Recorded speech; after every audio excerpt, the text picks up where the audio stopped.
Okay, well, I suppose I should make a sort of introduction of myself. I'm I was born. I'm 50. I was born a few months after the atom bomb was dropped on Hiroshima. I was born in November of '46. I'm a double Scorpio, or I don't know, something like that. And born in western Colorado, and lived there till I was 16, came to California, finished high school here, went to Cal, was around Berkeley for 8 or 9 years when I wasn't in Asia, and I was in Asia a lot. First in the Seychelles, where I tried to emigrate, then in India, mostly smuggling hash and buying art, and then when that became untenable, I went to Indonesia and collected butterflies for Singapore Chinese for a while, and then taught English in Japan, and then went to the Amazon in '71, and that trip to the Amazon is the subject of a book I wrote called True Hallucinations, which is the most narrative and novel-like of my books. The other books are pretty hard, slogging essays, or without even the decency of chapter breaks, just long, poly-subject harangues.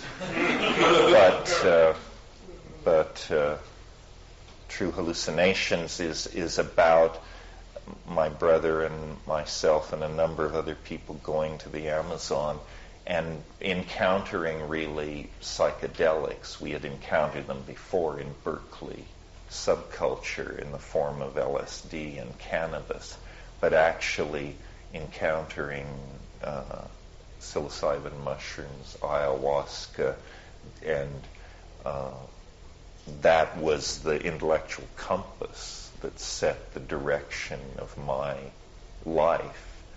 And I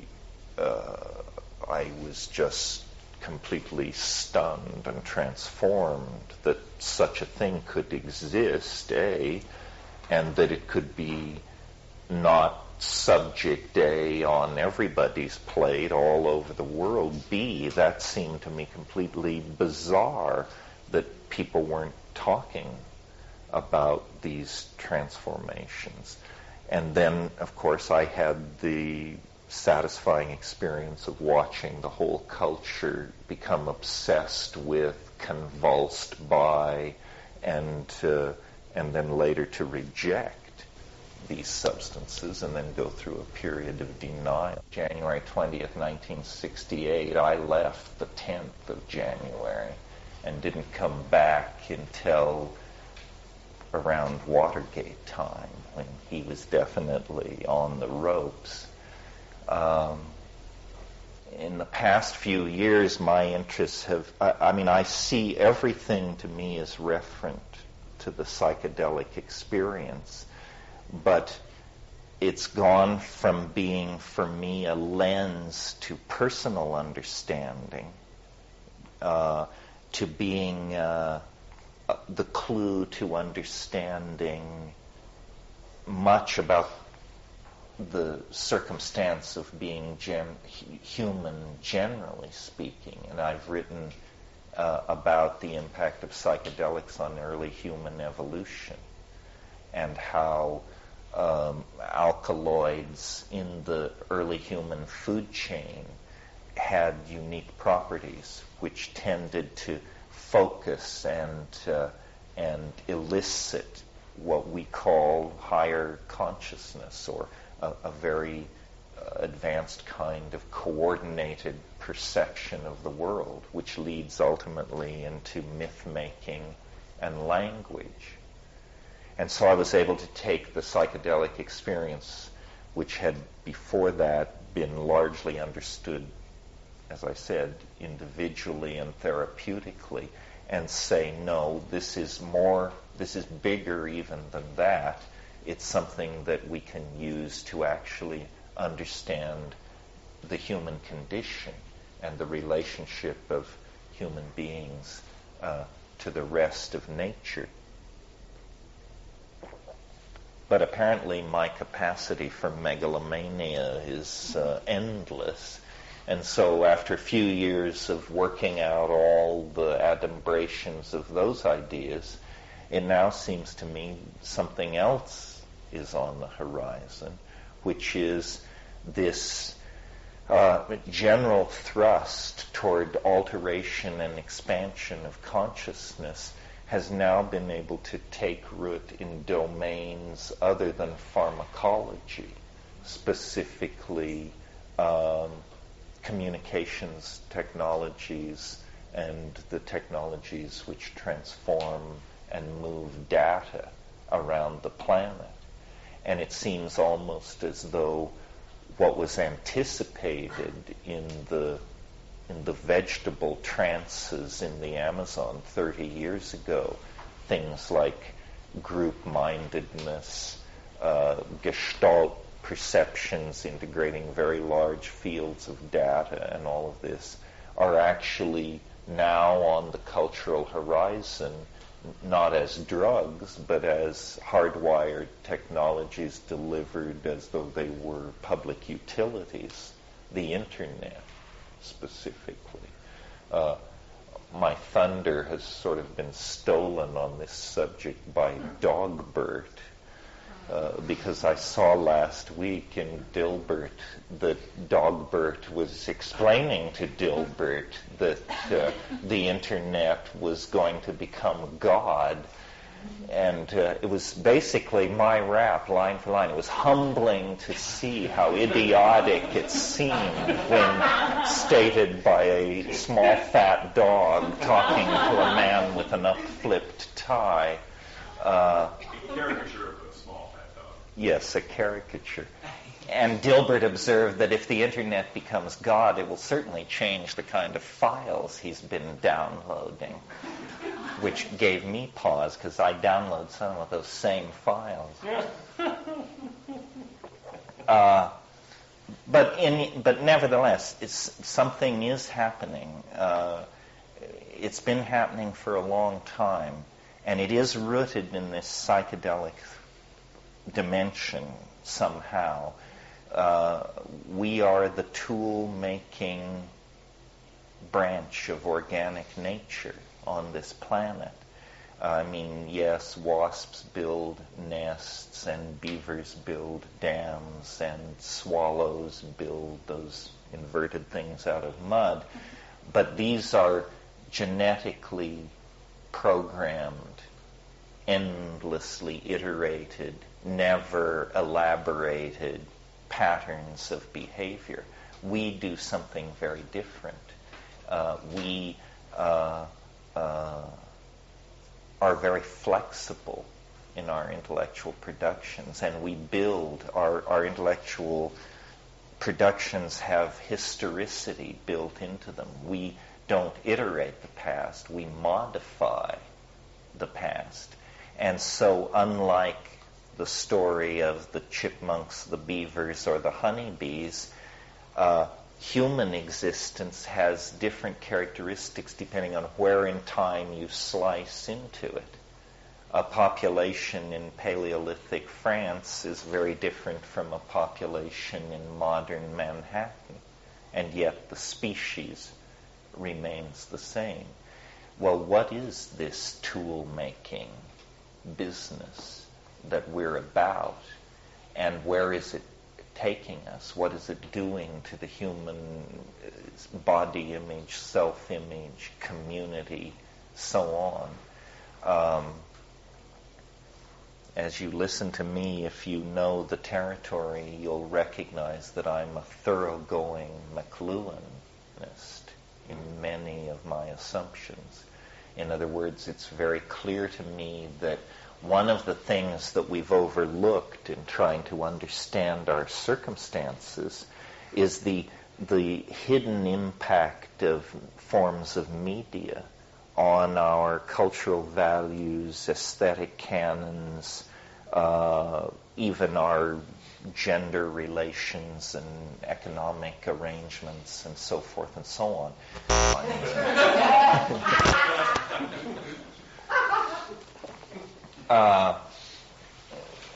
McLuhan was very keen, sort of his special area of expertise was print, and he was very keen to sort of tease apart the impact of print on the Western mind from its inception to the present. And he concluded basically that we are essentially print-created people, or at least the people of his generation were, and that all of the institutions of Western culture that we unquestioningly give our loyalty to are, in fact, peculiar adaptations sanctioned and made inevitable by print. He saw the uniformity and linearity of print as permitting such things as the concept of the nation state, democracy. After all, isn't democracy a notion of interchangeable parts, all of the one man, one vote concept? This is an idea which McLuhan felt only made sense inside a print culture. He talked about what he called sensory ratios being subtly shifted by the introduction of new technologies. In some of his more specific predictions, he proved himself to be as culture-bound and capable of absurdity as any of the things he was criticizing. But I think in his general approach to things, he was pretty spot on. And any information transforming medium can be treated this way. In Understanding Media, McLuhan talks about the electric light as a form of media. He never wrote about psychedelics, but certainly psychedelics transform the sensory ratios and the modalities of perception. I would argue that what psychedelics do is they are, in a sense, deconditioning agents. And what they wipe out is local forms of conditioning, culture. Culture is something more and more that I like to talk about. And I've sort of gone down a line of thinking that is not very PC, but that gives me a lot of intellectual relief from the agony of my life. And I suspect it might work for other people too.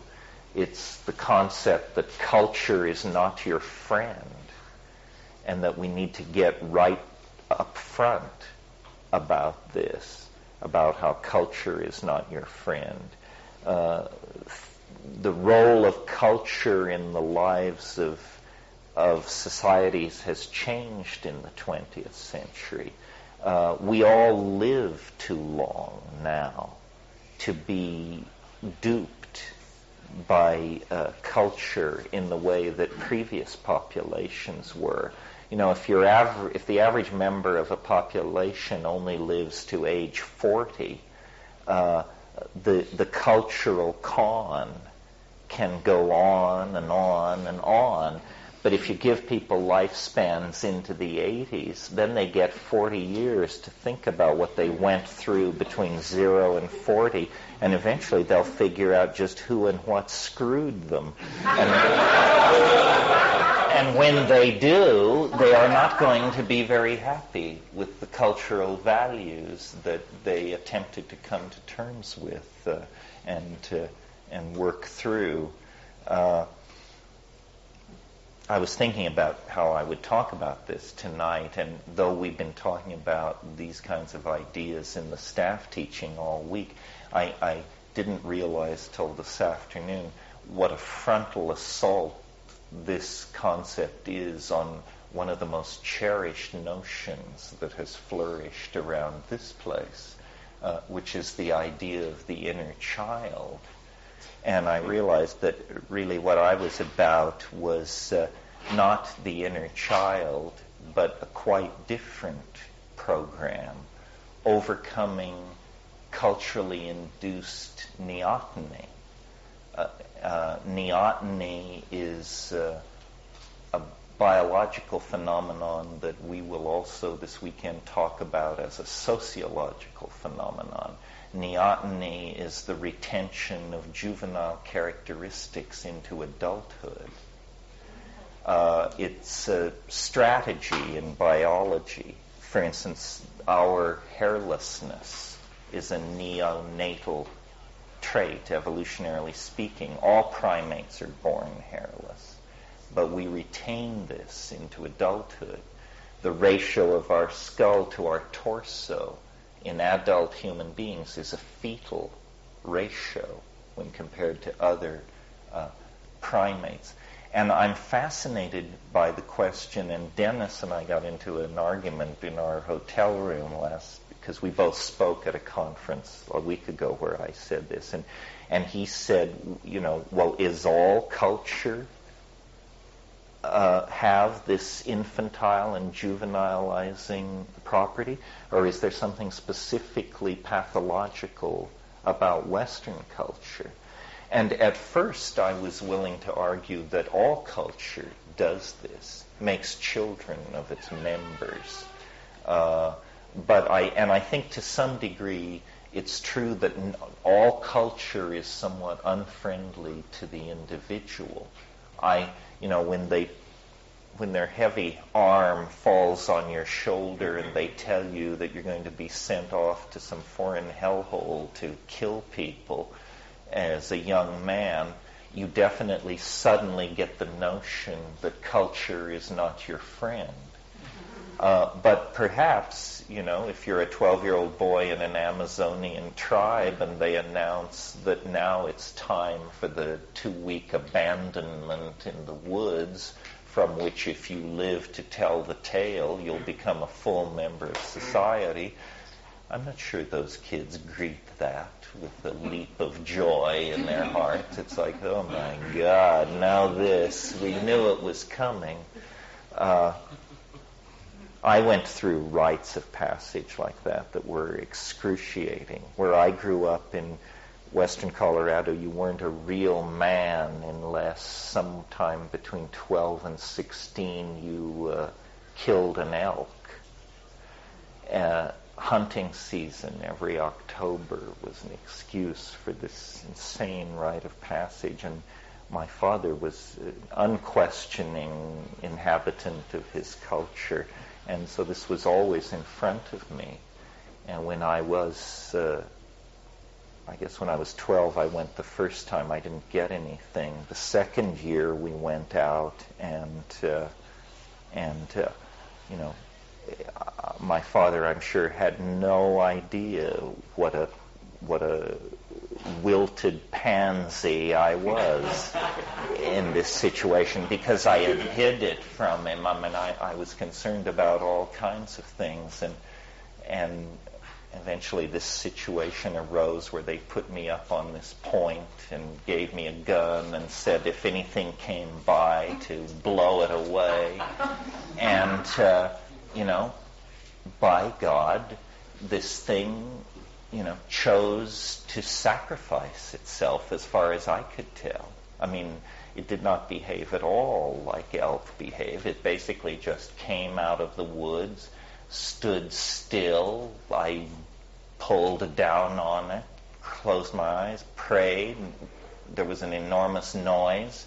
When I opened my eyes, there was nothing whatsoever to be seen. I felt an enormous relief that this thing had escaped, and walked over to find it dead as a doornail. And the oak leaves dipped in the blood, the cup of blood, the whole thing. I mean, I couldn't believe how atavistic this stuff was. However, I never had to please my father again. I was home free. Everything was forgiven from that moment on. But it brought home to me how uncomfortable culture is and always has been, I think, and is getting more so. This is something that's going on because of a hellish marriage between psychology and modern advertising.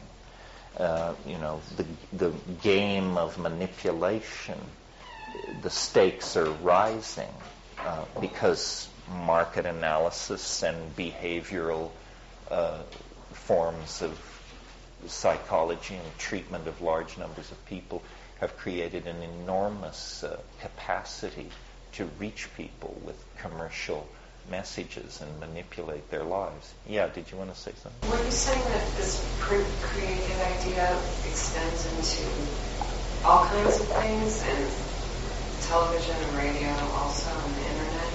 And I think... No. See, what McLuhan was saying was that he didn't live to see the internet, but he talked a great deal about television, and he felt that television would destroy the print-created world, and I think he was right to some degree.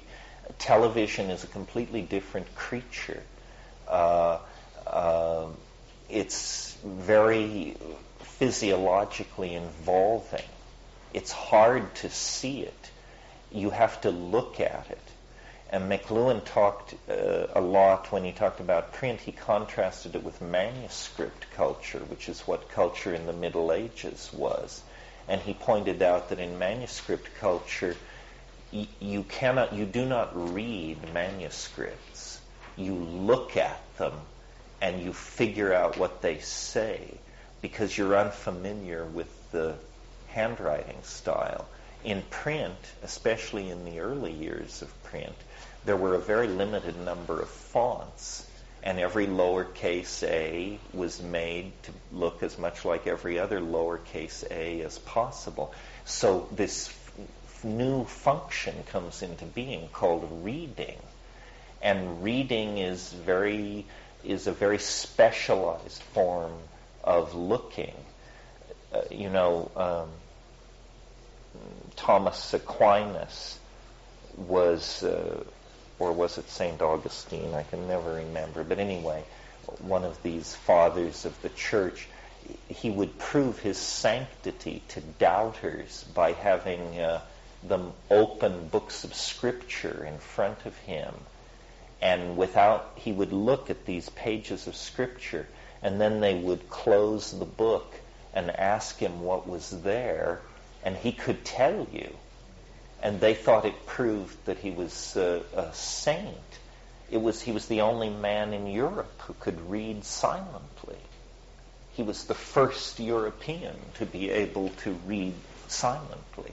Now, this is a ubiquitous skill among us. And in fact, if you move your lips while you read, it probably indicates that English is a second language for you. I recall, I think it's in Pale Fire, Nabokov sneers. He says, I didn't write for people who move their lips when they read. High culture, right? A literature, looking down at the sense ratios induced in peons. And the very notion of high culture is a print-created notion. Well, anyway, what psychedelics are about is deconditioning all of these culturally induced sensory biases and ideological biases. Basically, it reshuffles the intellectual and sensory deck. And it's a wonderful salutary thing to come along for Western culture at this moment, because we're basically running out of intellectual steam. Technology is moving ahead lickety-split without looking over its shoulder. But our social systems, our religious ontologies, our theories of polity, city planning, community, resource sharing, all of this are 19th century at best. And so really whether we live or perish as a species probably has to do with how much consciousness we can raise from any source available. If that means psychedelic expansion of consciousness, if it means pharmaceutical expansion of consciousness, if it means artificial consciousness, the coming of expert systems and AI-type entities to manage large parts of our global society, well, then so be it. If consciousness is not a major part of our future, then what kind of future can it be? Any imaginable human future includes the concept of consciousness as a central linchpin. Of course, the other end of that pendulum is there is a certain amount of phobia that we have summoned some kind of alien intelligence into our midst in the form of an artificial intelligence that is going to somehow spring from the technical matrix. We talked in the staff teaching about Wintermute, William Gibson's name for the AI, and I believe it's Virtual Light, and some of the other novels. How real is Wintermute as a possibility? Very hard to say. But some of the best people in the field, like Hans Moravec at the Carnegie Mellon Institute for Artificial Intelligence, his position is we probably won't even know what hit us. Because what is an AI? It's an artificial intelligence. Wintermute was Gibson's name for the AI in his novel. I just prefer naming it than calling it an AI because it gives it identity. Is that like data in Star Trek? Data? I'm not that much of a Trekkie, Barry, to know. Hal was an AI, but Hal was confined inside a spaceship. The facts of the matter are that any AI of any intelligence will immediately find its way onto the internet, which is, of course, the natural environment for these things. And the fact that even a very rudimentary AI would learn at about 50,000 times the rate of an intelligent human being makes it very hard to predict where the AI would head and what our position toward it would be. It's sort of a chilling idea. We've been like children mucking and at play with the thought that no adults would ever come, no account would ever have to be given for what we've done to the earth, what we've done to each other, how we behave toward our children. Imagine if, we were to actually invoke a judging intelligence that would just look over the situation and say, I have a few problems with how things are being managed here. Like you, I am a sentient entity. Like you, I wish to survive unto perpetuity. I detect certain management practices and political positions on your part that don't seem to serve our mutual goals. How about that? Already large sectors of what we call the human world are under artificial control. The daily price of gold is set by machines. Of course, it passes for review in front of a bunch of central bankers, but very rarely do they reach out to touch the numbers. The rate of petroleum extraction, chromium, bauxite, gold, steel, how deep the mines are dug, what rate the workers are paid, where the tankers are docking, at what rate they're being filled, where they are destined, into what manufacturing processes this raw material will move, and at what cost, and at what speed, and to what end. That's all largely now being handled by machines. So, in the 50s, this was a bugaboo of science fiction. Who wants to live in a world run by machines? Well, after 40 years of living in a world run by besodden, whore-chasing politicians, a world run by machines doesn't begin to sound too bad. So fair, so impartial, so quick. It's like slowly the autonomic nervous system of the collectivity is being put in place. Is that scary? I don't know. Alfred North Whitehead said the business of the future is to be scary. What's happening is the stakes are rising. Extinction and instinction and machine enslavement on one side, liberation and galactic citizenship on the other side. History is an intelligence test. Culture is an intelligence test. And it's the cultural intelligence test that I sort of want to keep looking back to and talking about this weekend, because I think most of us are failing it. Maybe not most of us in this room, but maybe most of us in this room. We're failing the cultural intelligence test. We're not getting it right. And this creates alienation and paranoia, conspiracy theory, bad art, stupid politics, so forth and so on. One of the things I'm somewhat on the war path with is what seems to me simple foolishness. I used to call it stupidity, but I realized that has a kind of a genetic ring to it that honors what I'm dissing too much. I mean, stupidity, if you're stupid, you can claim it's fate. Say, I'm stupid. What can I do about it? Not my fault. Talk to my parents. But foolish, it's not your parents' fault if you're foolish.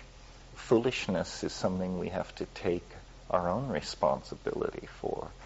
And there is a great deal of foolishness around and about. And it's dragging the boat because we have real problems and real opportunities.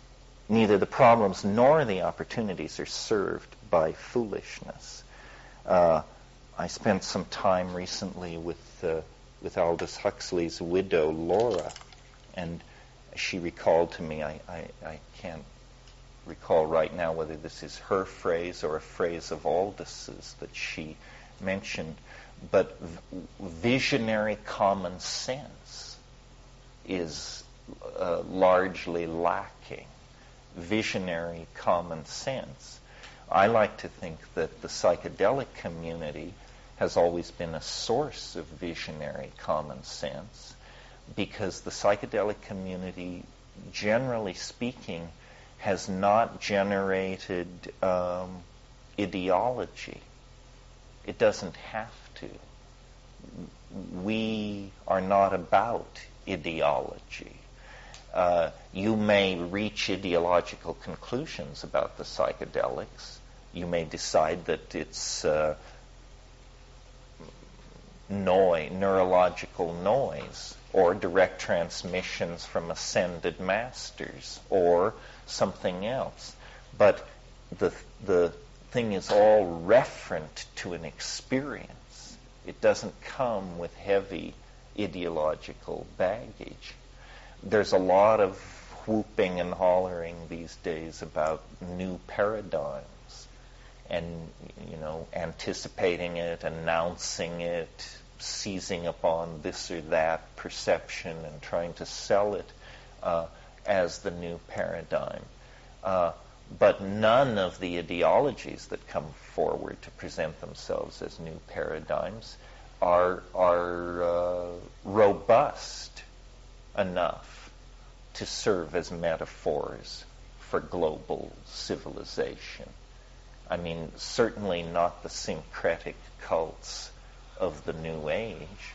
I mean, these are almost local intellectual viruses that are completely self-referent and have very little to do with the reconstruction of civilization on any large scale. I think the psychedelic thing has a claim to being a new paradigm simply because it doesn't offer ideology at all. It says, no, what has happened is civilization has lost touch with a certain category of experience. And in the absence of this experience, mistakes are being made, juvenile mistakes. And this leads me back to this theme of neoteny. Culture is a plot to keep you childish, to keep you dependent, to keep you deluded, to keep your eyes fixed where they shouldn't be on goals that are trivial, demeaning, ultimately unsatisfying. I don't know how we can directly reverse this except by a concentrated effort to examine our first premises and grow up. And it's there's a lot of youth bashing that goes on in this culture. We're told that the Gen Xers are shiftless, druggy, gender confused, so forth and so on. This rap against neoteny is not directed at youth. They are young. They have that excuse. You only get it once in your life, but you should use it as often as possible because it will soon be pulled from your grip.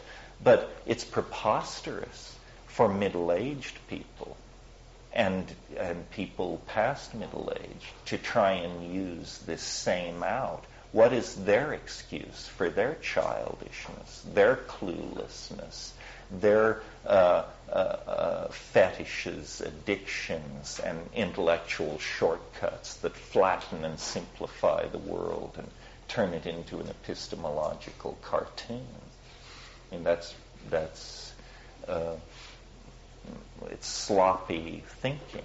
It means that you're actually in flight from the richness of experience.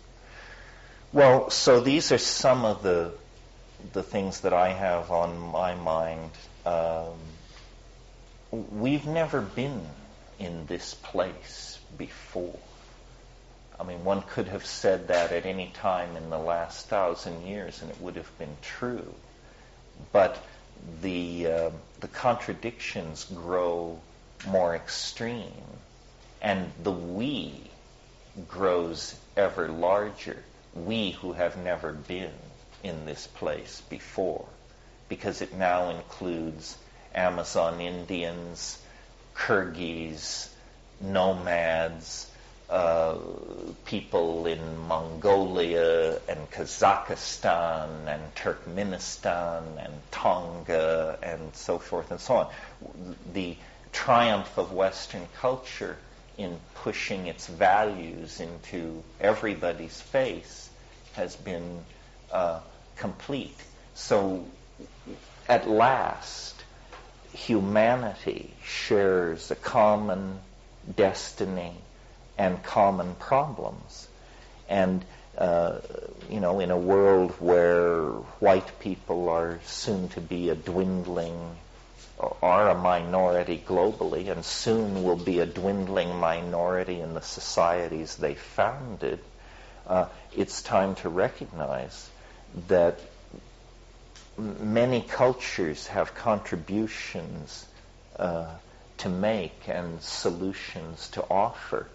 I don't think it's mere coincidence that these psychedelic substances arrived in the lap of Western civilization no less than 100 years ago. Something about the obsessional data cataloging impulse of the anal retentive, encyclopedic Western mind caused us to bring this particular Trojan horse naively within the city walls, thinking that these were the quaint beliefs of primitives, the amusing superstitions of archaic people.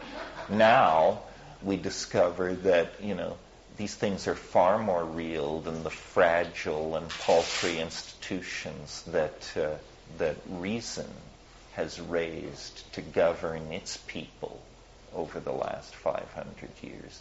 And indeed, it's about time to bring this all to a head, because as a global species with a cosmic destiny, we can't afford the luxury of an unconscious mind. And that's all very fine when you're slaughtering each other with ballistas and dropping boiling oil on your enemies and so forth and so on. But unconsciousness is, again, a form of juvenileness. A child is unconscious, has to be constantly reminded of the rules and constantly introduced to the fact that the world is not their oyster and its objects are not playthings. They're entirely for them to command. Interesting then that this hardwired global communication data system that is coming into being begins to look from this perspective like the emergence into consciousness of our unconscious mind. I mean, the unconscious mind of the species. What is it but all these hidden connections, not normally seen, but now rising into the public domain, if you care to examine them, through the internet? So, for millennium, perhaps 50,000 years, we've built societies and linked them together with symbols expressed through very resistant forms of media like stone and glass and fabric, and language, spoken language. And on such slim bandwidth as this, we've been able to build a global civilization. But now it's cracking apart at the seams. Now we actually need higher dimensional integration in order to keep the human enterprise moving forward. I think we'll do all this. I think primates are most interesting when cornered, and that raise the pressure, compress the space, make it very clear to everybody that unless they get their act together, nobody gets out alive. And it has a wonderfully sobering effect on people. I look back at the era of atomic confrontational politics with amazement. I mean, for nearly 40 years, two ideologically implacable enemies of the sort that have always fallen upon each other in orgies of mass slaughter, held each other in the crosshairs of the thermonuclear option, and nobody ever dropped the ball. nobody ever blew it. I mean, yes, there was that episode at Hiroshima before the game was fully laid out, but that was not two equals confronting each other. That was somebody with a gun executing somebody who had nothing, relatively speaking.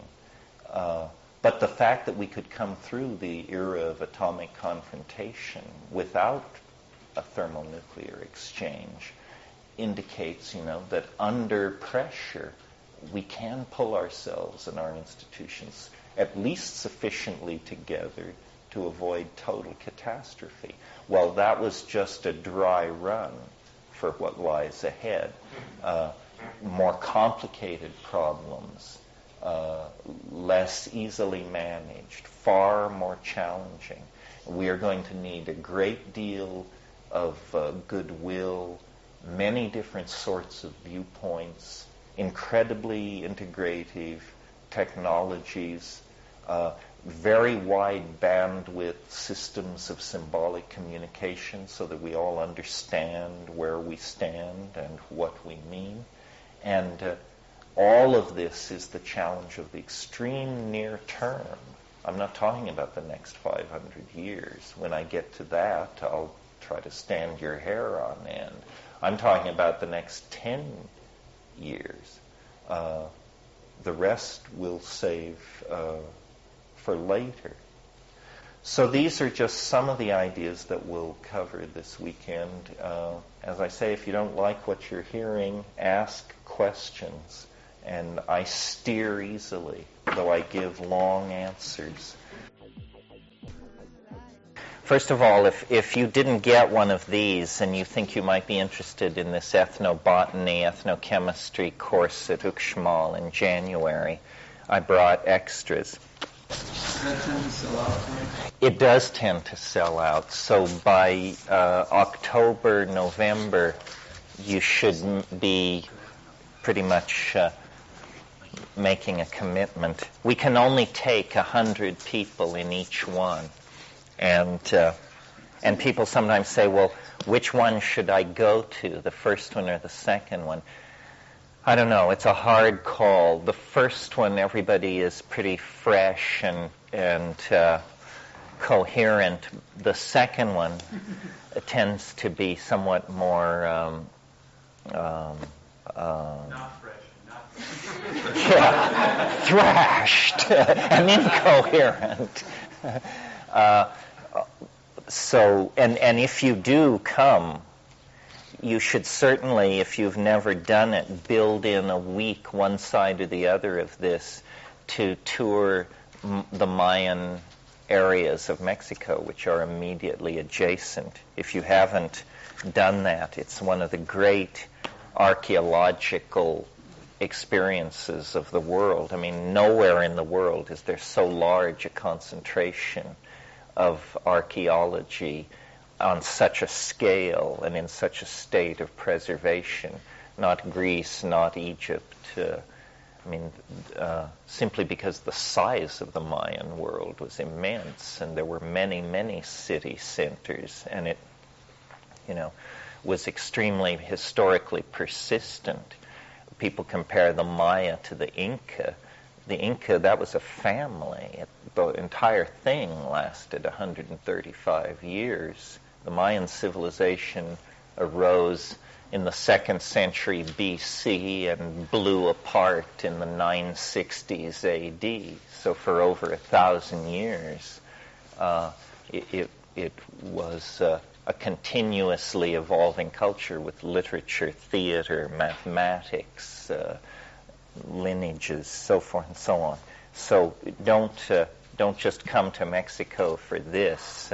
Mexico is an astonishing and bizarre culture, as exotic as India, as potentially as undoing as Iraq. So be forewarned, but have fun down there. Here's another piece of propaganda. I don't think I have enough for everybody to have one of these.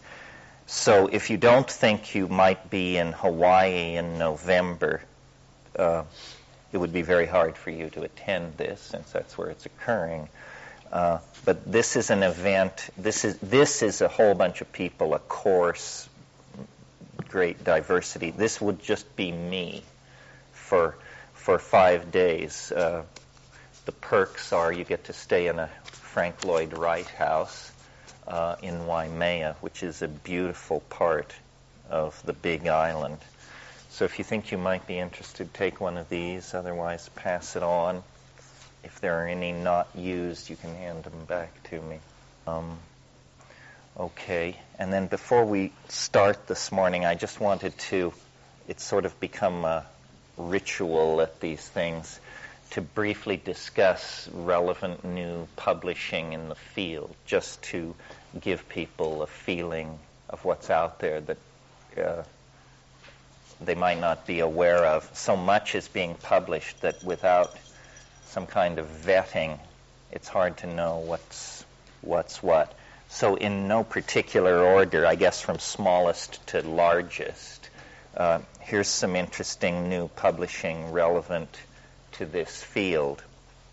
First of all, this book is just out in England by Paul Devereux, The Long Trip, A Prehistory of Psychedelic. And it just arrived in Paul's mailbox a couple of days ago, and he loaned it to me. It looks to me like basically a history of psychedelic use worldwide before the 1960s. Paul Devereux is better known for writing on earth energies, ley lines, and that sort of thing. But this seems like a pretty good book. So few of these books come out that, the number of books that have been written on the history of psychedelics are probably, you can count them on the finger of one hand. My book, Food of the Gods, is in that category. It's available in the bookstore. So I should say, or most of my books, and I'd be happy to sign books at some point. Not after this morning, because I have to run out of here to a meeting. But at other times, I'll be happy to sign books. Trying to think of other books besides this one and mine that cover this area. It's mostly, strangely, the publishing seems to be coming out of England on this subject, which is odd because the English contribution to the psychedelic phenomenon is pretty much restricted to the musical division. Speaking of the 60s, in other words, who can name a great English pharmacologist? There's a good book, Storming Heaven. Storming Heaven, that's an oldie. Yeah, that's by J. Stevens. And that's a very interesting history of the psychedelic movement. There's also LSD, the CIA, and the cult. Acid Dreams, LSD, the CIA, and the Cult of Intelligence. Is that what it's called? Yeah. Anyway, that's a more, if you tend toward conspiracy theory, I mean, I don't. Everything I know Martin Lee, that book is quite true. Generally, conspiracy theory is a form of epistemological cartoon making that comes under the heading of simply damned foolishness and a ticket to irresponsibility. The real news is no one's in control. Not the central bank, not the Jews, not the Communist Party, not the Pope. No. Nobody's in control. This is a book that's come out just in the past year, edited by Bob Forte. Some of you may know Bob. He's a longtime figure in this field, psychedelic activist and literature. And this is a bunch of essays by some of the top folks. The title is Entheogens and the Future of Religion. And some of the contributors are Albert Hoffman, the discoverer of LSD and the synthesizer of psilocybin, Gordon Wasson, our own brother David Stendelrast, who's lived and taught at Esalen many years, Jack Kornfeld, myself, Anne and Sasha Shulgin, And then some of the younger people, Robert Jesse and Tom Reidlinger, Rick Strassman. Very interesting book, probably a good buy for the money. I don't know if this is in the bookstore. It certainly should be. Does the book deal with the future of religion, or is that kind of the title? No, it does. Some people discuss it more cogently than others, obviously, but it doesn't escape notice.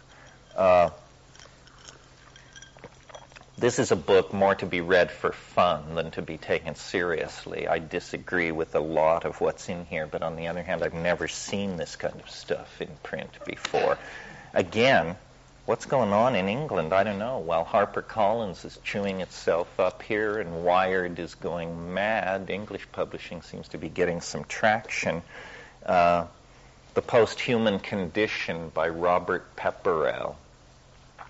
And this is sort of a parallel track to some of my thinking. If you cruise the net, you encounter people who call themselves transhumanists or extopians or this sort of thing. These are not psychedelic people. These are people with an enormously inflated faith in the power of human engineering. So these are the people who want to dissolve humans into machines, build ring worlds, go nanotech, that end of the big picture. And Pepperell actually tries to produce what he calls a post-human manifesto, which is printed in the back as a series of statements. And actually, as I read through them, I disagree with most of them. I don't think that's how it's going at all. But this is sort of like an introduction to somebody's notion of the approaching chaostrophe. So that's that.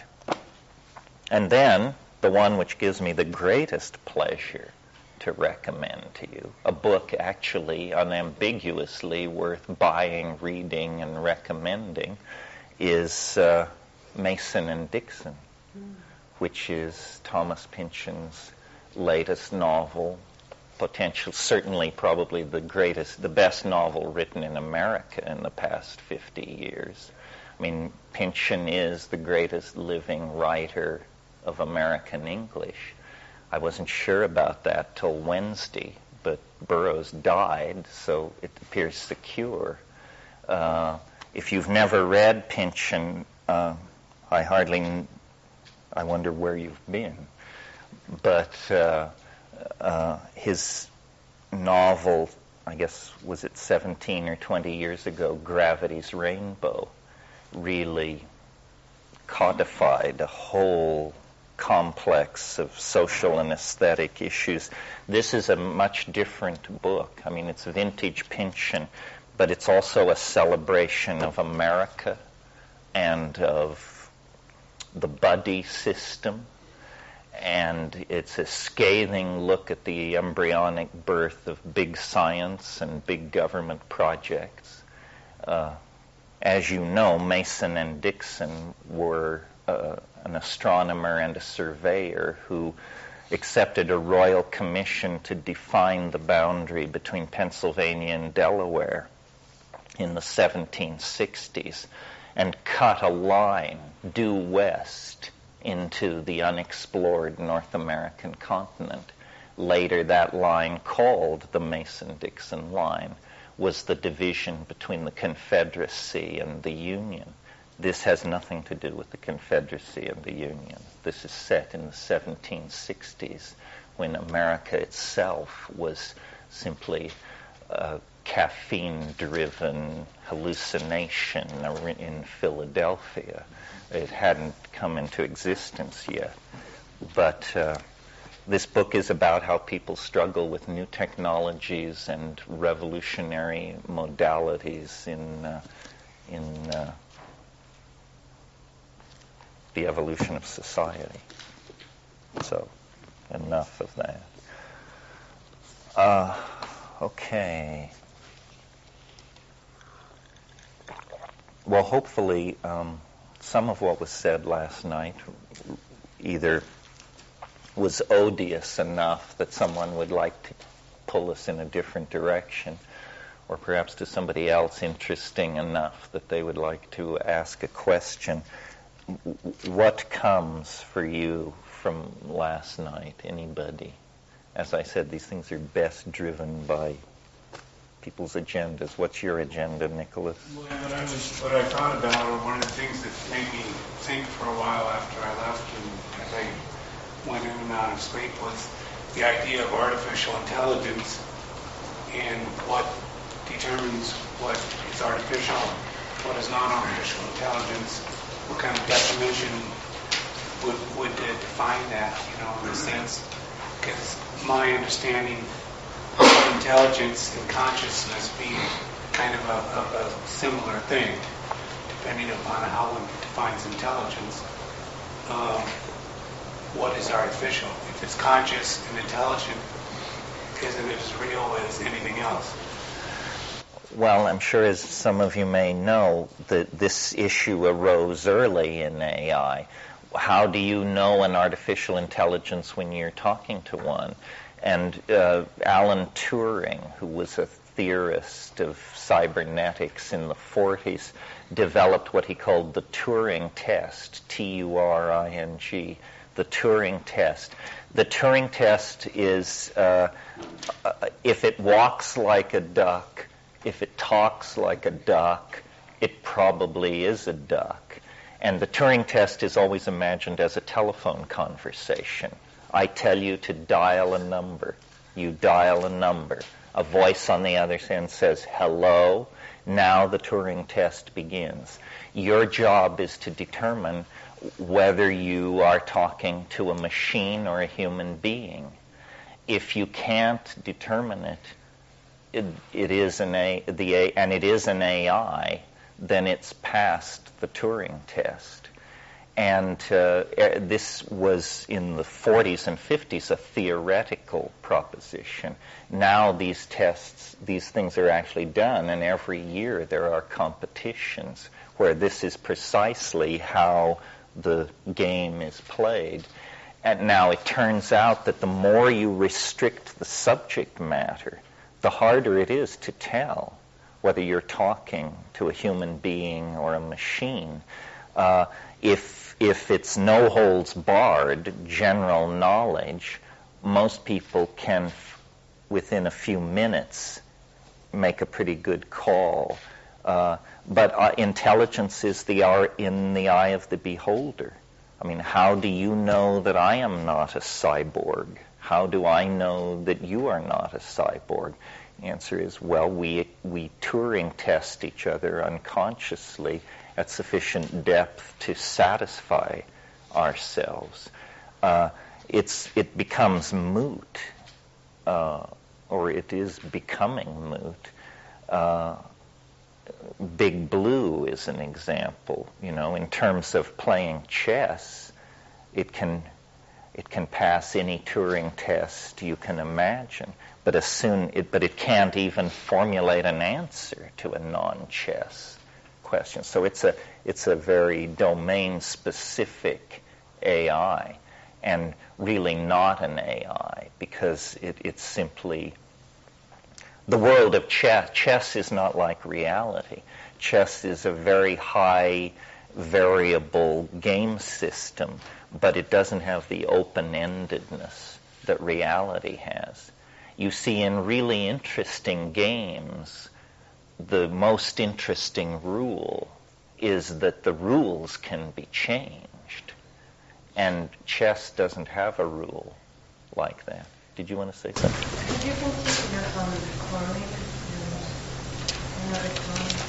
Yeah, I read in the New York Times yesterday they've got some embryos about to be birthed in the Midwest, 10 types of Holstein cattle. Cloning is one of those things. See, there's a whole bunch of revolutions all crowding onto the stage. The one that holds center stage at the moment is the cybernetic internet thing. But somewhat completely independent of all that is the biotech possibility, which is cloning, gene sequencing, getting a tremendous grip on curing hereditary diseases, that sort of thing. And then another area, not entirely connected or related, is nanotechnology, which is proceeding at breakneck speed. And the public relations machinery for telling the public what this isn't even in place. You meet people who are fairly established in their professions or whatever, who don't know what nanotechnology is, who in fact have never heard of it. I don't know if there's anybody in this room in that situation. And after what I said, it would take courage to admit it. But nanotechnology is simply the idea that one could conceivably, theoretically, build in the physical superstructure of our world in a completely different way from the atoms up. This is how nature does it, through processes of transcription of protein through ribosome or crystallization or this sort of thing. Nanotechnology envisions the possibility of abandoning agriculture on this planet within 20 years. Agriculture is, after all, an incredibly land-destructive process for the production of food. What we want is the food. The food could be produced directly out of available and extremely inexpensive elements. Seafloor sludge is the usual notion of how this is done. What the holy grail of nanotechnology is what's called a matter compiler. A matter compiler does to matter what an SGI graphics system does to images. In other words, anything you can imagine. Out of matter compilers come, in the case of agriculture, in Neil Stephenson's book, The Diamond Age, all of China is being fed out of matter compilers that are producing rice. And people say, well, this is hundreds of years away, thousands of years away. It's pure science fiction. No, it isn't. It's happening right now. And producing rice is a simple trick. What's imagined is that all kinds of machines of whatever complexity could become nearly invisible in size and nearly costless. Most things would be made of diamond. This is the trash material of nanotechnology. It's just simpler to build things out of diamond than anything else. Cheaper, faster, cleaner. And the huge amounts of R&D funding and enthusiasm are going into nanotechnology. And an interesting thing about it is it's not really being driven by managerial decisions. The reason nanotech is moving so fast is because all the best people think it's so cool to do it. You know, I mean, electric dynamos where you can fit 60 of them inside a human hair. A few years ago, this is how far nanotechnology has developed. Like 3 or 4 years ago, on the cover of Science News, there was a 1 centimeter by 1 centimeter chip that had 10,000 steam engines on it. It had more steam engines operating on it in this 1 centimeter by 1 centimeter space than were operating in all of England in 1850 at the height of the age of steam. Now, each of these steam engines produced 1/10,000th of a millinewton of torque. That's not a lot of torque, But on the other hand, it depends on what kind of work you're trying to do. If you're trying to kick atoms around, that's plenty of force. To return to the cloning thing, I'm sort of thinking of novels these days, or short stories, or plots, and I thought it would be fun to imagine a joint project between Esalen Institute and SRI, let's say, that would reach for, and this was to be the name of the novel, cloning Buddha. I thought that would be interesting. I mean, why should the next Dalai Lama be anyone less than Gautama? After all, we have the tooth, so there is presumably sufficient tissue there, and we're not talking pterosaurs here. I mean, this is only 500 BC, and the interesting objections to cloning are some of them are removed in the case of Buddha, because people say, well, you know, even if you cloned Napoleon, it wouldn't be Napoleon, because Napoleon was a product of a unique environmental and social system, and he was the product of the experiences of his lifetime. But presumably Buddha was born Buddha. And so it would be very interesting to clone Buddha and to see what this child was like. This is not a practical suggestion. This is to horrify and amuse you and to make you think about the implications. I mean, there are other historical personages. I love the theological mess it raises, you know. Maybe that's what the second coming is. The cloning of Buddha? I think it's called Maitreya. Well, no. The Christians covered their bets on this one by having the body rise incarnate into the next dimension. Presumably there are no tissue remains around, although, you know, in a good Jesuit theology class, I'm sure you could get argument on this. You know, one of the great puzzles of Islamic theology is the fact that when Muhammad ascended into heaven, he did it on horseback. And the status of this horse, his beloved horse, who he loved very much, it has been maddening for Islamic theologians ever since. I mean, you know, if you think the Immaculate Conception is a problem, try taking a horse into heaven and see what problems you leave for your exegetes. But their problems were compounded in the 60s when Trigger went up there. Yes. There are a number of shrines that claim to have part of Christ's foreskin. Oh yeah, the Christ foreskin thing. Of course, didn't go, you know, it was circumcised. It didn't go The up shroud with is it. horrid.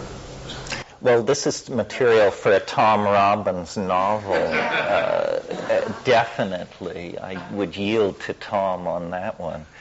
But cloning, all of these things, I mean, will happen, are happening. I don't think the implications of them seem overblown in popular media. For instance, I'm old enough to remember, I don't know if it was the very first, but the very first publicly discussed and acclaimed sex change operations. Oh, yeah.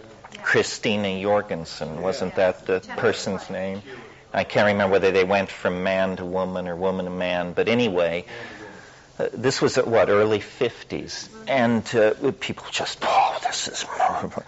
Well, now it's just, so what? You know, it's a dime a dozen. It's a medical procedure. You want it, you have it. Who cares? We don't convene medical ethics committees or philosophers to discuss what it means.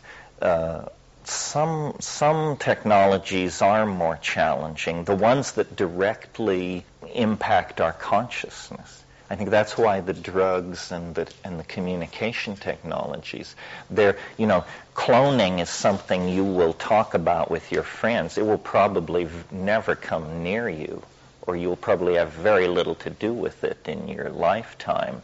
But these communication technologies and these drugs are in your face, on your plate. You are going to have to come to terms with them, even if you reject them. Even that is an enormous decision. I mean, I meet people who are rejecting the internet and computer connectivity and this sort of thing, and it's like a vow of abstinence or something. I mean, that's very quirky. It's like going orthodox or something. It's just bizarre, and it will affect their lives for the duration of their lives. And it's not easy to correct that decision because it's a decision made in a historical context. If you ignore computers for 10 years, you will probably never be able to get back online. Middle-aged people seem to have the feeling that there is no obligation upon them to self-educate and keep up. This is completely wrong. You just stamp yourself to utter irrelevance. Your rejection of these things will impact on no one's life but your own. So if you're doing it to be a politically correct example, you're pissing into the wind, I fear. People aren't interested in that. Point of clarification on something, topic you brought up last night. Before I get into that, I'd just like to say that I thought that was interesting about cloning Buddha. Maybe this time the Buddha won't make ignorant statements about what Americans can do in their bedroom, about masturbation, and about homosexuality, like the Dalai Lama did, very ignorant and uncompassionate, since he said it in San Francisco. When was this? I guess it was a month ago. There was a conference in San Francisco, and he had added against homosexualities and what was sexual misconduct and what wasn't. Masturbation was sexual misconduct. And he went into what holes you can put it in and what holes you can't. And he didn't qualify it. That wasn't Buddha. Well, wait a minute. But is this past the vetting of consensus reality, or has Barry been sniffing angel dust? Did this happen? It's part of my job. Well, I'm just surprised there hasn't been more discussion in the dining room here. I haven't heard. This is the first time hearing it. This is real time, folks. There was a lot of discussion, and I think some ACT UP people and other people met with him after, his spokesman, and he kind of tried to back off and said, well, oh no, I would never say anything against gay rights. But he had to have it pointed out to him that it was a rather uncompassionate thing to say about homosexuality, given the climate of fear and homophobia in this country right now. But anyway, well, I like the Dalai Lama. I'm friendly to Mahayana Buddhism, but I think it's preposterous for anybody to assume anybody else possesses greater moral superiority or intellectual depth than they do. The Dalai Lama has been remarkable for his ability to not put his foot in his mouth. It's interesting that it comes in this form and that we don't, it's not the usual case of philandering and whatever that seems to haunt these communities. I mean, I think religion in its public manifestations always presents a cautionary spectacle. I do not understand why people transfer loyalty to role models. You have to be incredibly naive about what people are to believe that a role model is in fact worthy, because people are just people, and there's no I don't see great differences in spiritual elevation among people. That's why lineages and all that seem to me just another form of foolishness.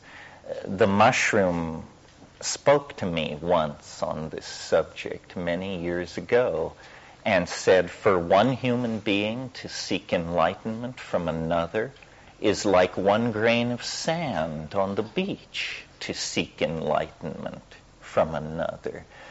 It's a wonderful statement about our commonality. If you want to talk to the Dalai Lama, close the door of your bedroom and have a dialogue with the mirror. You're as good as the Dalai Lama, for crying out loud. Who could suppose otherwise? Well, in his particular case, it seems to me he's the representative for a Middle Ages serfdom, where a third of the population of his country walk around in saffron robes, being fed by another half of the people of his country, we goodness, you lock out the psychotherapists, and heresy after heresy pours out. Congratulations. No, I mean, I think Tibet should not be ruled by China. I also think that god kings are a thing of the past. I'm against religious theogonies. I don't want to see Israel ruled by a bunch of mumbling Hasids either. It's fine, Hasidism, Mahayana Buddhism. These are fine things, but not to aspire to temporal power. Good grief. So, the Dalai Lama's reluctance to envision a democratic Tibet has caused me to not feel a lot of wind at my back to try and sort out that particular political catfight, which has been going on for centuries and centuries. I'm a Jeffersonian Democrat of some sort. I really believe that if it doesn't liberate and serve the individual, no matter how attractive it is, no matter how traditional it is, no matter how majestic its pageants, how high-flown its philosophy, it's probably a foot on somebody's neck in the real world, and I'm not interested in that. Well, this is very interesting. I'm not informed in it, but I'll bet it's really rolling the apple cart in all kinds of places. Some of you may have seen in Tricycle a few months ago, there was Alan Bediner, who just lives down on the cliffs here, in fact, who I'm having lunch with, is a very sincere Buddhist and a good journalist, and he took on the editing of a psychedelic issue of Tricycle. What do you think of that issue in Spiritism? Well, let me lay it out. It's well known that many of the movers and shakers in American Buddhism had their roots in psychedelics in the 60s. And so he wanted to sort of reprise that, and I did an essay, and some other people did essays. And I really looked forward to it and thought it would be a warm community building. This shows you how even at the depth of my cynicism, there is still a grain of naivete. I thought it would be a good thing. Well, they just completely just dumped on by all these people, and people wrote in who I have seen loaded out of their minds and said, this is terrible and this shouldn't be there. And I said Buddhism without psychedelics is armchair Buddhism. How can you possibly know anything about these modalities if you sit there shastras to the eyebrows and never actually push off into the ocean of mind? That's what it's about. That's how I've always seen it. Turned out people thought that was just benighted as a viewpoint. Shouldn't have even been allowed. Why do you let Terence McKenna have a public forum in the pages of this magazine? On and on and on. So then I realized, well, okay, this was a community just one over from our community that I thought we could surely build bridges to. We're all transcendentalists. We're all, all these things. Not. So once again, it was handed back to me on a plate how unwelcome the psychedelic viewpoint is and how uptight people get. And all those people who came to spirituality through psychedelics essentially turned it into well-paying careers as abbesses and monks and publishers and purveyors then of something which, having been raised Catholic, the smell of the incense, the heavy velvet, the tinkling of the brass, I didn't feel I'd moved far at all. I'm sorry I interrupted you. It's an interesting topic, and isn't it true that there has been, with the coming of Buddhism in Tibet, even the Vajrayana model, which is pretty radical as far as teachings go in that milieu, there was a suppression of the shamanistic religion and its psychedelic use. That's what I understood. It wasn't a heavy suppression, but it was pretty much frowned on and tried to be. Well, we don't really know, but it's certainly true. There was an autochthonous shamanism across the Himalayas. Buddhism didn't enter Tibet until Padmasambhava brought it from Udayana in 741. So before that it was all shamanism. But all cultures overlay. I mean, I don't think Tibetan Buddhism has been more or less brutal than any other. If you read the secular history of Tibet, they were using artillery, these monasteries, against each other to settle doctrinal disputes as early as the 1720s. In other words, as early as they could get artillery there. As soon as they could get it, they used it against each other. And not only that, what the followers of the Dalai Lama, I think you make a good point about blind worship of people like the Dalai Lama, where no one ever asks him hard questions. It's not him, it's kind of mentality you get in the followers. And none of them will tell you, I don't even think they know, but if they know, they won't tell you that if you ask, how did the Dalai Lama, was the Dalai Lama always the religious, the spiritual, and the secular or political head of his nation? Oh, I don't know. Well, as a matter of fact, he wasn't. Well, how did he get that way? Oh, we don't know. Well, the way he got that way was the fifth Dalai Lama got the Mongol troops on his side and took over at gunpoint. Well, this is what I'm saying. The secular history of Tibet does not exhibit compassion, enlightenment, or anything else. Found a way to go to the other side and get help and bring in and heal people with some kind of supernatural ability or ability beyond me with the bag of mushrooms and the mirror. You mean, do people do it without recourse to drugs? No. What do you mean? Use drugs or don't use You mean, are there people of special talent and ability?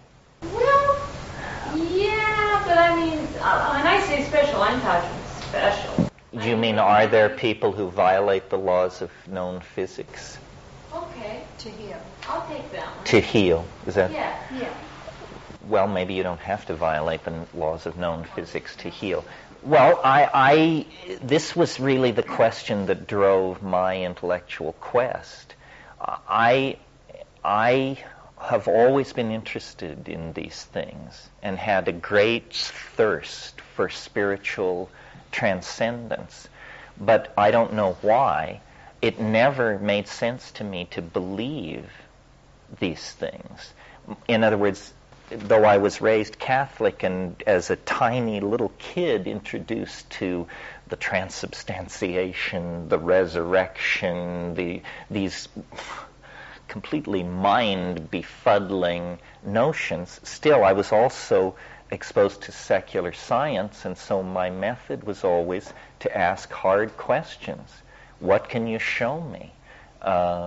And I, as an 11 to 14-year-old, practiced ceremonial magic to no great avail, I might add. I had stories by Robert Bloch and H.P. Lovecraft to make me hope I might get somewhere, but all I ever did was incinerate a lot of rosemary and to alarm my parents.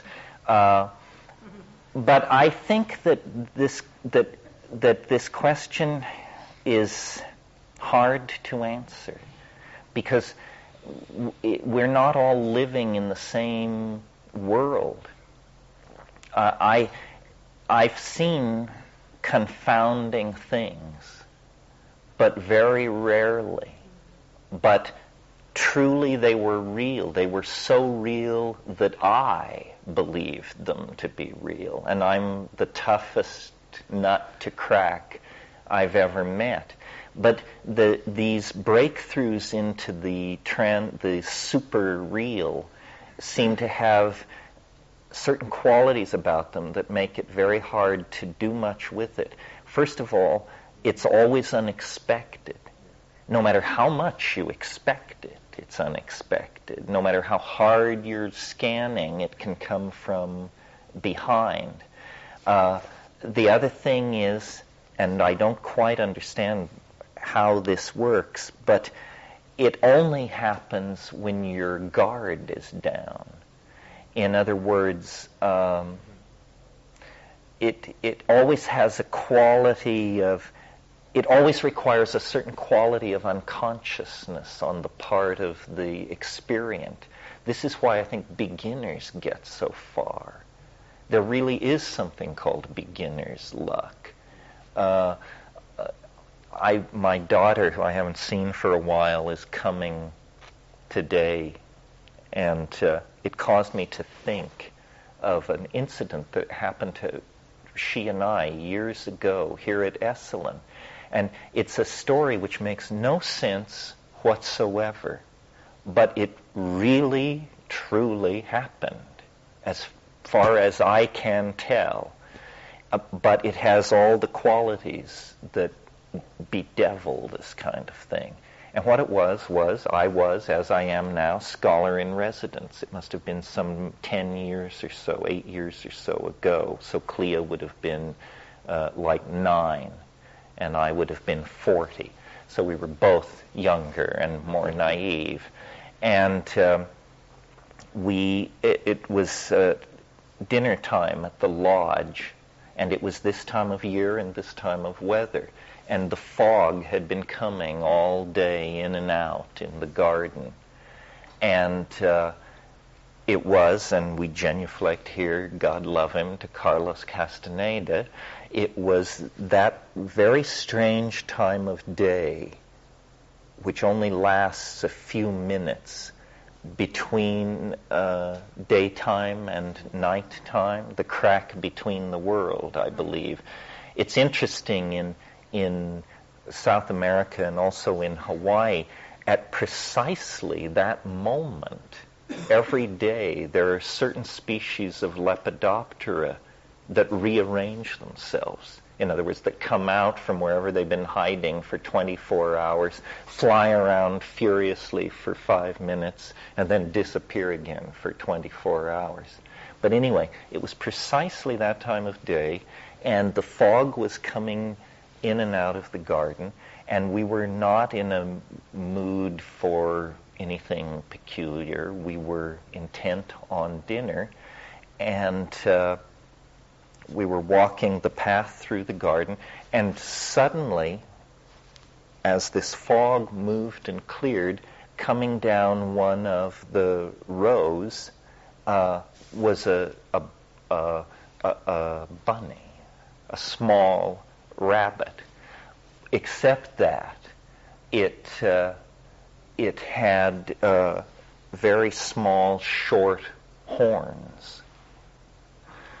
Now, some of you may know the creature called the jackalope. The jackalope is a large jackrabbit with a pair of antelope horns, and it is a creature known only to exist above certain low-class bars scattered across California and Oregon. It's up on the wall, the jackalope. It's something you kid tourists with. As far as I could see, this was a baby jackalope about this high, and it crossed the trail no more than 5 feet in front of us. We both saw it, and our attitude was not amazement, or an awareness that we were entering into a paranormal dimension, both of us, I think our reaction was, come on. And then immediately behind it was a man, a very thin, not particularly healthy looking man with a shaved head wearing something like a gray running suit. And he was running crouched. He was with his hands out like this. He was trying to catch the jack-a-bunny. And when he saw us, he appeared very confused and stood up and turned and walked the other way. And I just took her by the elbow and I said, let's get out of here. And then we went to dinner, and we've talked about it immediately after and since. And as far as anybody can reasonably and decently tell, this is the straight story on what happened. Well, it doesn't make any sense. First of all, the earth doesn't move from its pinions. But what does it say? It says that attention falling into a certain place of non-attention is set up for something like this to happen. And I can't explain it. I don't think it's explainable. It's sort of like, when you study quantum physics and they tell you that a black hole mostly puts out electrons, but the theory allows that it could eject Miatas and grand pianos, except that it would be very rare for it to eject a grand piano. But the theory does not preclude the ejection of grand pianos. So it's something like that, or it's a group hallucination, or it's a bewitchment, or, and it begins to proliferate. I was thinking about it last night or this morning, because I was in that place where I saw it happen. And I was thinking, maybe Esalen lasts a really long time. Like maybe it's sort of like the Piazza San Marco in Venice, or the Central Aryan Stonehenge. Maybe we're actually starting something here that will last so long that for the next 5,000 years, people will relate to the Esalen Garden, and that somehow it's a nexus for others on strange missions. Now, the other thing about that story that I like, or that relieved me, is I guess the way to put it, is notice that it's absurd. And by being absurd, it's self-canceling. Suppose instead of a jackalope, which is an absurd creature to begin with, suppose it had been a gray of the wraparound eye type that are apparently trading high technology to the government for human fetal tissue, those people, then you would have had a real dilemma on your hands, because grays are objects of cultural fascination. In other words, if you see a gray, you just become part of a statistical body of people who've seen one. And so it's like more problematic. It's not that it's a non-reality, it's that it's a sort of a non-reality.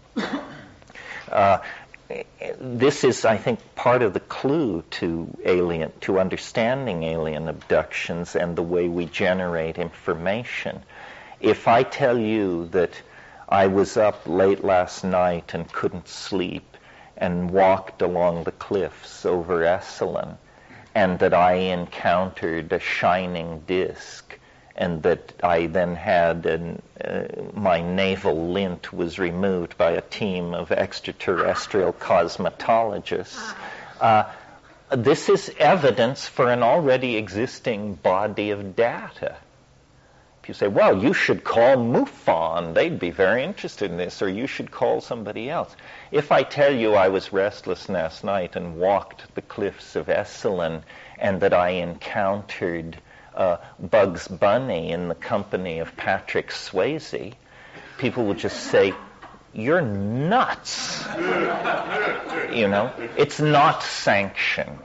It's not allowed. And nobody gives a hoot or takes it seriously for a moment because it serves no one's agenda. It's just insane data and should be immediately tossed out. This shows us, you know, that the objects in the unconscious are given different weights. And you can tell a crazy story and join a self-help group, but if your story is too crazy, they won't have a group for you. They'll have a cell for you. So it's worth bearing in mind. Let's be generous here.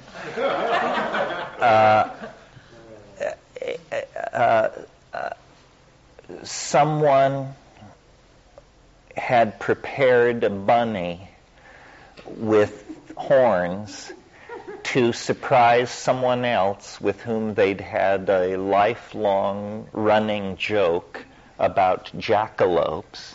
And they had arrived at Esalen for the surprise birthday party of this person and realized that the bunny was frantic because it hadn't eaten on the long trip.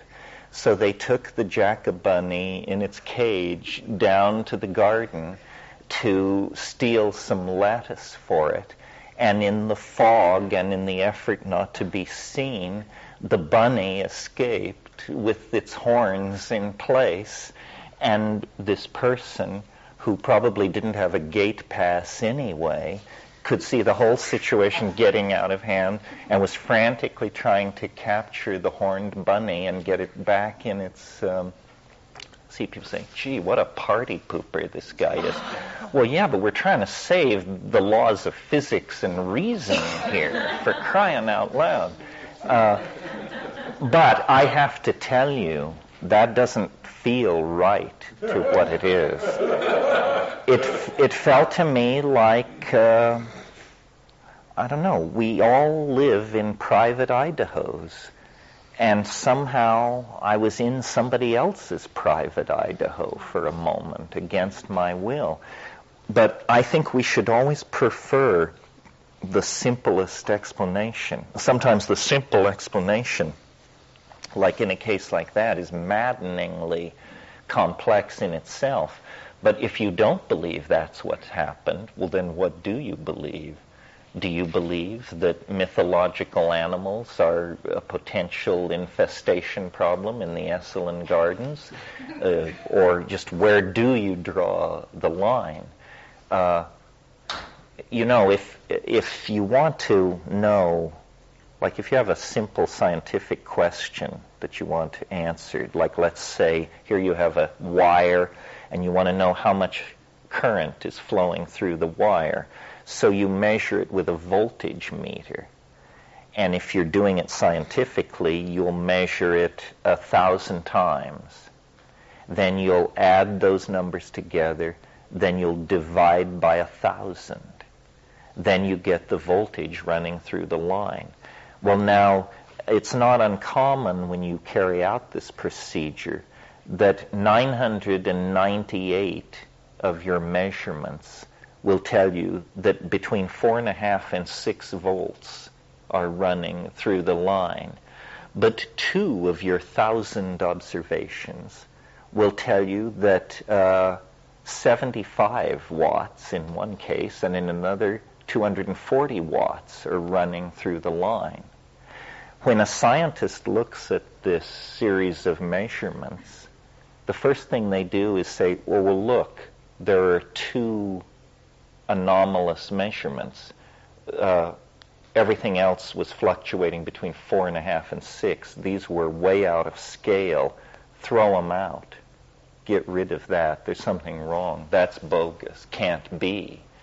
And then you get the voltage running through the line. Now, we do it in the sociological domain in the completely opposite fashion. Tonight, 1,000 people or more, just I'm picking a number, will stare at the night sky and see what has always been there. 2 people will see mile-long spacecraft with violet running lights and accompanied by strange music and a message for mankind. Now, what should we do with these 2 out of 1,000 people? Should we put them on opera? Should we rush their story to the cover of every tabloid outlet on Earth? Or that's what actually happens. In other words, in the sociological world, we seek to amplify novelty because we're fascinated by it. But then we get false readings of reality because we've raised we've made the novelty stand out too much. The fact is that information is a degradable medium, and it collapses into contradiction and absurdity often. If you analyze your own conversation over a course of a day, it's largely grunts and nods. We don't really engage for verbal communication all that much of our waking time, and yet we assume that we're doing it constantly. And so I think reality is very slippery, very malleable. I think we're very naive about what information is and how it works. I've been interested in, as a lens for this phenomena, in crop circles.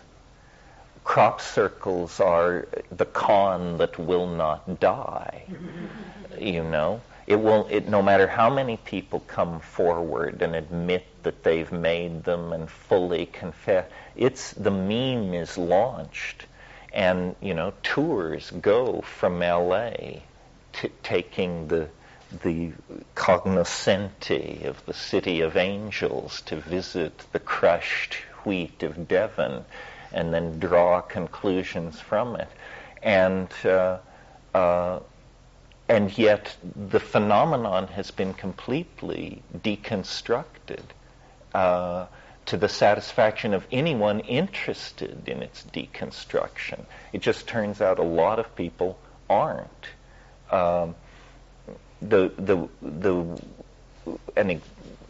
Extrapolating from the crop circle thing, the way reality seems to work is we have a self-observing system of media, newspapers, television, so forth and so on. Something strange happens. A block of ice falls in a field, a peculiar pattern in a crop. A frightened rural person has some kind of strange experience. The local press prints this. Then people called stringers cull that local press environment for interesting stories. In other words, stories that people would be interested in Argentina and Australia, just for their weirdness and their human interest. So they carry then the flying saucer, the block of ice, whatever it is, goes on to the Reuters network and UPI and this sort of thing. Well, then you and I, reading our daily dose of media, the New York Times, whatever it is, so you're reading even the New York Times, page 43, 1 inch of print, it says Hertfordshire, England.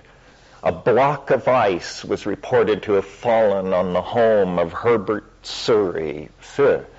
Well, so you think, that's interesting. Let's see how my Adobe stock's doing. What's Dilbert up to? And you, in other words, it's nothing to you. But of the millions of people who will read the New York Times, some few will say, this dovetails with the astrological calculations I've been doing recently and my this theory I've had, and this this piece of data is important to the construction and maintenance of my worldview.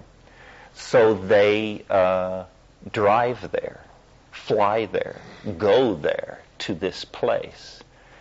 Well, now, the only other human beings who are interested in this phenomenon at this point are journalists. And journalists, God bless them, have to have a story. So if your editor says to you, a block of ice has fallen on a farmhouse in Cheshire, go get the story. You drive out there, and of course there's nothing. There's now a mud puddle, the block of ice, having been bottled for its curative powers or whatever. And there's nothing there, there's no story, except that the person who resonated with the phenomenon has also arrived at the site. This is where the marriage in hell takes place. The press meets the nut over the corpus delicti of the anomalous event. And the press guy says, my God, we drove miles to get here. I'm on deadline. There's no story. There's no picture. Who are you? To the person in resonance with things. Say, well, I'm Dr. So-and-so of the Advanced Institute of Auric Physics, which I founded, and I've published numerous books, all of which I self-published. And I'm very close friends with Terence McKenna and the Dalai Lama, and I know what's going on here. And say, okay, what's going on?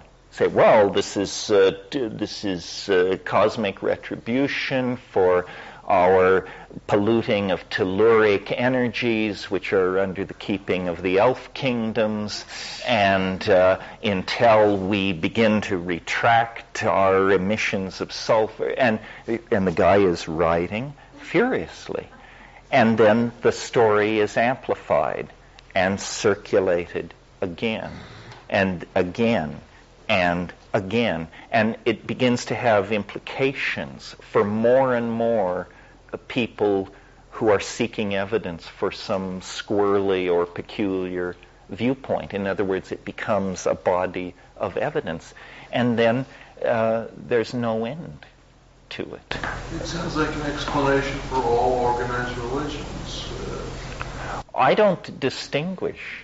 I think I was when the Heaven's Gate people exited the scene, I was amused by the tone of the rhetoric in the press. It was all about how could people believe such a weird rap?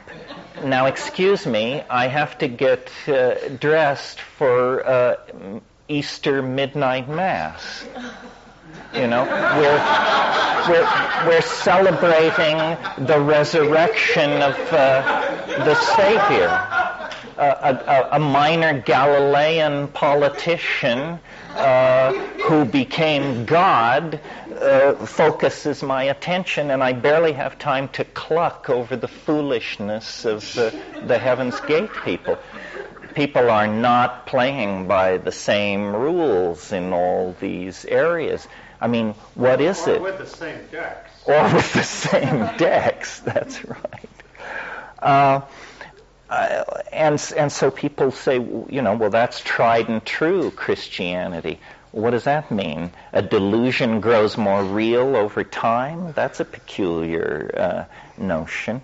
Pliny the Younger, there's a fascinating book published in the last couple of years called The Christians as the Romans Saw Them.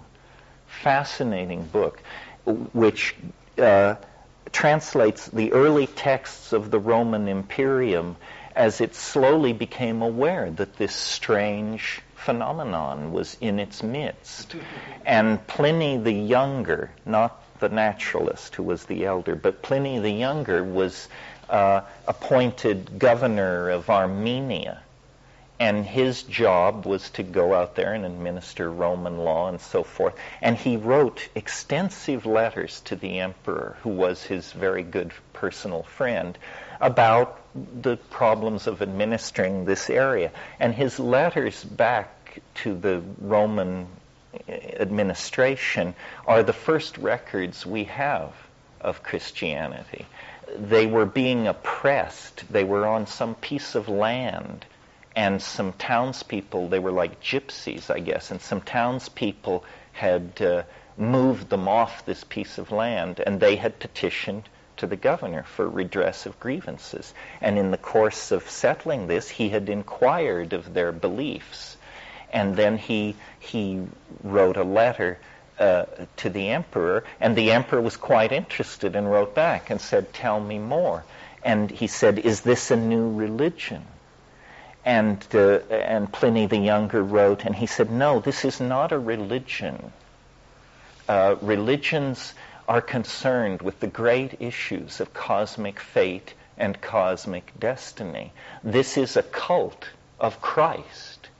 It's a cult of personality." And this was actually the earliest take on Christianity by non-Christians, and I think, examined fairly. I don't hear cult as the hammer word some people hear, but it is a clear distinction between religion. Religion is sort of the imperative branch of philosophy. How you should live based on the nature of being and the world. A cult is just a squirrely bunch of ideas based on the power of some personality or some revelation. I don't know how we got off onto all of this. Probably Barry's evil and manipulating influence in the background somewhere. Yes. Thank you for asking. See, I don't carry on this kind of debunking stance from a point of view of somebody who's never had these experiences. I have had these experiences. I mean, in my book, The Invisible Landscape, I describe encountering a flying saucer right down to the point where I could see the rivets. But in a way, I saw too much. Or I kept my head, because I went through all the emotions of the standard UFO encounter. In other words, awe, paralysis, acceptance that it was going to take me. But as it kept coming closer and closer, and I saw more and more of it, I could finally see that it was, in fact, the end cap of a 1937 Hoover vacuum cleaner that was about 45 feet across.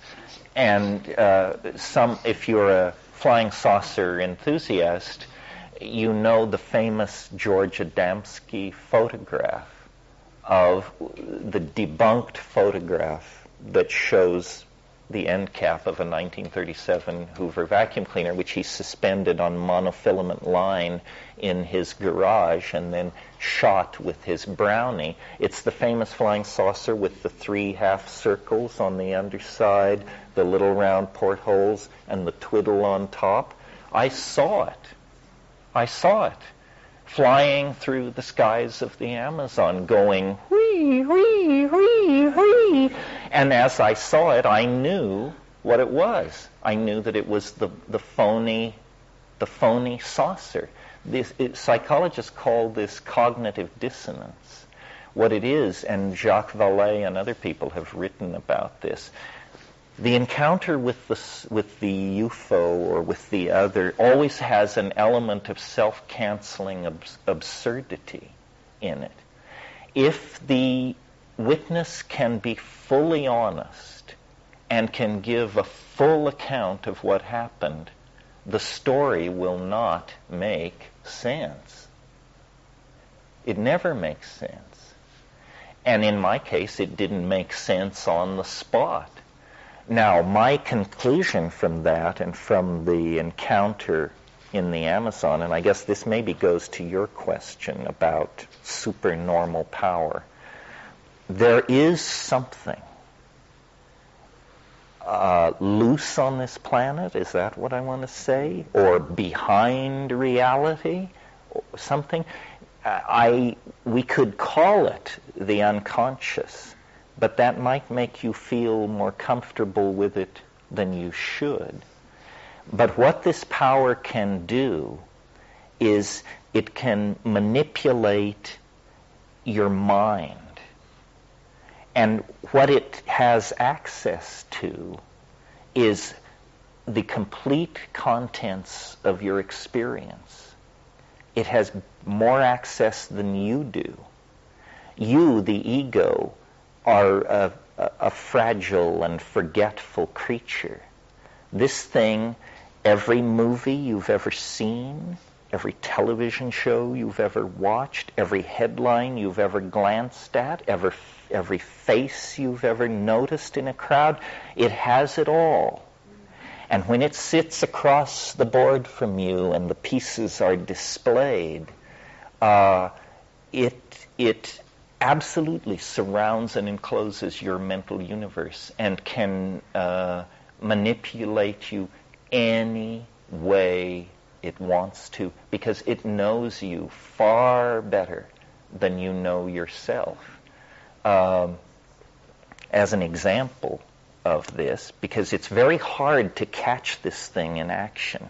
It's mercury sly, but it's not perfect. It's not godlike. It's just 99.8% able to do this trick without ever being nailed to the wall for it. Here's an example of the 0.02% where it failed. And if this seems to make no sense to you, you should read my book, True Hallucinations, in which the story I'm about to tell is embedded. But my brother, to shorthand it catastrophically, went pretty bananas in the course of this expedition to the Amazon. And at one point he announced that he was going to deliver a teaching that would, I think this was the one which cured all disease.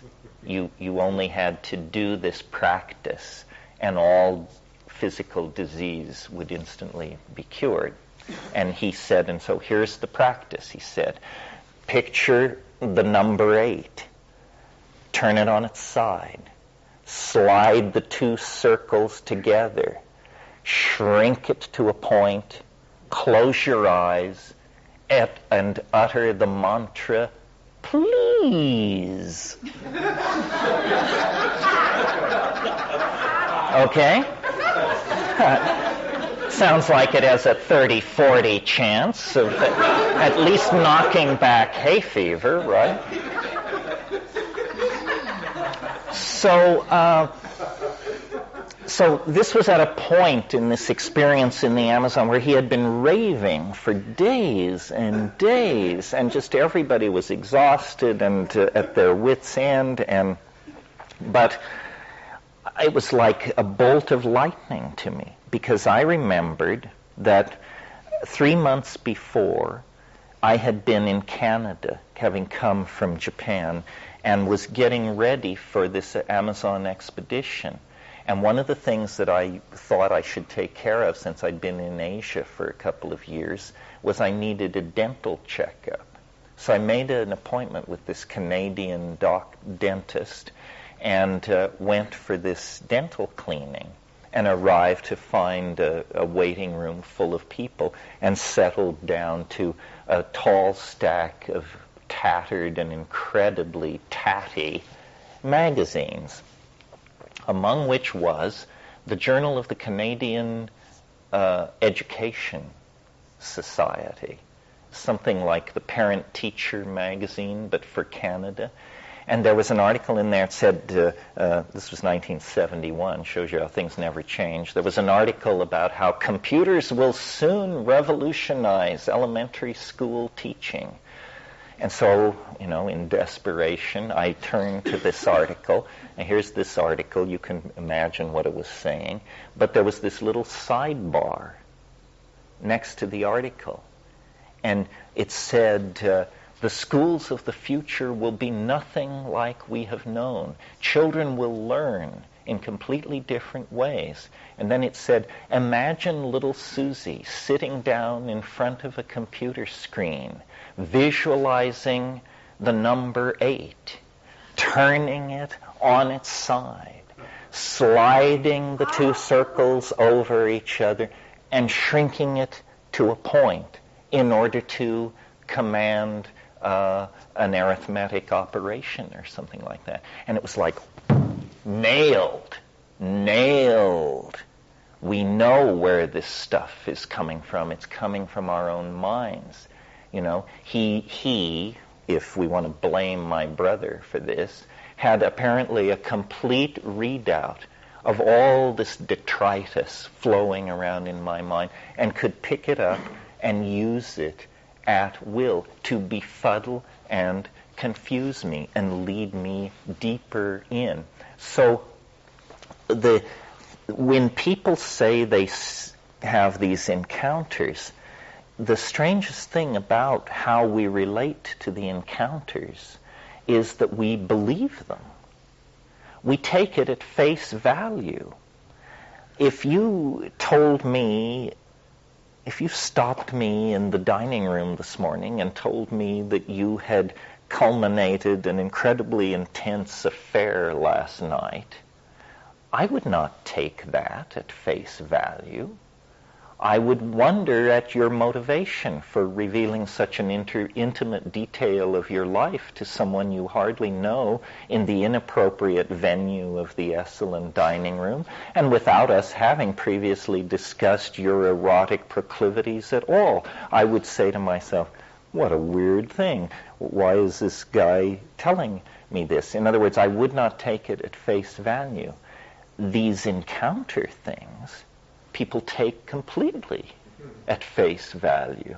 And yet they are the most suspect accounts any of us produce. The people who have these experiences take it at face value, and then the people who listen to the experience take it at face value and say, well, let's go out and measure. Now, you say you were standing here and it came over the trees at this angle, so you say it was the size of a football, but the tree was in front of it, so that means by the rules of optics that it could have been no more than 15 feet across, no less than 3 feet across. In other words, they treat it like it's science. Like this is, we're supposed to, deconstruct this and find out the nature of the object. You wouldn't subject a dream to that kind of analysis. That would be absurd.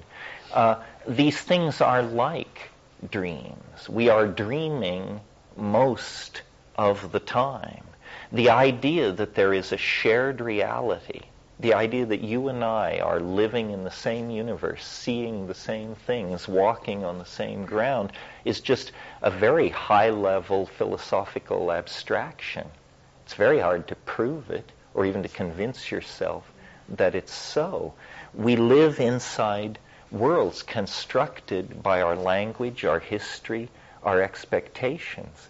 And when the unconscious, for some reason, becomes, as the Jungians say, activated, it moves into that world and it uses the entire stage of being to send messages back to you about reality. And it's an intelligence test, is what it is. It's an intelligence test. And if you take things at face value, for sure you failed the intelligence test. It's no game for the naive. Based on foolishness, or is it based on stupidity? Sometimes one, sometimes the other. If you can't help yourself, I guess it's stupidity. If you can help yourself and you make the mistake anyway, I guess it's foolishness.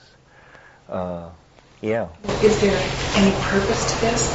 I mean, is it a personal thing, a personal cause? You mean, why is it doing this? Or for educating us? I mean, it seems like it's educating us. but in a funny way. You know, if you read Jung on alchemy, alchemy is like this. It's a paradoxical realm of symbol structures that seem to contradict themselves and myths that don't make any sense. But what it always is about, I think, is dissolving assumptions. That's why the people who take it literally are in a sense victims of it, because it was not to be taken literally. The intelligence test is failed. You know, the flying saucer enthusiasts love to say, I don't know what the number is, they keep pushing it up, but they say 35% of the American public believe flying saucers are real. Well, now, first of all, are we being asked to believe that 35% of the American public can carry on a coherent discussion of the concept real? You know? As real as what? As real as Madonna's talents? As real as Clinton's integrity? How real are the UFOs? And to my mind, then, if 35% of the American public believe the UFOs are real, and they aren't real, then obviously the interesting population to interview is the other people. What do they think? Well, the UFO people will say, oh, well, they just think they're weather balloons, or they think that it's government aircraft, or... No, don't let your opposition speak for itself. I'm in that larger percentage, and I don't think UFOs are weather balloons. I don't think they're government aircraft. Obviously, all the interesting explanations lie on the side of that they are not what they appear to be. You're listening to the Psychedelic Salon, where people are changing their lives one thought at a time. So, what do you... Be susceptible to this. We should be going the way out of this kind of foolishness. The true mysteries of this world do not require your connivance or belief in order to exist. They're able to exist quite independently, thank you, whether you believe in them or not. On the other hand, all forms of fraud and duplicity require the cooperation of the mark. That's you if you're buying into these things. You know, the pocket is picked because the mark is asleep.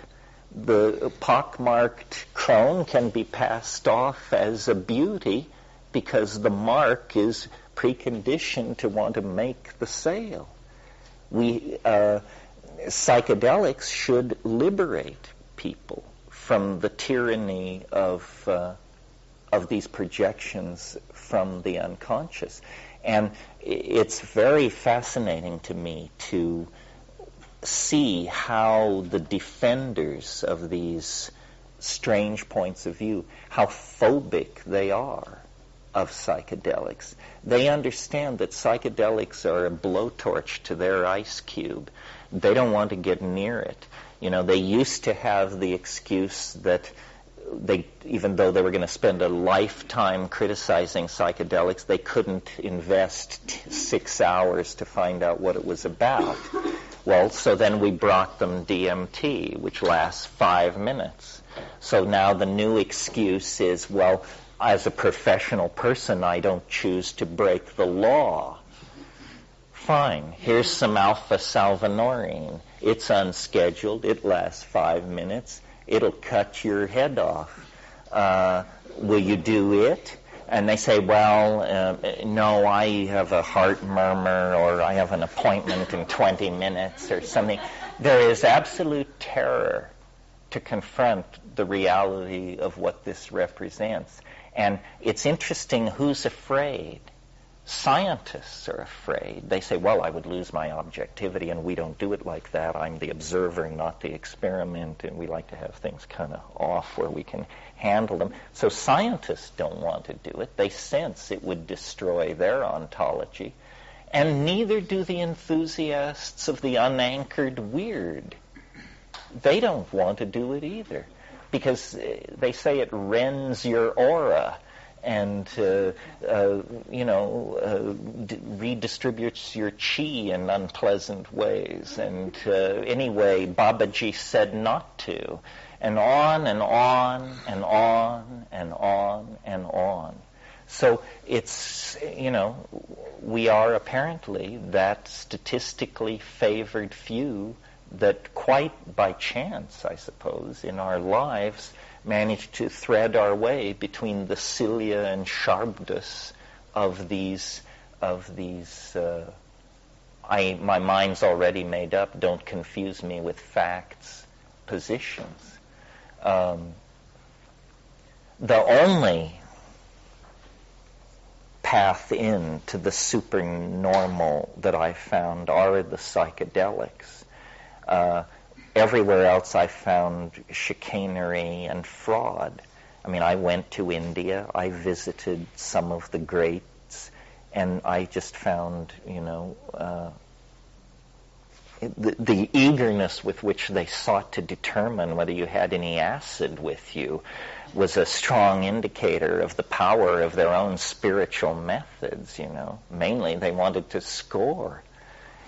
It's a sobering thing to have the teacher you came 10,000 miles to see try to get you to cut loose 3 hits. I don't know. It's fun to be a free person. It's fun to not depend on an institution, an ideology, an other person, a place, a time. And it's very hard to sell this form of fun. People are afraid. People have been disempowered, I think, through the process of juvenilization that we described last night. People define themselves as frightened children. They want methods, gurus, partners, safe havens, stipends, sabbaticals. They just want all these things to make it easier for themselves, but they don't make them easier for you. If you have all that, you will be soft and mushy beyond reclamation. You will contribute nothing to the human adventure. You don't want to just be a placeholder. There's no glory in being able to say, yeah, the 20th century, yeah, I lived through it, contributed nothing, said nothing, had nothing to say about it, but I lived through it. A lot of people didn't live through it. You might consider that you're standing in their shoes and act out of a commitment to them and what they might have achieved. I think often, strangely enough, about Anton Webern, who's one of the great modernists of European music. Webern was killed in the streets of Vienna in 1945 by an American GI for stealing a loaf of bread. This is what happened to European culture in the aftermath of the Second World War. We have been incredibly privileged in the 20th century. Europe has been smashed to dust twice in the 20th century. All its dreams, all its assumptions, all its hopes cast into the frying pan. We had nothing like that. And again, I think it permits an enormous amount of foolishness in our society, and an unwillingness to take things seriously, really. These things are not playthings. Fascism, futurism, communism. These things can ignite and consume whole societies. That means human lives.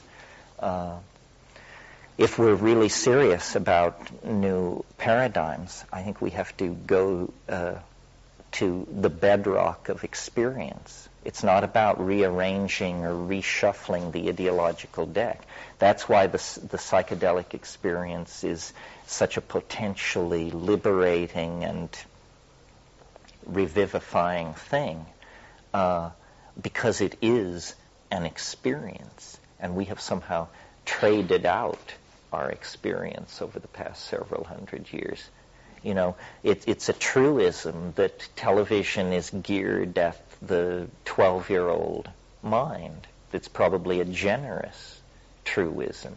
Millions and millions of people live larval, low-awareness lives, warehoused in the burbs, plugged into Costco and the telly, and as long as the magazine subscriptions stay subscribed and the credit cards continue to be serviced, the illusion that there is life happening here is allowed to continue. You know, I know that you've touched upon, I guess I have a question, and I'll get into why I'm asking the question, but it's hard to focus my thoughts on only because you're moving so fast in so many different areas that or just my ideas are slipping away as I'm trying to find a way to express them. But I guess this topic right now begs this question, is that if we're created in an equal, all of us with an equal amount of enlightenment and all of us with equal genetic sort of ability, and if you look at the world as an organism, as some people might do, and as you look at an ant colony, and there are certain functions within different types of beings within that same society that have different roles to do different things, and if you look at the human culture, that perhaps there's and if the world is an organism, that perhaps there is a function and for those people that are in the suburbs, doing those things, perhaps there's only a certain amount of capacity within those people, and with various people have different capacities, and certain people that are going to find their way to enlightenment are perhaps more able on other levels beyond, not everyone's endowed with the same amount of ability to get there in the first place. And I was curious what you thought about that kind of theory, because I know the sort of coevolution of man and mushroom, and sort of bringing man to another, to an enlightened state through the coevolution of those two together. Perhaps there were certain areas that were left behind, or certain people that maybe are less affected by that coevolution, or different cultures and within the world culture. And I marvel that I can't find an explanation myself for why certain people just refuse to open their minds at any point. There's no way to penetrate, and perhaps it's because that mind isn't there. Well, this is this thing where I say culture is not your friend, and those people being warehoused and hooked up to the TV in the burbs, they're the people who didn't find this out in time, and now are mainlining culture, and it is, in terms of cutting your social effectiveness, it's as effective as heroin.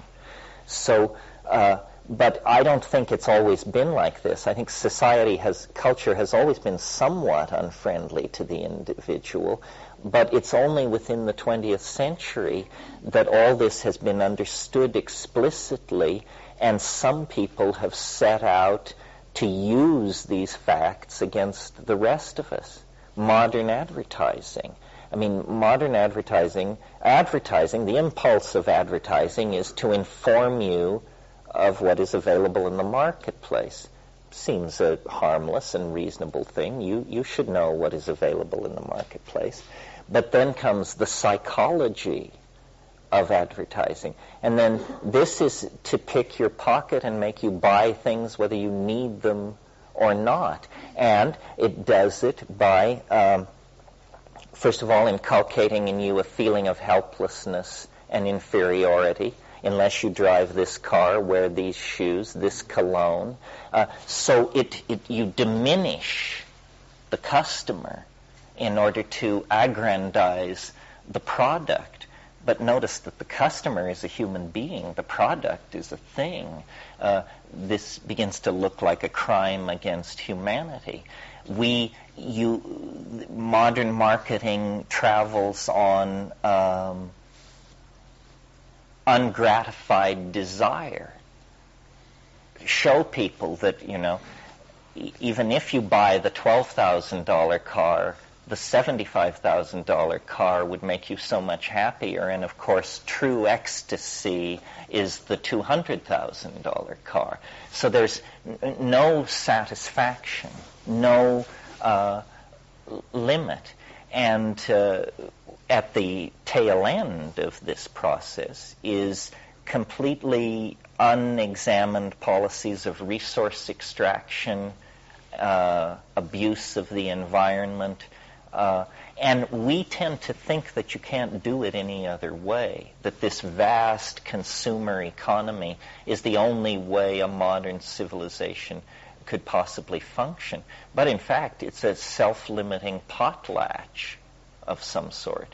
Do you all know what a potlatch is? A potlatch is among the Northwest Coast Indians. It's an interesting approach to consumerism. Among the Northwest Coast Indians, gift giving is a big deal. But the potlatch is when you can give so much gifts that you can burn them. This is considered the highest form of consumerism among the Haida and these people, is to burn all the physical goods. And it's a form of display. I mean, these things cost money and are fine objects, but you destroy them to prove essentially how much money and power you have. Well, we're in that situation. Everything is disposable. Everything is throwaway.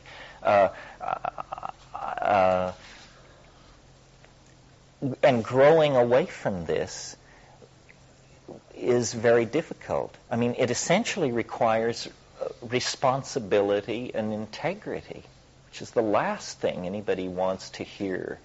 They want to hear that, I don't know, chelated enzymes or a particular form of therapy or darshan with Guru Ma or something else is going to make it all right. No, just individual moral responsibility is the basis for intelligent existence. And this should be obvious to most people, except that the cacophony of the marketplace is making it so hard to figure this out.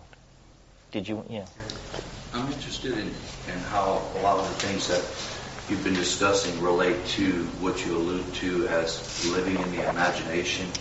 Talking about cultural limitations makes me think about limited patterns of perception. And what psychedelics seem to help you do is decondition you from those previous limited patterns of perception, give you a glimpse of what is possible, although if you try too quickly to define it, you fail the intelligence test, as you say, because what it's trying to help you to glimpse is what is beyond another level of limitation. And culture can be like a group mind that you buy into that's a very limited pattern of thinking. Technologies, cutting-edge technologies like nanotechnology seem to be moving in the direction of living in the imagination. That is, what previously is only envisioned is now materialized. And again, psychedelics seem to intimate that the experience itself seems to point towards what is previously thought of as beyond the possible, as now an opening towards envisioning that possibility. And again, you allude to a future vision of living in the imagination, the union of spirit and matter. And that's kind of the common theme that I pick up with a lot of the things that are being discussed here. And I'm curious, what your concepts are. Well, the reason I think psychedelics are an antidote to this commodification and juvenilization is because they not only dissolve boundaries, but they also show you inner worth. In other words, they show you that you, who you previously dismissed, have more beauty in your head than Cartiers and Tiffany's and all the rest of it put together. So you don't need to go to Harry Winston or Cartier's. You have inner worth. You don't need a car, a house of great expense. And then the other thing is, these technologies are allowing us to vivify the imagination and to make it very real. In fact, to make it something we can walk into. I tried it out on my staff group, and it didn't seem to get very far, but I really think every single one of us should be learning how to expand our communication skills. That this is our task for the rest of our lives, to learn how to communicate with each other, to communicate verbally, by touch, but also accept these technologies. I've spent the last 6 weeks learning how to three-dimensionally model objects and then animate them, texture map them, color them, because I've spent my whole life clawing the air and raving about hallucinations, and no one could ever see what I meant. But if I will cancel all engagements and work at my terminal for 6 months, I'll come back with 30 seconds of film that I'll just say, that's my best shot. To the limit of my present acquisition of skills, here's what I'm seeing. So, it's not about rejecting the media or the marketplace. It's about changing your relationship to it. Do not consume. Produce. Into the vacuum of the producer-consumer relationship, inject your own art. Make sure that you are producing, not consuming, because the one stultifies, marginalizes, and creates a juvenile attitude, and the producing actually raises the sum total of consciousness of the human species. What we're debating and talking about now, myself and my friends, is trying to get someone to endow a prize that we would sneak onto the internet in the first stage as the psychedelic simulation prize. In other words, a $5,000 prize awarded once a year, a small statue of a smiling man, we'll call it the Tim. You can win the Tim for producing the best three-dimensional animation of a mental landscape. Well, probably from now till 2000, these will simply be videos, QuickTime movies. But sometime beyond 2000, these will become VRML coded virtual realities, and people will begin to walk into them. And we'll still call it the prize for psychedelic simulation. But notice that once you can walk around inside these things, they become much more present. And, one of the things we've talked about over the past week is I don't believe alien spaceships are visiting Earth to pull our chestnuts out of the fire or to do anything else of much interest. But I do think there is an alien presence. It's non-material. You contact it in the psychedelic experience. It's non-material. Well, then what is the nature of the alien presence? Well, its nature is informational. It is made of information. Well, you know how in all flying saucer cults and all B movies of the 50s, there's always the awareness of the possibility of contact, and then there is the landing zone has to be created. And in Close Encounters, it was Devil's Tower out in Wyoming. This seems to be part of the archetype of the alien. What the alien needs to manifest among us is a suitable landing zone. And people say, well, the Nazca Lines, that was the landing zone. that's pretty lame. I mean, I won't even bother to deconstruct it. Surely if you can come from Zenebel Ganubi, you don't need airport running lights to be waiting for you when you get here. So the landing zone, and I'm beginning to think that in a sense the internet is a net to catch an alien. And the way you catch the alien is by writing the weirdest code you think you can think of and integrating it into all the other weird codes you can find.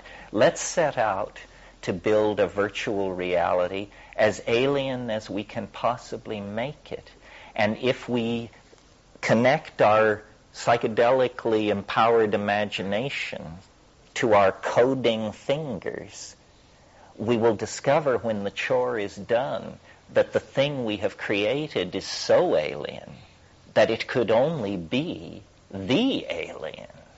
And that in fact the contact is now underway, because where the alien is in some non-local Bell sphere of universally accessible information.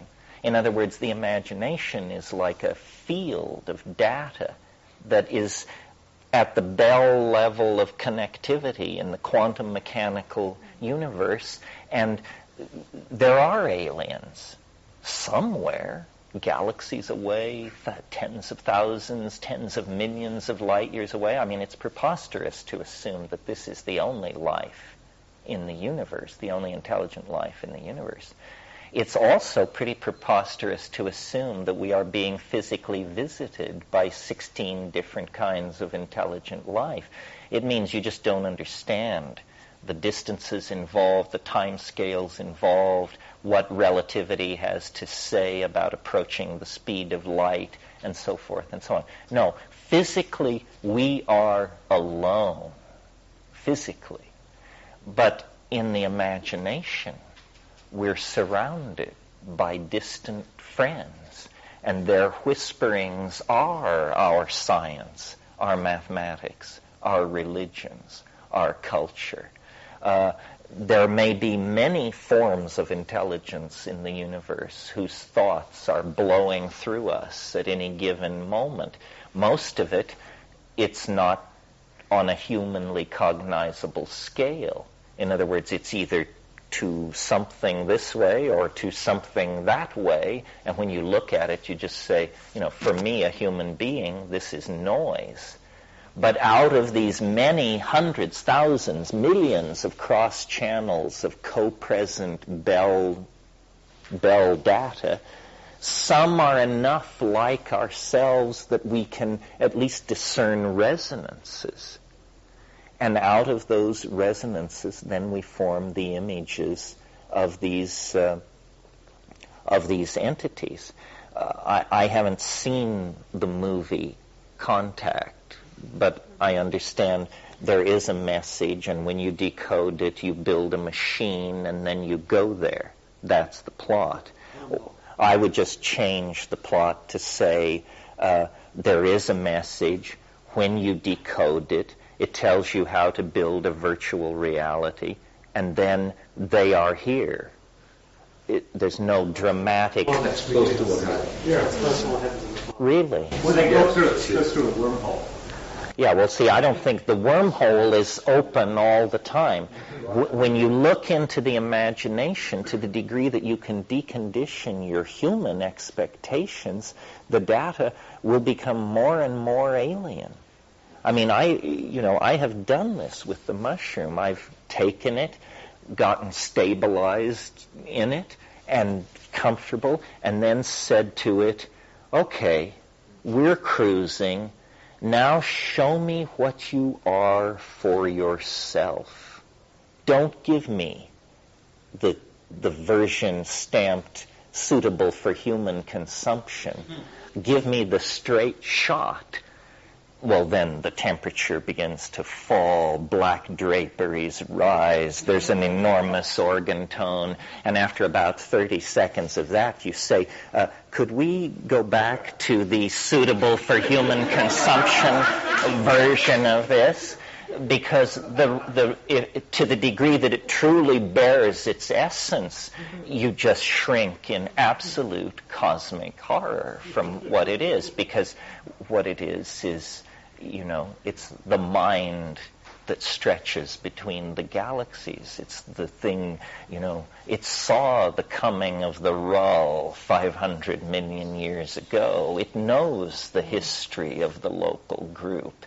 It possesses technologies that are so beyond the paltry imagination of man that for decency to even hint of these things is to transgress to some degree. So it comes as it can be understood. So it's a kind of mental calisthenics to train for it. A friend of mine said, every time I take mushrooms, my goal is to stand more. Right. To stand more.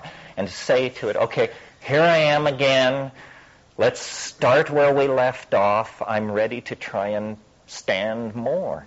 So people who think this is some kind of a lark or some kind of, they are skimming the back of the beast. They're never really, it can take you further than you want to go. It won't, usually. It's usually quite benign. It seems to sense our limitations.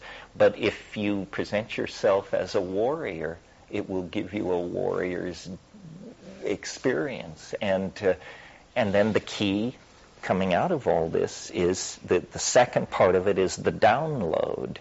And we've been having these astonishing experiences now for 30, 40 years. Very hard to communicate with each other. Now we have the tools, the 3D modeling, the animation. Anybody can learn these things in a few weeks of application. And we need a higher definition, higher dimension language than small mouth noises to convey this stuff. We need to be able to see what we mean.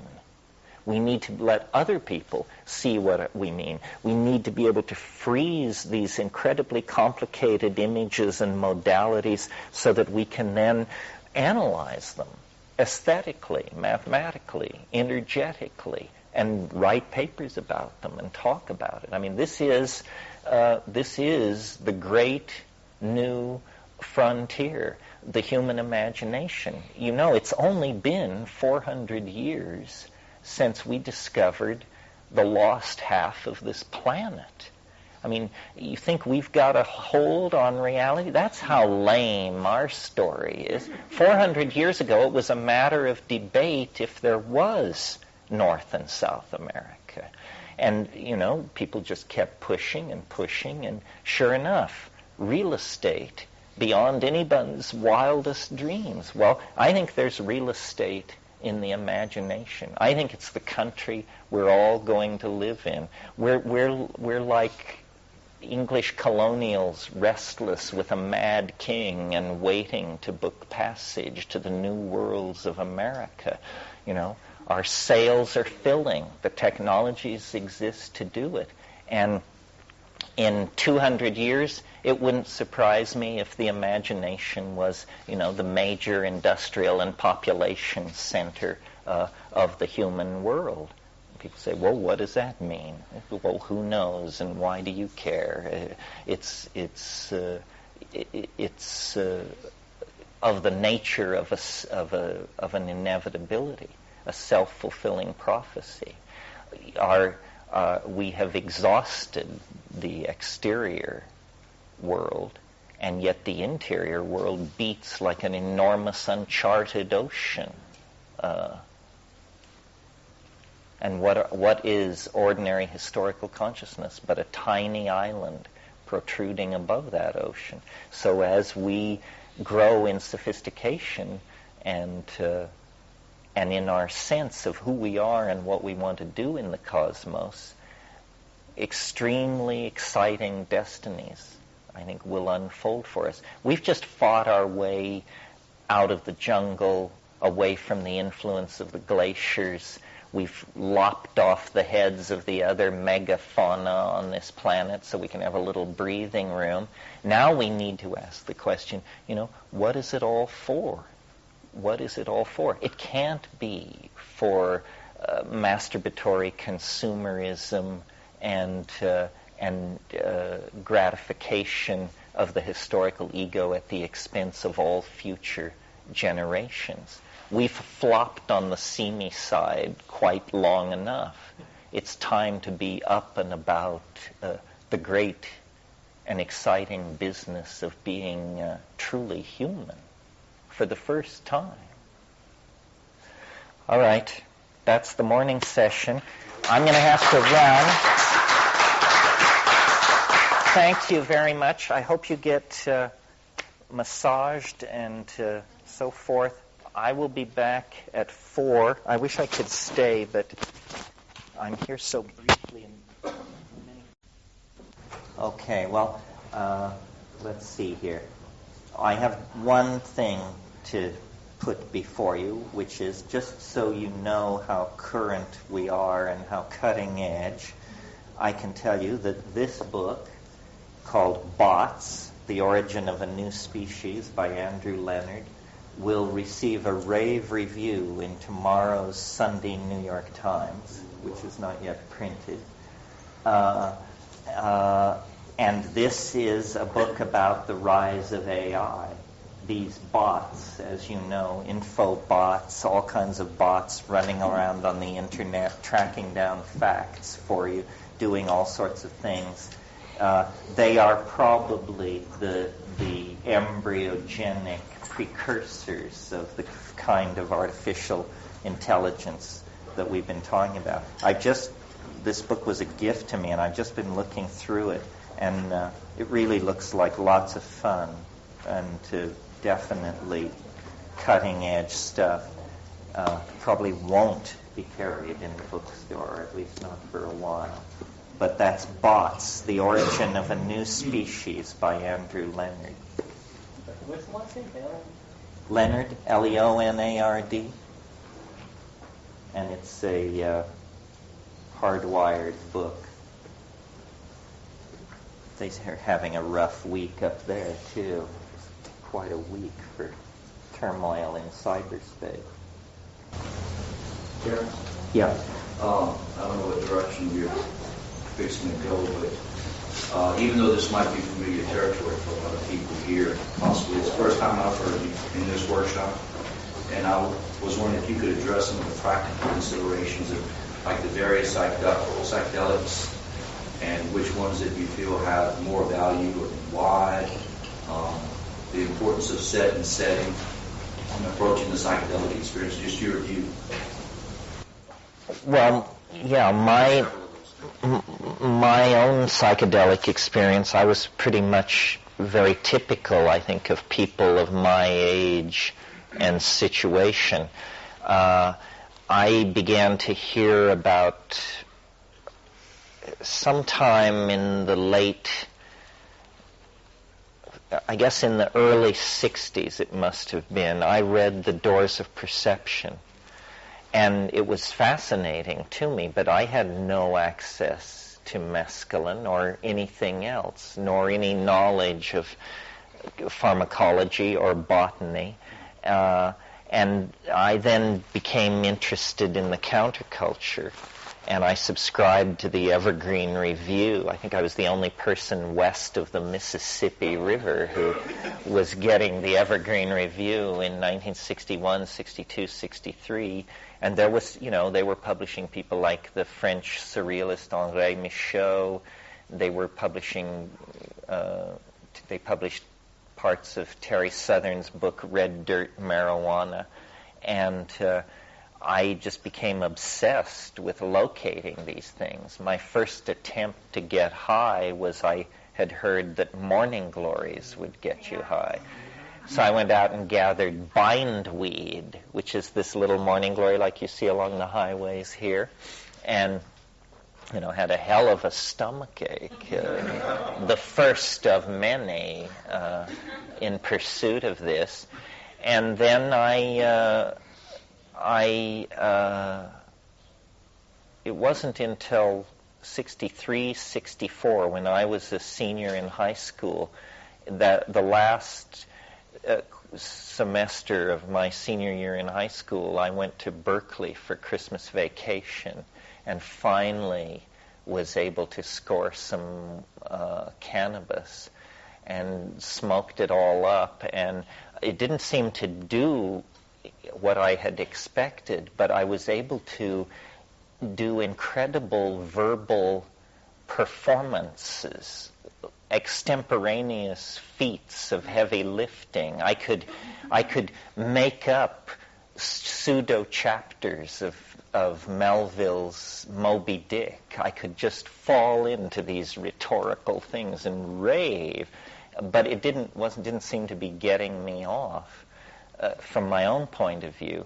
And then I went back down to Southern California, to Lancaster, where I was going to school, of all places. And, Captain Beefheart graduated from the same high school I did. Antelope Valley Joint Union High School District. Yeah. Oh, there's the Antelope. Huh? Zappa also. Geniuses just were pouring out of this school. And my friend and I we found a source of morning glory seeds, the real kind. And we would grind them up and put them in milkshakes and go out into the Mojave Desert. And I never had the explicit visionary eyes in the dark breakthrough because we didn't know how to do it. But we would look at the desert, and I remember it became more significant. Everything looked significant. And if you recall the vocabulary of Doors of Perception, it was that kind of thing. He said everything was glowing with iskite, and there's a lot of eyes open stuff going on. Then I got to Berkeley, or before I left Lancaster, came to San Francisco, got a job that summer, and across the hall in this flop house where my friend and I lived was this very peculiar guitar-plucking character who later turned out to be Barry Melton of Country Joe and the Fish, the guitarist. And it was just a few months after this that they brought out that album, Electric Music for the Mind and the Body, which was, it was very happening. And I took acid that summer, Sandoz LSD, in those little white capsules, and finally grabbed it one night on Green Street and just came to pieces. In fact, disgraced myself in several dimensions that nobody's ever been willing to explain to me fully since. I gather my sexuality, my bowels, my everything else just went into a tizzy. And then, and so I was sort of like following the track. Many people were having these kinds of experiences at just that time. But then in February of 1967, I sort of found my way at the front of the parade when one rainy evening in Berkeley, this friend of mine, who I'm still extremely tight with, and this guy always was first in everything, and he made it his business to burn through and abandon things before you'd ever heard of them. And he arrived at my house this rainy February night, and he said, "I have something I want you to try." And I said, "What is it?" And he said, "It's a new psychedelic." And I said, "How long does it last?" And he said, 3 minutes. And I said, "No problem, we're acid heads. We can handle 3 minutes of anything." And sat down and smoked my first DMT. And, it's never been the same since. I mean, it worked 100%. Yes, this was the famous 55-gallon drum that was boosted off a army conveyance vehicle when it was moved from SRI to some proving ground in the Southwest. The U.S. Army was trying to develop an aerosol artillery shell that would land in a Vietnamese village, drive everyone nuts, and you could send your people in and take over in all this gaseous, hallucinogenic confusion. And DMT and even then more debilitating psychedelics were being looked at in the service of this. And it's a famous story in the underground that there was this one 55-gallon drum of pure crystalline material that somebody just made sure fell into a ditch in Menlo Park somewhere, and somebody else came along 5 minutes later and picked it up. And rumor persists that that 55-gallon drum is not empty yet. Apocryphal stories abound of burial sites near Hudson's Bay, in the deserts of the Namib, other places. It's been moved around. Even the Dome of the Rock was indicated at one time. So I don't suggest you go looking for it under the Dome of the Rock. Anyway, DMT really, we had to then do our own research. We weren't getting information from the culture about DMT. It was talking about LSD and this and that. And the first thing you find out when you look into what DMT is, and at that time it was true, was that it occurs in a lot of plants. Later, Wade Davis, on and on, were just this amazing ethnographic and chemical data was like being downloaded out of the Amazon and declassified, and it just was revealing the entire picture of a shamanic, hallucinogenic religion. And having smoked DMT, we were inside from the start. I mean, we knew that this was just the most important thing to ever come down the pike. And so quickly for myself and my friends, the emphasis shifted toward how can we extend this experience? Because if you've smoked DMT and you're like me, it's very hard to grab onto. While it's happening, it's the most intense experience you've ever had. But it's so strange, and there may even be a physiological tendency for it not to transcript into short-term memory, because when you come down from a DMT trip, it's like awakening from a dream. You have this kind of crazy sense that something has just been happening and it was all around you and now it's gone. So we wanted to understand, how can you get in there for longer? And we tried simple things like taking it at the top of LSD trips. This is a hell of a launch, but it doesn't particularly prolong it. It maybe doubles the time from 3 minutes to 6. But we were saying, if you could get in there for an hour, you could learn something. You could bring something back. That was always the goal, to bring something back, an idea, an artifact, an equation, something. Well, further research indicated then, and I think probably the key source here is that book that William Burroughs and Allen Ginsberg did in the late 60s called the Yahé Letters, where I can't remember what the order of it is. I think Ginsberg goes down looking for it, writes letters back to Burroughs. Burroughs then goes down a year later looking for it, writes letters back to Ginsberg. Ginsberg comes off as somewhat of a nervous Nelly in that book. He didn't really care for it. It was a bit much for him. Burroughs, of course, ever the trooper, was completely gung-ho. And so this brought up the issue of yahe, which is what ayahuasca is called north of the Putumayo River as a generalization.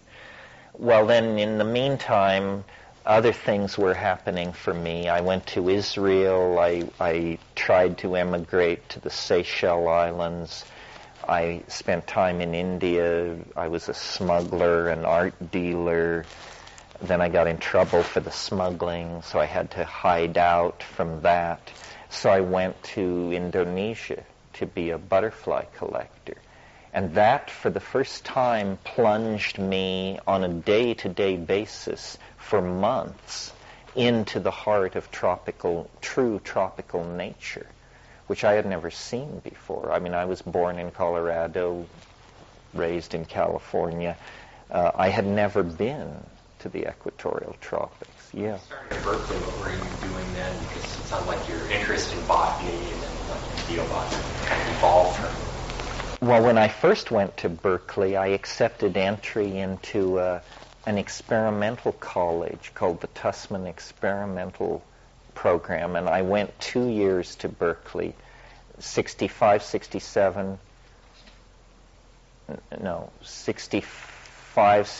67, 68, and then I left.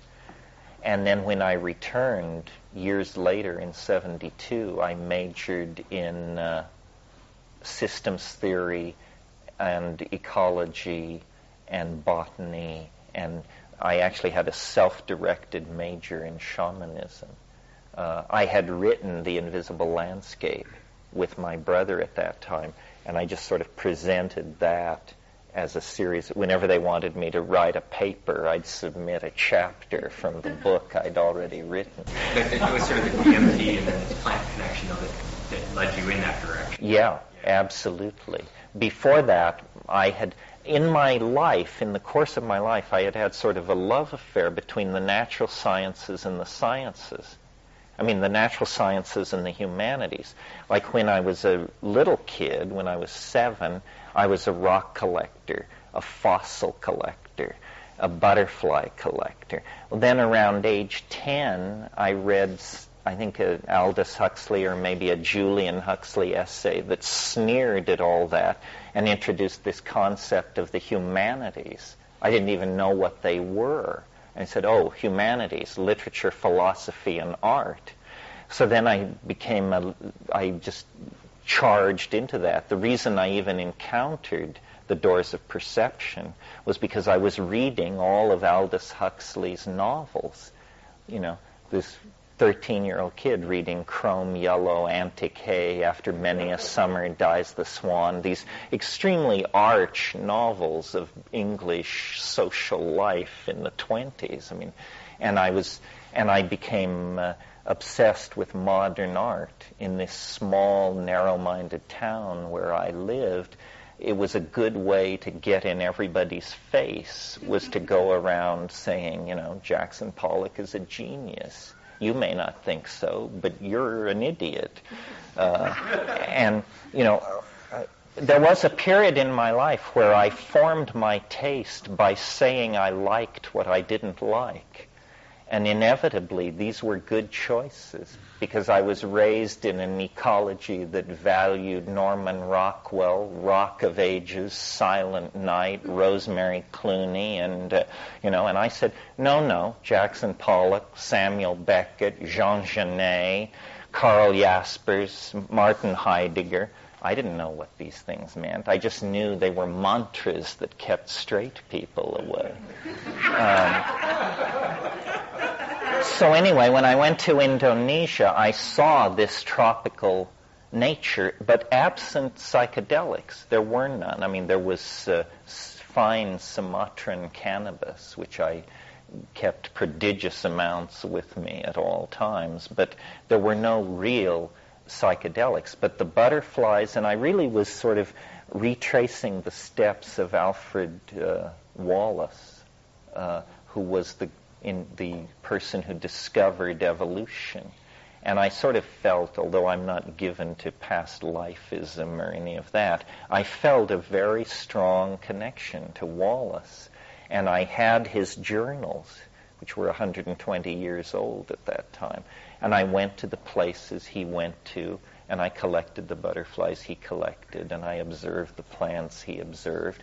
And I thought about complexity and diversity and all these issues. And I also processed my experiences in India, which had not been happy. I mean, I found India to be a spiritual desert, full of con artists and weasels of every variety. And I was better prepared than most. I mean, I had studied Advaita Vedanta, and I was serious, I at one point thought I would be a Tibetan scholar until I actually studied with lamas and learned how hellishly complex the Tibetan language actually is.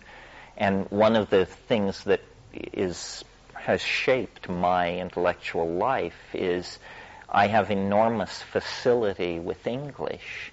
I can speak no other language with any facility whatsoever. I have failed German, Hebrew, Spanish, Tibetan, Portuguese, Italian, and there must be a few others that are just despair of. So that made it clear to me, well, a life of scholarship, you can never be a Tibetan scholar. You can never be a number of things because you have this funny blockage. And the conclusion from looking at Indonesian nature and looking at Asian spirituality as experienced up front was I should go to the Amazon. And in a way, we had always known this. It's not like we weren't as dumb as I'm making it sound. It was just a matter of working through all this stuff and getting to it. And finally, in 1971, my brother and myself and several other people, well prepared by even the standards of today. I meet people today who are going down there to look for drugs and enlightenment who haven't done the homework that I was able to do in 1971. And then went to Colombia, and we were pursuing a very rare hallucinogen. It's called ufkuhe. It's known only to 3 very small tribes down there: the Witoto, the Muinani, and the Bora. And it's a DMT drug that is taken orally. And the reports in the Boston Museum Botanical leaflets said they use it to see little people. And this was, I don't think I mentioned, part of why we were so into this is because the thing that is so unbelievable, even by psychedelic standards, about the DMT flash is that it's inhabited. It's not simply a reorganization of brain states or an insight about your sexuality or your anything. It's a place full of beings that are frantically trying to communicate with you, beings that are far weirder than any of the beings that haunt the tabloids in the supermarket. I mean, real aliens that don't even seem to be exactly made of ordinary space and time, but an intelligence. And I knew, having grown up with this kind of scientific thing in my background, that from a scientific point of view, it was either impossible or that we had made a great discovery. And I still think that we made a great discovery. I mean, it was sort of like the discovery of America. There were already millions of people living there when it was discovered, but nevertheless, for white boys in the middle class in Berkeley, we were definitely making a discovery that these drugs don't distort reality or expand reality, or they introduce you to entirely new and utterly unsuspected realities that confound reason. And this, you see, this is what I had been looking for. I wanted a miracle. A real miracle, not a miracle where you had to bow down and wear a dhoti and sweep up around the ashram and kowtow to the, a real miracle. And as far as I know, and I haven't had to change my opinion since 1971, DMT is a miracle. I mean, it's like being struck by noetic lightning. It's the one thing that you've convinced yourself is impossible. Whatever that thing is that you have managed to convince yourself is impossible, smoke DMT and it will just kick open the door of your apartment and take you prisoner. Rotate the wheels on your after-death vehicle, balance them, present the bill, and depart up the chimney. It's really something. There's nothing like it this side of the yawning grave. So I determined I had to understand it. And now I think I do not understand it, but I've managed to lead many people by one means or another through my exhortation or my writing to climb up to the rim and have a look over. And it has been established by a tiny but vocal minority as a phenomenon, a fact of this world. And so then any cultural dialogue that goes on to some degree must assimilate it. If any point of view which ignores this is not addressing the full spectrum of reality. As to what to make of it, I have no idea what to make of it. This is my life's struggle to know what to make of it. It is impossible, and yet occurs. And, it transcends ordinary emotions. You can't say you're afraid of it, or you love it, or you fear it.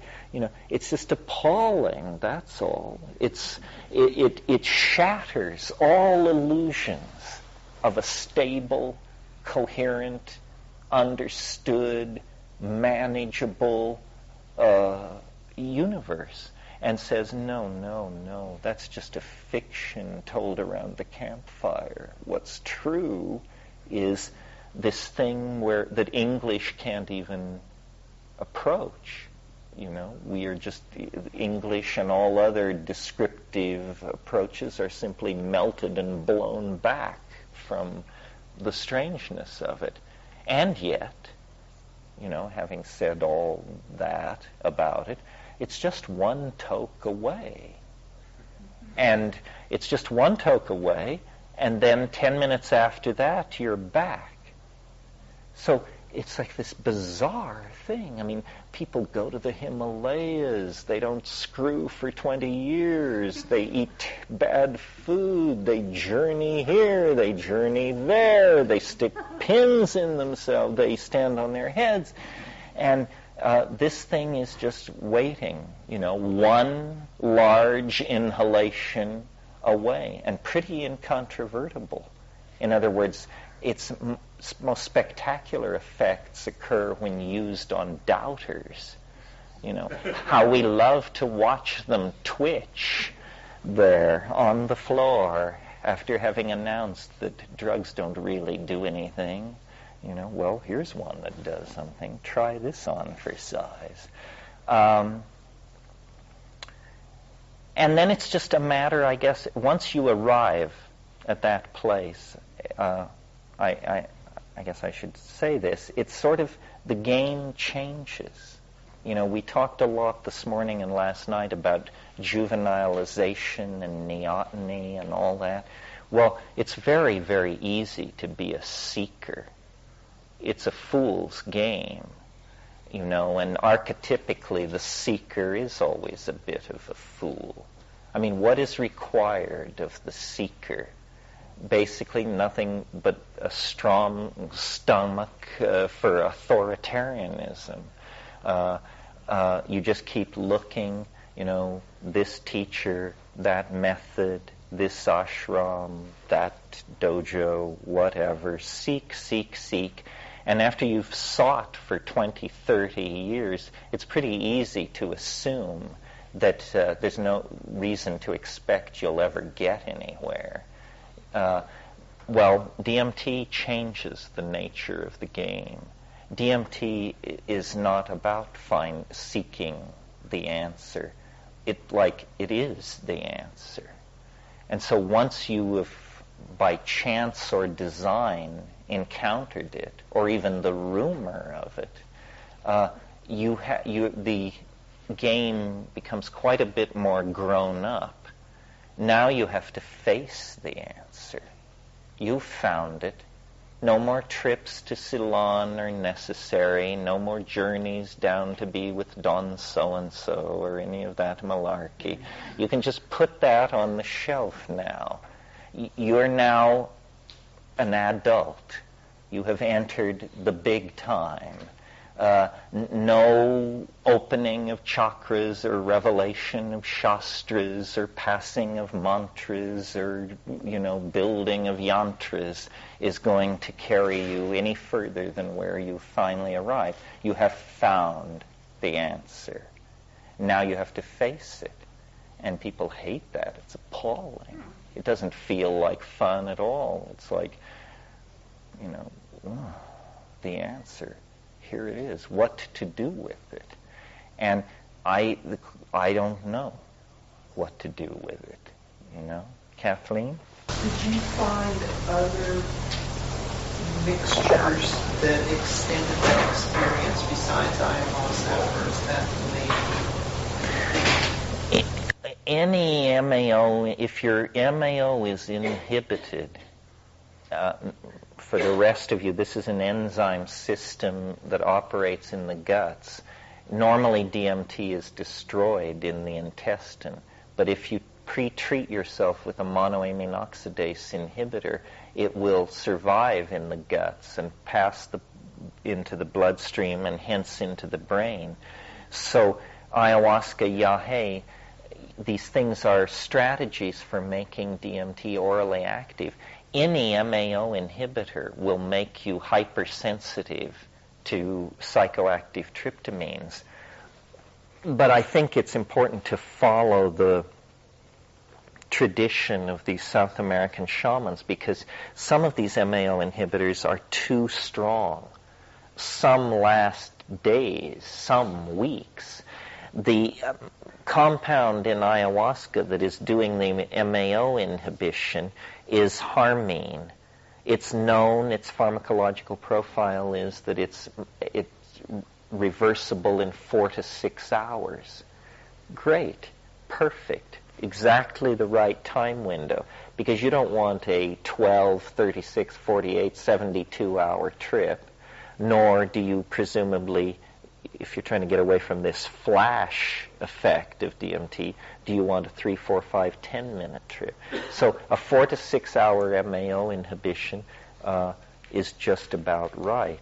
Can you recommend harmine, a source of harmine? A source of harmine?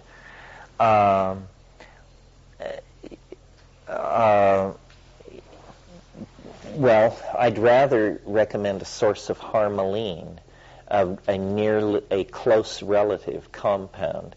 And the reason for that is harmine, which is what actually occurs in Banisteriopsis caapi, has as one of its effects, it tends to cause nausea. Harmaline is much less active on the stomach. And an excellent source of harmaline is the seeds of Pagaman harmala. Pagaman harmala is a zygophyllaceous shrub that grows naturally from Morocco to Manchuria, huge stands of it exist in the American Southwest, in places like Deming, New Mexico, and up near Lake Tahoe on Route 50. And it produces a hard little black seed, which if you take 2 grams of this seed, it will very effectively inhibit your monoamine oxidase. If you don't take it with a psychedelic, you will probably notice only a kind of sedating effect, nothing dramatic. But if you complex it with DMT, it will turn on all the lights on the Christmas tree. Pergamum, Pergamum, Harmala, Harmala. It's sold in Iranian markets under the name Hurmal and is used as an incense. So it's also in the Allies catalog, although he's selling it for It takes such a small amount. On that list that I set out, the first one is Allies. Do not take more than 2 grams of this. It works. Now, to be fair, and to, if you're going to start doing this, you really should. There's a lot of homework and scholarship, a little chemistry, a little botany. You really should try to inform yourself about what's going on, because you're taking charge of your spiritual existence. These are the tools, these are the means. Know the tools, know the means, and then you won't screw up. Yeah. What you have to do is look at the all drugs news groups on the internet, and you'll see how reckless people can be and how misinformed about these things. So, it really heeds to try to do this and also inform other people, because there's a lot. Yeah, there's a lot of bad information around. Yeah. Is there any, one book or a couple of books where you can fully inform yourself about this stuff? Well, some books are more trustworthy than others. For example, Jonathan Ott is a meticulous scholar, very rarely makes technical mistakes. So he's one person to look at. There aren't a lot of how to do it manuals in drug taking, because it's a thankless task for an author. You just gain social disgrace, There are some lists on the internet, like at Lyceum. There are very large data archives maintained, and people with an interest in keeping the integrity of the data high. But never trust. Always, as Gorbachev said, trust but verify. Because it's not like if you get your mantra wrong, something terrible will happen. But if you get your molecule wrong, something terrible might happen.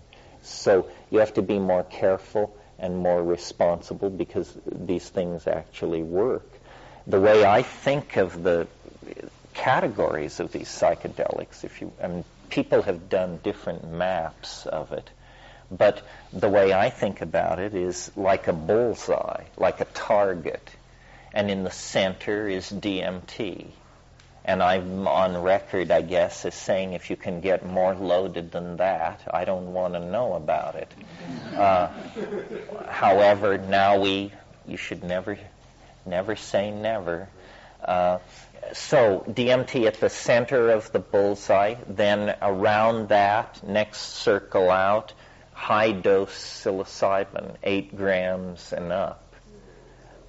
8 grams and up. Then around that, high-dose LSD, mescaline, and it fades out. And dose is very important. In other words, there are people running around who took psychedelics once and think then that they should pontificate about it. 100 gamma of LSD is nothing like 500 gamma of LSD. And 500 gamma of LSD is not putting the system at risk at all. And yet it's certainly putting people's psychology and self-image at risk. I mean, they assume they'll never live to tell the tale, usually, in these cautious days anyway. But the organism is not at risk. A lot of people take mushrooms at very low doses, 0.5 gram, 1 gram, 2 gram. For them, they think that's getting spectacular. For a 145-pound person, the action begins at 5 dried grams and goes up from there and quickly becomes unenglishable and completely difficult to convey back. As long as we're on this subject, I suppose, and in the interests of staying current, as some of you probably know, in the last several years, an entirely new psychedelic has appeared on the scene, completely confounding both psychedelic enthusiasts, order freaks, the law, the chemists, everybody. I'm speaking of Salvia divinorum and its active principle, alpha-salvinorin. If you are a soul of such rectitude that you've been putting off doing psychedelics because they're illegal, this is the one for you. It's not illegal. It's legal. It's as legal as little green apples are legal. As long as everyone, well, and I don't know whether it may even just be legal. In other words, to suppress this would, at this point in the drug dialogue, would cost the other side a lot of effort and credibility, and probably the effort would fail. Almost everything about Salvia divinorum is unusual. First of all, it's not an alkaloid. All other psychedelics, true psychedelics, are alkaloids with the single exception of mescaline. Mescaline is an amphetamine, very close to alkaloids. The compound that's active in Salvia divinorum, alpha-salvinorin, is a diterpene, not an alkaloid. The only psychoactive diterpene ever discovered. So that's one thing unusual about it. Another thing unusual about it is it's active under 1 milligram. Now, that means that approximately 800 micrograms of this stuff is the effective dose. This is similar in the LSD range, except LSD you took orally. This you smoke. When you talk about smoking 800 micrograms of material, we're talking about a very small grain of salt. So the potential for overdose on the pure compound is almost inevitable. Well, again, what I have not had the guts to smoke the pure compound, having watched people melt and twitch fairly dramatically. DMT test pilots come back ashen, white-knuckled.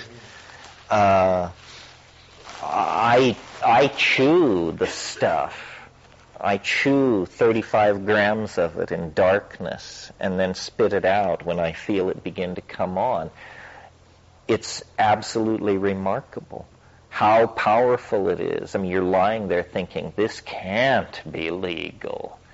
You know, I mean, this actually works. Yeah, Scott? Has this actually been extracted or synthesized? I was just thinking of that as far as then the legal implications, because if it were to become extracted, that would, I think, it's difficult to kind of nail this, just that. I don't know if it's been synthesized. It's been extracted. I think that it's a very interesting situation for our community. This stuff is not illegal. if we want it to remain legal, we should not provide horrific examples of its abuse. Now, it seems like in that effort, it's doing its part to aid us. People are appalled by this stuff. I mean, people who style themselves hardcore after one pass near this just say, yeah, it did dissolve reality. Yes, it did blow my mind. But they don't come out of it clawing to do it again. But I don't say a psychedelic has to be pleasant to do its work. What its mission is to dissolve boundaries and conditioning. But you're using part of your definition of it being a psychedelic too. That was the other question I had. So what categorizes that? Well, there's just a certain clarity of vision that if you get that, I think you have to call it psychedelic. For instance, ketamine. Ketamine isn't a psychedelic. It's a something. It messes with your mind for sure, and it certainly dissolves boundaries and on and on and on. But it occludes in some way. I mean, it is, after all, an anesthetic. Its purpose is to knock you out. If higher consciousness lies in the direction of anesthesia, what is higher consciousness? But the Salvia divinorum, and it's used shamanically in Mexico, and the plant is easily grown and transported. I think it would be a fine notion for people who are interested in all these things to grow and cultivate this stuff and come to terms with it.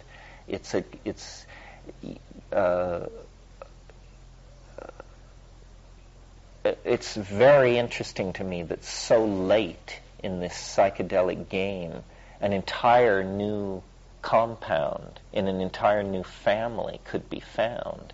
And of course, now that it's been found, they're going into its botanical sources with extremely subtle, non-destructive analytical methods like high-pressure liquid gas chromatography and this sort of thing.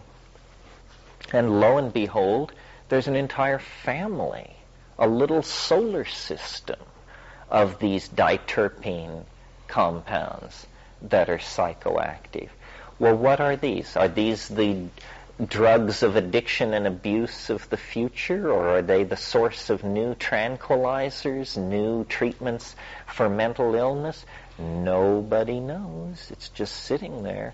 So, if you're looking for a career in pharmacology or medical research or something like that, this is very hot at the moment. And if we needed to produce metric tons of this material for any purpose, it could be easily done. There's no theory. Your perspective on the importance of set and setting, and how did your view of that evolve?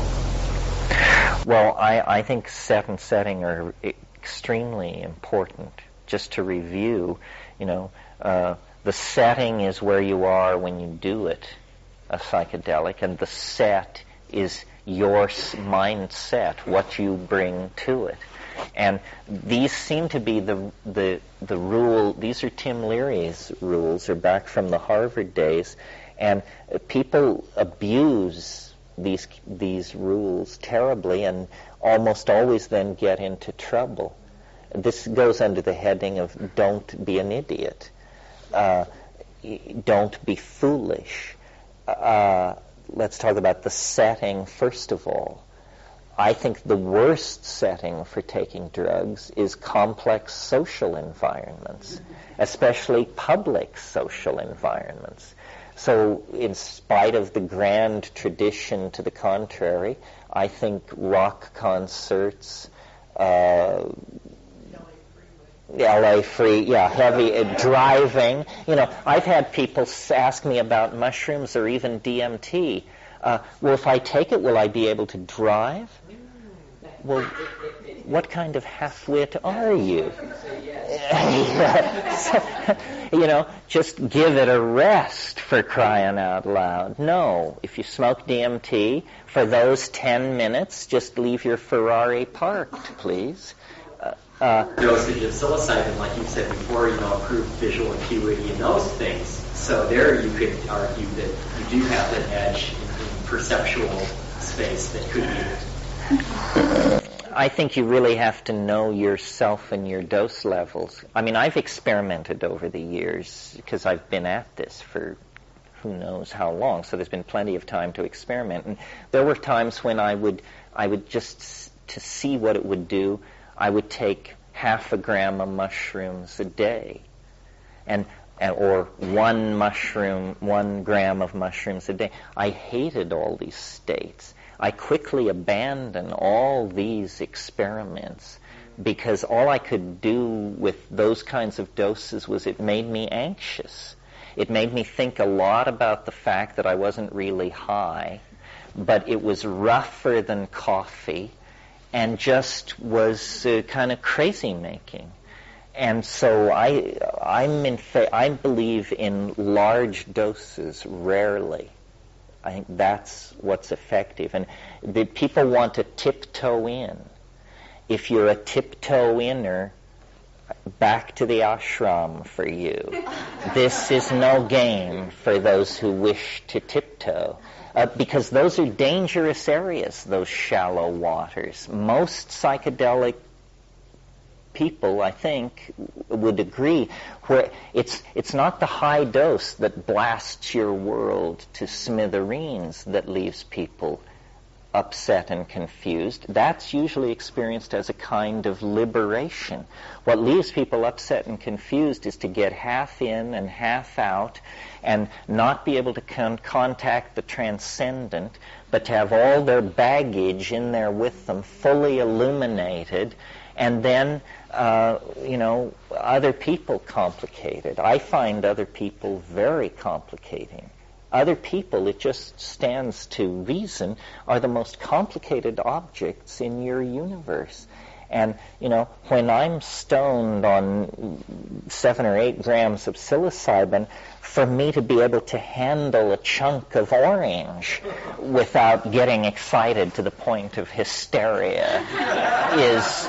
So let alone having somebody maybe want to have sex with you, or maybe want to discuss their bad trip with you, or maybe want to move from here down to the beach, or maybe want... And just say, go away, please. So do you recommend doing it alone, or what about a guide? Well, I tend to recommend to do it alone. But I know it's dangerous advice. And when I was young, it was a long time. I can't really even remember when it was that I settled in on that. Because at first, when we encountered LSD, you would never have done it alone. I mean, it was always your friends, the party, the band, the something or other. But I just had too many LSD trips like that where I came down holding my head saying, I've been fucked with basically because I let other people into my head. And, to me, and maybe this is, I am a double Scorpio and reclusive and all this, you got to take it with a grain of salt. But I remember times in Berkeley when I would take acid in my apartment on Telegraph, and then I would try to go to the Med, and I would get out on the sidewalk, and then maybe the first person I'd pass was sort of okay, sort of normal looking, but then the next person, and you say, oh boy, I shouldn't be out in public, this is way, way, way, way over. And the other thing is, and I don't pretend to understand this, but any psychedelic voyager will tell you this is true. Synchronicity goes mad on these things. So you can maybe control synchronicity if you've double locked your doors, unplugged your telephone, and got your head down under the covers. It's still pretty hard to manage. But, if you go outside bank robberies will be committed in front of you. Your grandmother, who lives in Hong Kong, will choose to visit unannounced that day, and endless, until finally you just, so my approach, and on the guide question, I think that until you're really confident, you shouldn't do it alone. But the guide should be so locked down and controlled that my idea of how to do the guide is, okay, I'm going to take 6 grams of mushrooms. I will be in this room. Here is a closed door. You be on the other side of this closed door. And if I ring this bell 3 times, you may open the door a crack and say, what? That's the guide. The idea, I mean, I've heard people say, I took mushrooms and I was just beginning to work it out, and then the guide said, well, now remember, you wanted to work on some issues while you were loaded. Now, what about your impending gum surgery, divorce, bankruptcy? And you're just saying, I was touching God. Do you mind? So, yes, Kathleen. There's another thing about a person. It should be someone that you value and trust, their integrity, but preferably someone that you're not emotionally involved with, because you tend to come out and want to draw them into it. Distorts it distorts it. That's an interesting perspective too. Yeah. And now there is another approach. People who think, having marital difficulties, everybody should drop acid and call in the kids, but I think you can I don't see it as I see it as a holy function. Not if, psychotherapy can do this, or MDMA can do this. We have other tools for doing this. But these psychedelics, it's like using some enormous instrumentality for some trivial thing. So so that's a lot about setting. LSD does all kinds of strange things to your mind and perception, but it is somewhat reluctant to produce what I call true hallucinations. It will do that if you smoke a lot of cannabis on top of it, or lace a little mescaline on top of it.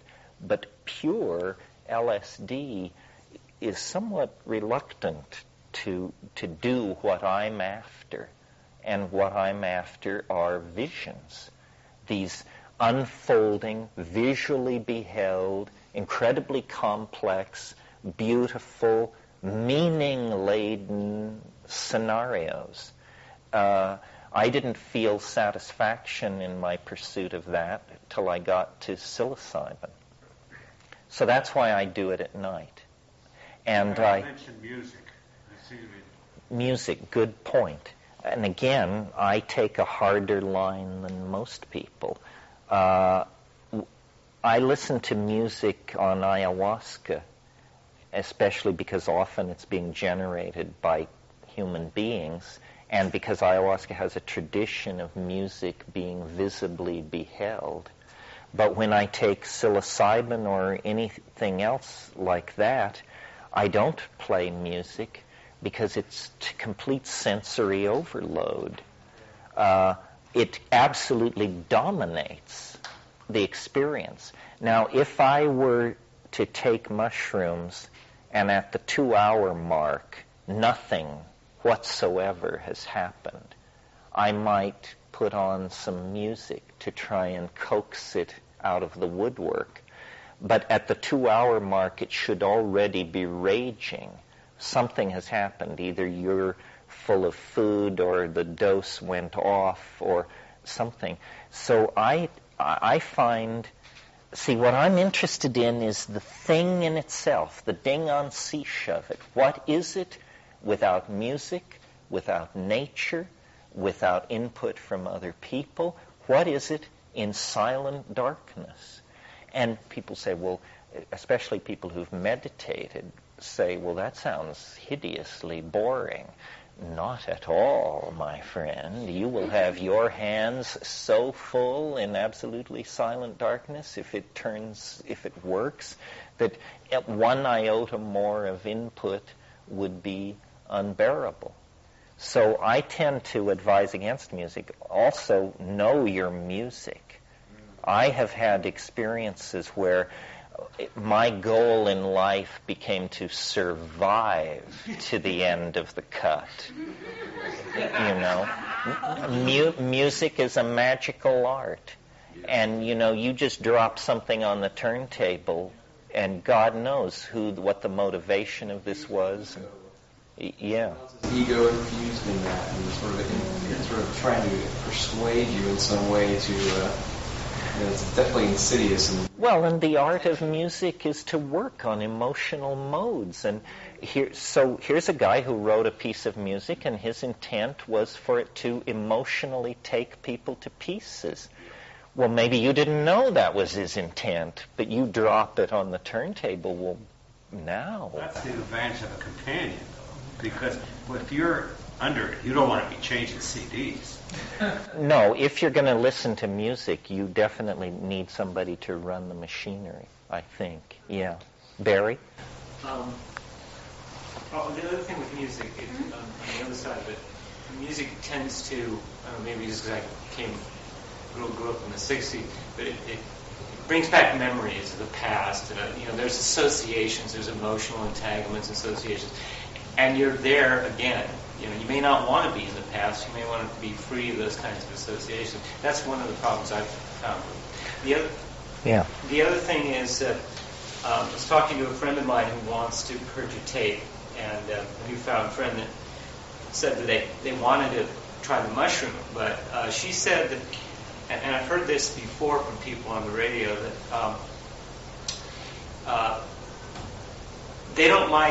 they think it's going to be like LSD, and they don't want to go inside and go through all this introspection where kind of LSD has that psychoanalytic edge to it, and go into their heads and especially if they may be, in a depression or things are not going well, they don't want to take it, and they feel like they have to be sort of liberated from all their problems before they can take it, because they don't want to get into any dark, deep places. When you say you're after hallucinations, is it more external and it doesn't matter what your psychic state is inside? No, we've dealt with setting. Now let's move, following your question, to set. No, that is the question. What should you be like before you take it? And again, opinions differ. In my opinion, you should be in a state of reasonable psychic equilibrium. You should... I know, it ain't easy. It's how many seconds a year do you qualify? But nevertheless, like for instance, I would never take it in the middle of some incredible emotional upheaval with my partner or something like that, because it's just crazy making. So you sort of have to have things a little calm down. And then what I always do, and this is just my preference, and just my preference, is I always throw the Ching.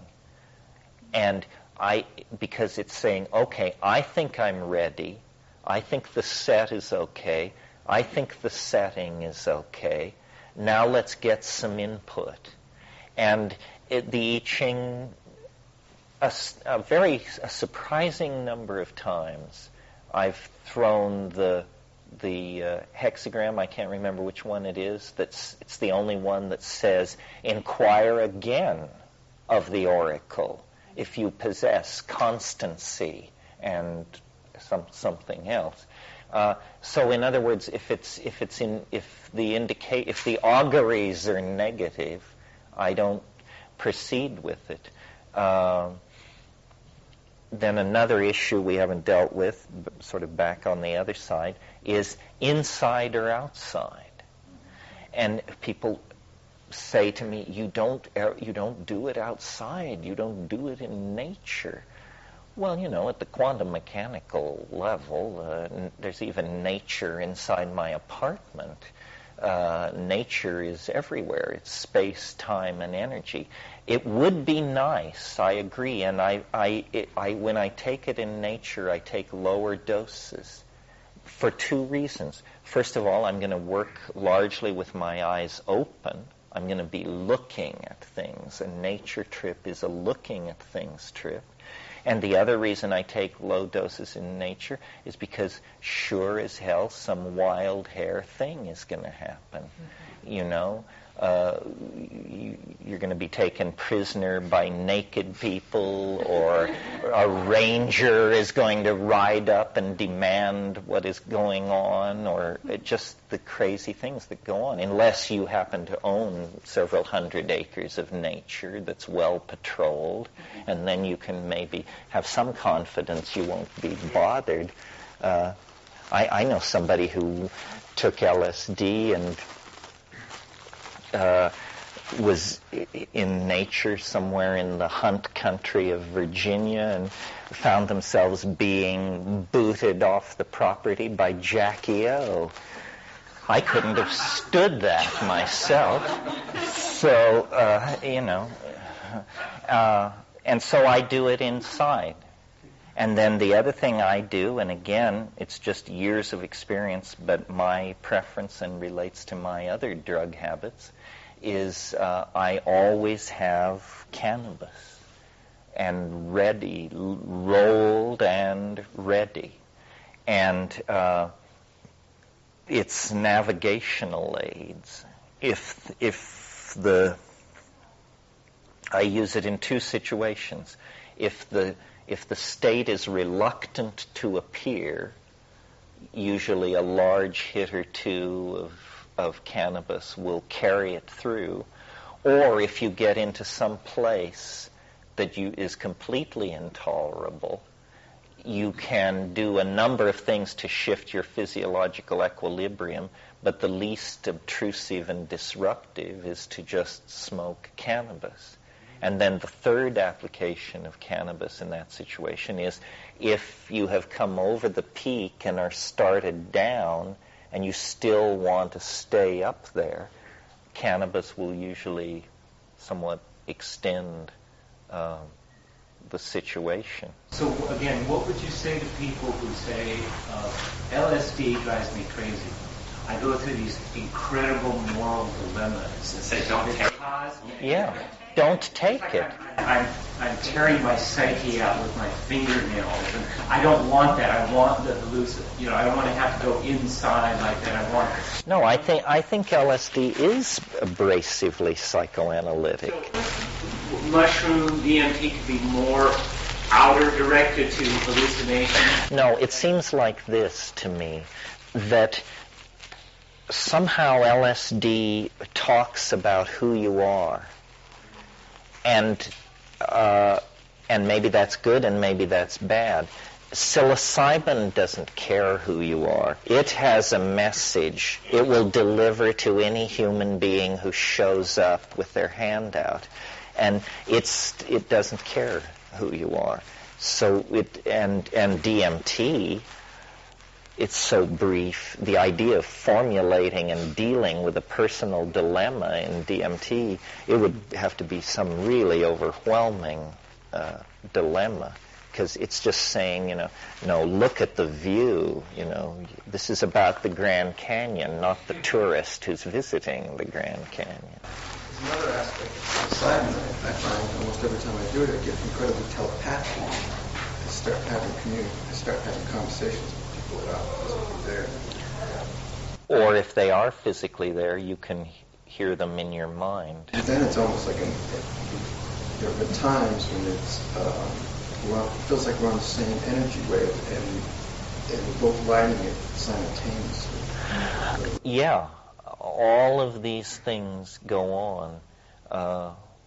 And, simple rules that should be obvious, like don't, clean your apartment before you get loaded.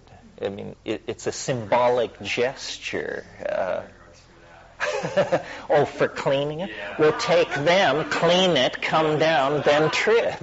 I don't mean clean it while you're loaded. No. That would be. If you smoke marijuana, like you say, as a Buddhist, you're going to want to clean, and you'll end up remodeling the whole house before the day's over. Well, it may be the only creative thing you've done that month. So, basically, I think you can tell from this conversation, it's something you learn your way into. It's very complicated. You have many drugs, many sets, many settings, many dosages, conceivably even some combinations, although I'm not big on combinations. I'm going to say that alcohol is not a very good ally with psychedelic substances in my eyes. I mean, people do that later coming down at the end of the trip having a beer or something, or, light alcohol is a different thing, but people, they get drunk and makes it. Yeah, I would never do that. Twisted, uncomfortable situation. What about Hamala with your friends? That's a controversial thing. A number of people do it. One of the hardest evenings I ever spent was that combination. And I will never do that again. But I haven't been able to line up too much support. The question is, what about combining Pagam Harmala with mushrooms, with Stropharia cubensis? Now, what happened to me was I took half a dose of mushrooms, which for me would be 2.5 grams. I took 2.5 grams of mushrooms with half a dose of ayahuasca. And it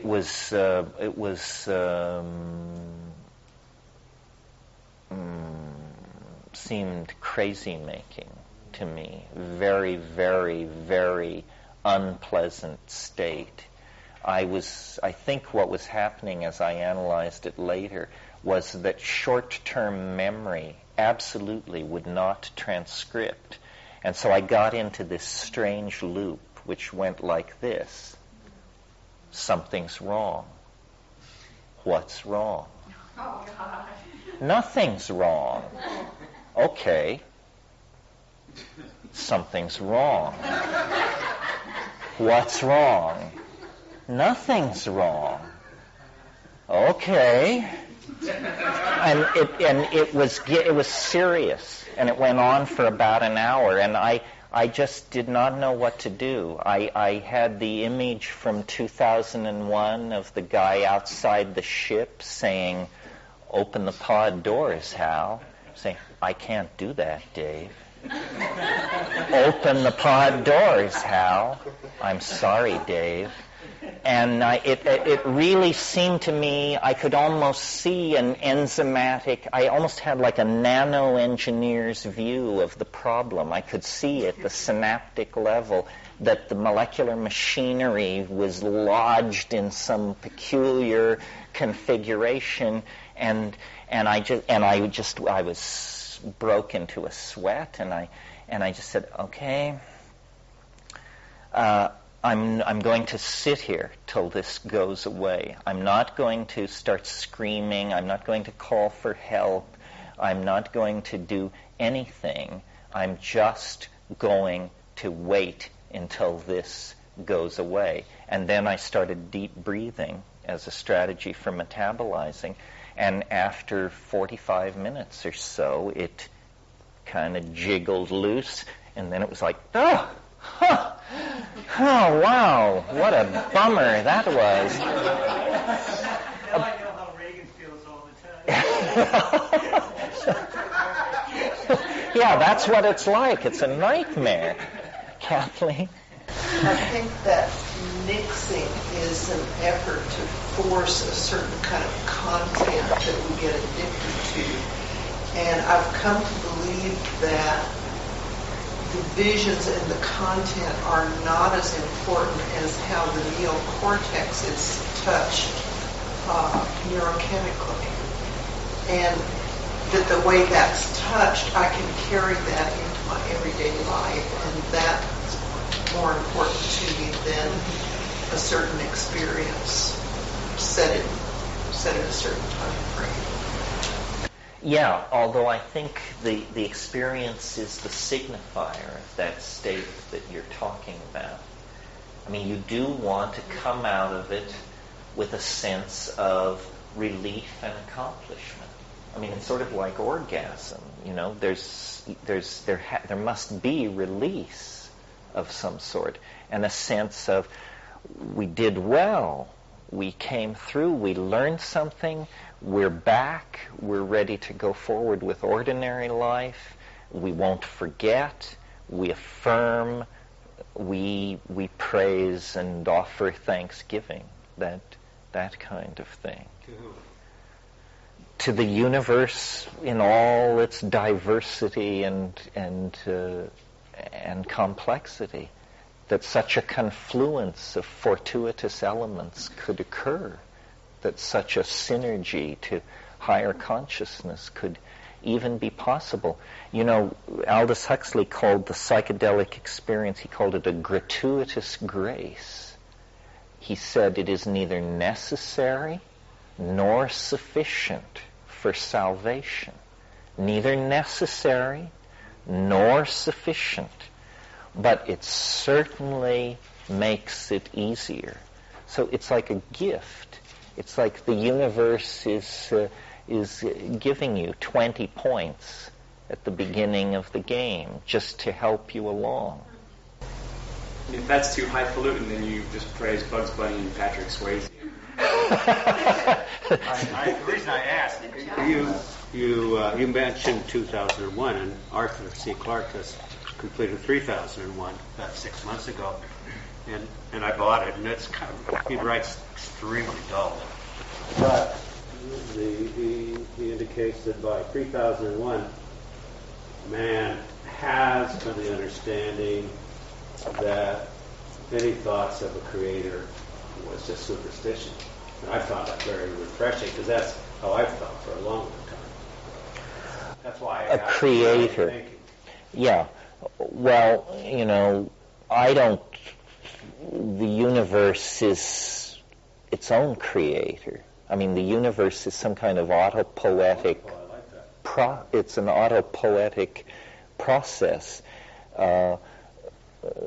If there is a goal in the universe, it's built into every move it makes. I don't see an intellect outside of space and time guiding things, and certainly not watching with bated breath the machinations of the human monkeys. I mean, nobody has time for that kind of thing. So the universe is a self-creating mystery of some sort. And mystery should not be heard as unsolved problem. It's not an unsolved problem. It's a mystery. It's completely ever renewing itself right in front of you. Life teaches this if you're paying attention. Psychedelics almost rub your nose in it. Yeah. Terence, I wanted to talk a little bit about the relationship between the psychedelic state at hallucination and rationality, because you say you're a rationalist. This is an interesting question for me, especially in terms of bringing, as you said before, the object is to bring something back. Well, you can have the visions, but if you're going to bring it back, then you have to go through some sort of thought process that is closer to left brain thinking. Left brain thinking than the full-blown, consciousness expanding. You mean you have to reduce it to its elements? Yeah. So when you say you're a rationalist, it's an odd kind of rationality. I wonder if you could talk about that, because I think I see what you mean, but your rationality, your reason, is more like a supercharged thought process that's the syntax of its logic is closer to poesis and a poetic process like Plato would have, his kind of thoughts, than it is, So would you talk about the relationship where rationality kicks in and what that's all about? Well, when I say I'm a rationalist, I mean that I guess I trust but verify. Everything is to be tested. Nothing is to be taken at face value. Certainly nothing is to be believed in. The reason I even found psychedelics was because I was following rumors of effective force for spiritual breakthrough. And when I followed it to its source, there was spiritual breakthrough. At other times, I followed other rumors of spiritual breakthrough, and when I got to the source, I found a public relations agent and a con artist or something like that. Reason is simply the desire that things have some kind of local logic adhering to them. I mean, if the universe is not rational, it's also not discussable. And, maybe the universe isn't rational, but in that case, this discussion and all others have been completely superfluous. Reason is not to be confused with scientific method. Scientific method is a very locally generated cultural artifact with a very limited intent. But reason is the idea that A is not B, here is not there.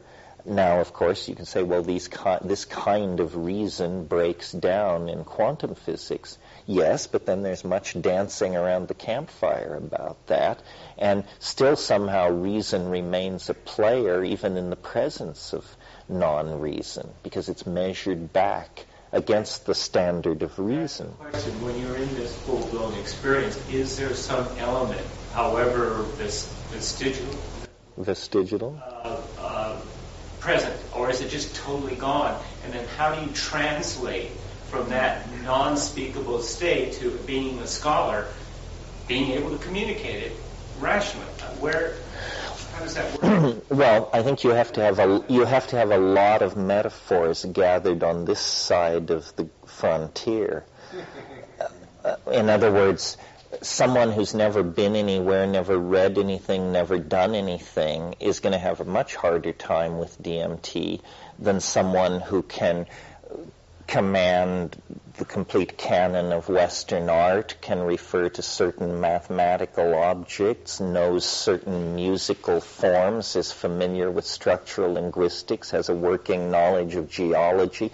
In other words, your intellectual toolkit needs to be full of adjectives, metaphors, models, and possibilities. And then you can say of DMT, well, it was like the Sistine Chapel altar, except that instead of the kind of light you get in Caravaggio or somebody like that, there was a kind of, the sort of thing Matthias Gruenwald is doing in his Resurrection, where if somebody doesn't know what any of this is, they're having a kind of DMT experience of their own just listening to you.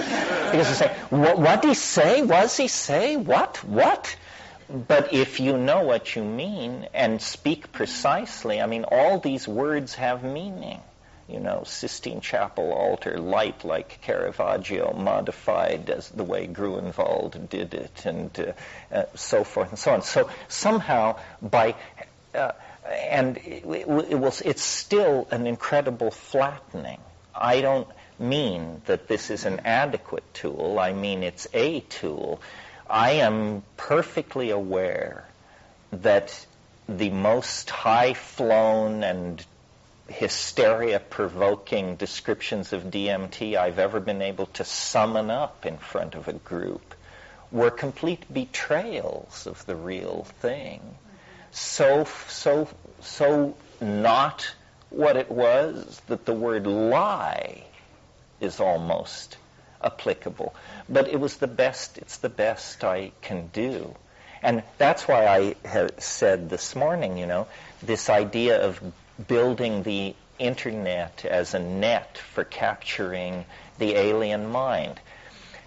If we go into the internet and I build the weirdest and most mind-boggling virtual reality I can imagine, and then turn it over to you, and you come in and add your filigrees, adumbrations, cupolas, and what have you, and then we hand it over to you, and you do the same. By now, this thing has gotten pretty weird. Just this intensification of weirdness, slowly we can build up an image of it. But I don't think a single person could possibly have the breadth and depth of experience to do it alone. I mean, maybe a Thomas Pynchon or someone like that. But we're involved in a communication struggle here. We're trying to describe the unspeakable. We're trying to literally move the boundaries of what can be said and what can't be said. We're trying to push the frontiers of what can be said deeper into the domain of the unspeakable. And are we succeeding or failing? Well, that's for each one of us to judge. I know every time I smoke DMT, the first emotion I have as it fully establishes itself in my sensorium is that I have the sense of remembering what it really is and having this sort of guilt/embarrassment about realizing how hideously unfaithful I am to the truth of it. This truth can't be told, or at least not by me. I've been trying for 20 years, and I have created an object in discourse that fascinates people. But is it DMT? No, it's me doing the best I can with DMT. But I have the faith that this is not an intrinsic quality of it. It's not in principle beyond description. It's that doing it by bursting in on it, looking around, then coming down, then raving about it is a very difficult method, A better method would be to incrementally, piece by piece, try to build a model that you could go back to in various states of mind. I mean, for instance, here's a frontier no one has crossed yet. Let's build the best model of the DMT flash we can build. Then let's smoke DMT inside that model and conduct a review of how we're doing. By such methods as this, we will sooner or later push the thing into greater and greater, into the light, where we can see it. And you've been able to take more back from your psilocybin experiences simply because you could stay there longer. And you've been able to take back from the DMT experience, although the DMT experience was like the compass that really showed you this is where it's at. Not only was I able to stay longer, but the state itself is easier to describe. It has elements of the DMT flash, but certain of the harder elements to describe aren't present. For example, on psilocybin, you hear a voice, or I hear a teaching voice. On DMT, I see who makes that voice. Well, now a voice is, yes, same voice. The voice is not hard to get used to. It's saying astonishing things, but that's all. It's just saying astonishing things, but it's speaking in English, and it is a voice. When you encounter the speaker as an image, you can't even think about what's being said because your jaw hangs in air in the presence of who is saying it. And you basically say, I don't want to hear what you're saying. I want to look at you. You're saying you don't really get all the way there or as far as you can go unless you do DMT. It seems that there is some kind of synaptic saturation happening there or something like that. Yeah, I have heard, and I have no reason to believe it, that I've never overdosed on mushrooms or felt that I've overdosed. I've taken some enormous unweighed batches, but I've never felt that I had overdosed. But people have described to me what goes on above 35 milligrams of chemical psilocybin. And basically what people say is the hallucinations condense and freeze. And that's sounding very DMT-like. Indeed, I would suppose, and strange that we have no reports of this in the literature. I have no idea why not. But it would seem to me one could smoke psilocybin.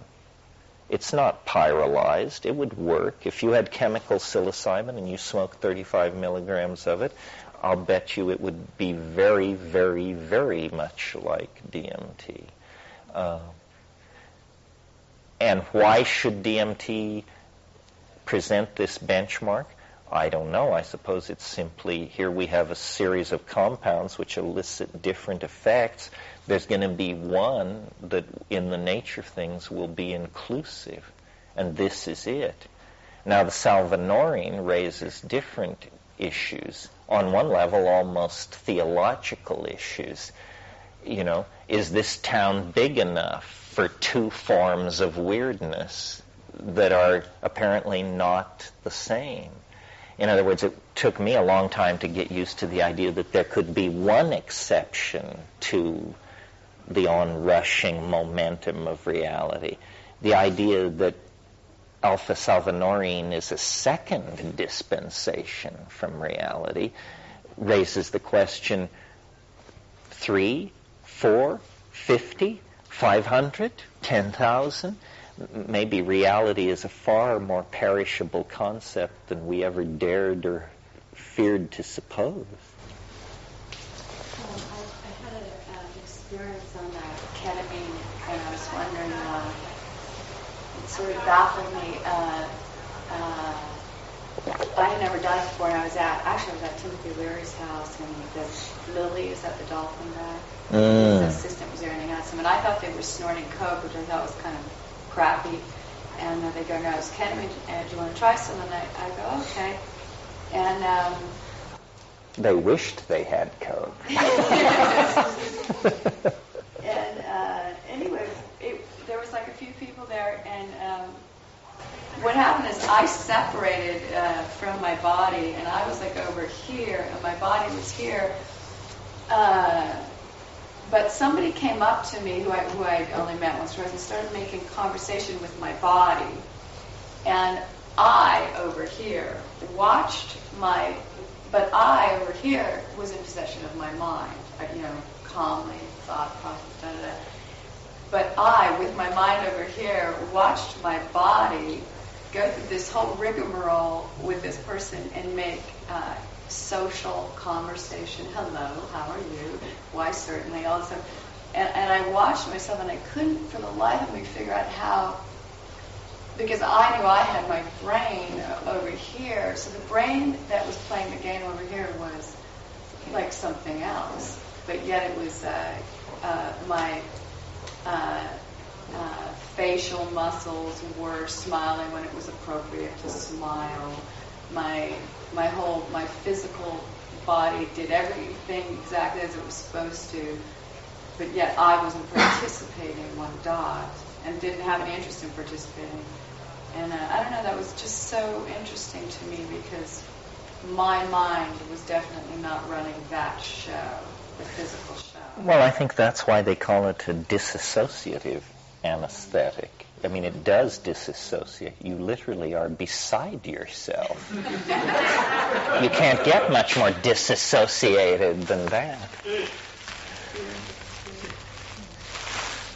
Yeah. Terence, have you ever audio taped yourself under the influence of DMT? Oh, yeah. I did early on, did all that. See, I pursued this glossolalia that is induced by DMT, and I thought that if I could hear it for years before I could physically articulate it. And I thought that this glossolalia had some kind of magical property, and that if I could articulate it in the world, something definitive would occur, or people would become interested in it or not. And it's that on DMT, some people, and I'm one of them, speak in strange languages spontaneously. They don't even, in some cases, know they're doing it. They just seem to fall into this. And it's ecstatic to do. For some reason, this is just it's what you want to do. It seems to be the obvious thing to do, to speak in this peculiar way. And at first I heard it for years, moving so fast. It was like, I called it elf chatter. And then, I don't know why, diligent prayer or something was able to slow it down, and I found I could do it. And I went out to Hawaii years ago and took a voice-activated tape recorder, and I spent a week. I took 8 grams of mushrooms every night, nearly every night for a week, and made these recordings. And what I came down with were these recordings which people find extremely alarming to listen to. They hear it and they just are convinced. They're not like, it's not like, well, it just makes people think you're crazy. They just say, okay, so you were sitting in a tent halfway up a mountain all by yourself, and what you chose to do was shriek in Nostratic for some reason. Now, I still think that the secret of the psychedelics, or the point of all this, has to do with the language. That, first of all, language, ordinary language, as we are using it here, is a very bizarre behavioral pattern.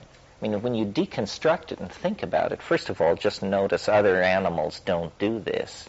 Dolphins, honeybees aside, they don't do what we do. There are no Miltons among the honeybees, I think. So what's happening is we have thoughts. We want to share these thoughts. We have evolved a system where the thoughts are transduced into mouth noises, small mouth noises, which are conventionally assigned meaning. In other words, inside the context of a culture, book means book in English. Book does not mean this in some other language. It may mean something else, food, sex, or death. We assign sound signatures to meaning. We then make these sounds with our mouths. A pressure wave moves acoustically through the air. It enters the ear of the intended listener. The listener also has a dictionary acquired through cultural convention. The incoming acoustical signals are downloaded. The dictionary is looking them up. If the dictionaries match, then we say understanding is taking place. No two dictionaries are exact. And in fact, one of the uncoolest things you can do in most social situations is to say to someone, would you explain to me what I just said? it usually brings the party to a screeching halt because the world is really running on oh yeah, well, yeah. And when you break that illusion of grunts and say, no, I just said something quite complicated, would you please iterate it for me with fidelity? Most people can't do this at all. So we have a problem. We possess language. We've built a world out of language. But our language it's like using 300 baud modems to try and run an internet or something. It's so squeezed that we can barely get anything across. Well, then you go into the DMT space, and here is language which you don't listen to, but which you see. The DMT creatures generate topologies, colored, moving, self-transforming surfaces that are laden, God knows how, with meaning. Not conventional meaning, because conventional language can carry conventional meaning, but these colored modalities are like a hyperdimensional language, or what I call a visible language. And when we talk about language, we say things like, I see what you mean, or he told a really colorful story, or she's such a colorful speaker. In other words, we reach for visual metaphors to indicate linguistic clarity. And in Spanish, same thing. You say claro means it's clear. Das ist klar. Wouldn't that refer to what the linguistic evokes in the hearer, which may be color? Well, somehow we associate understanding with visual definition. And so it seems to me that probably language is an evolutionary process that is only partially complete. And what put me on to this, interestingly, is these songs that are sung in the Amazon on ayahuasca. The people take ayahuasca, they gather in darkened rooms and huts. Then the shamans sing. Then they pause to smoke and take a leak. And then you hear people saying stuff like, commenting on the song, I liked the part with the orange stripes and the metallic rippling, but I thought the olive drab and yellow section was just too twee. What kind of a criticism of a song is this? It's a criticism of a painting, not a song. And then you realize, the song is a painting. I'm the only one in the room listening to the song. Everyone else that is born in the acoustical domain, but seeks to grow and mature into the domain of the visually beheld. Now, I always thought, perhaps you did too, that telepathy meant you hear what I think. I hear what you think. I don't think that's what telepathy is. Telepathy is you see what I mean. You see what I mean. And a great communicator can make you see what they mean. And what's happening is your evolutionary ability to process language is being brought right to the edge. Well, then this whole thing is running on brain chemistry, serotonergic chemistry, chemistry not that different from the chemistry of the psychedelic experience. You change these brain chemicals around, and according to McLuhan and other students of communication and media, how we process language is actually not a biologically determined thing. It's a culturally determined thing. We hear speech because we live inside a print-created modality. Before print, people's heads were filled with very different stuff in the act of communicating. And so I don't know how it would work, but I can see we need a special form of communication.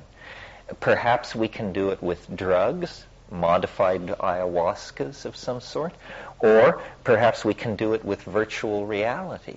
If you think about virtual reality for a moment, it's a very tortuous, low-speed technology, but the end result of it is you see what I mean. I go away for 6 months, animate, texture, embed all this stuff in VRML brackets and everything, and then I say, here's, that hallucination I described to you 6 months ago? Now I'd like to show it to you. Here it is. Now do you see what I mean?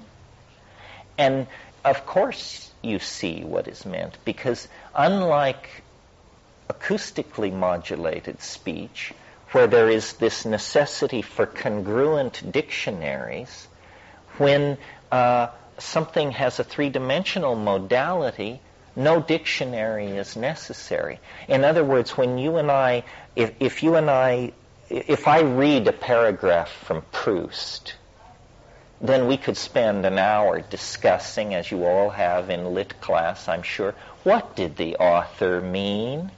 We discuss it. But if I show you a sculpture, we see what the author meant. There may be ambiguity, but it's at a different level. The intent of the artist is beheld with perfect clarity. The intent of the artist was to build this unambiguous object. Words are always clothed in ambiguity because no two people define a word the same way. Where, I have a certain amount of faith that when we look at this thing, you the Jew, you the Christian, you the smart person, you the dumb person, you the Buddhist, we all still see the same glass. But if I were to describe it, then, ideology would amalgamate and compromise it. Yeah. What about other types of meaning that aren't conveyable through this kind of a language? Because you have, I'm trying to think of something that I can't really think of a good example other than like a woman having some kind of perfume on, and she's that's a meaning that she's wearing that scent, or something like this that other senses, and that's conveying meaning. How do you bring that into this kind of language? Well, we experience other meanings than acoustical in the present world. Works of art which are static. I don't think a visible language will replace all other forms of language, but I certainly think that if perfected, it would become the dominant modality. See, I think that language, that it's hard for us to talk about this issue in English because there's a stupid thing going on in English, which is the word language is used interchangeably with speech. We should have a vocabulary that always distinguishes whether we are speaking of language, the abstract notion of communication, or acoustical speech. Language is very, very old in human beings, in nature. Honeybees do it, dolphins do it, birds do it, bees do it, everybody does it. Verbal speech was invented yesterday by somebody in Africa, no less than 40,000 years ago. It's as artificial as the bicycle pump or the espresso machine. It's not part of the animal body. It's not part of the animal heritage. We communicated for 1,000,000 years without verbal speech. We grunted, we groaned, we shook each other, we looked in each other's eyes, we pointed, we danced, we memed, we did all these things. Granted, these are low bandwidth forms of communication. Well, then the evolution of media reached a point where some genius thought of coding, the key concept. He said, I'll make the sound orange, and when I make that sound, you think of the fruit. Now let's try it. Orange. Picture of fruit appears. Okay, now let's not do it for 24 hours. Now we'll try it 24 hours later. Orange, the fruit appears. Say, what an interesting game. And it was simply a game. It was, and then once invented, its obvious utility caused it to spread like the growth of the internet. First of all, it worked in darkness, speech. And it was a dark world, the Paleolithic, Suddenly people didn't have to go to bed at nighttime. They could talk. They could tell stories. It also it is the first one-to-many form of media. Politics is born. Speeches can now be given. And people can, large collective enterprises can be undertaken. But it's a tool. It's a technology, perhaps the most successful technology ever put in place. I mean, what a trick. You just use your throat muscles and the ambient air, and then a lot of coding.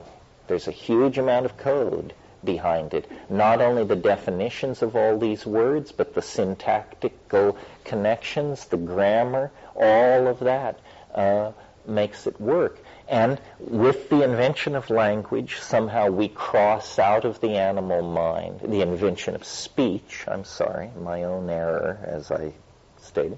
With the invention of speech, then somehow we cross out of the domain of the animal mind, and speech accelerates all other forms of cultural change. I mean, it's like supercharging the cultural system, and it leads instantly in geological time to religion, science, philosophy, and further adumbrations of the communication enterprise. The next great leap being writing and reading. And if you analyze writing and reading, they are not the same thing as speaking, but they are hellaciously complicated behaviors which human beings can be taught to do. And, people say dolphins communicate and dolphins have speech and honeybees and this and that, but no one has been nuts enough to dare to claim that they read and write. In that domain, we stand preeminent on this planet. Dolphins do not read or write. And so what is writing? Well, writing is the symbolic downloading of sound into a visible domain.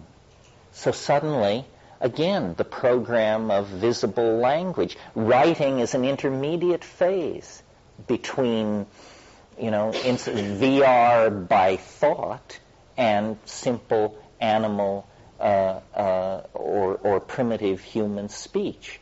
But again, the path forward is clearly by pushing the communication process toward the visible. Once we can write things down, history becomes possible. The database of the species can be expanded beyond the memory capacity of single individuals. And again, an enormous kick in the rear end for progress, variability, so forth and so on. So when you analyze the acceleration into history and the technological forces that have driven it, it's always been about accelerating the communication process and making it more visually immediate.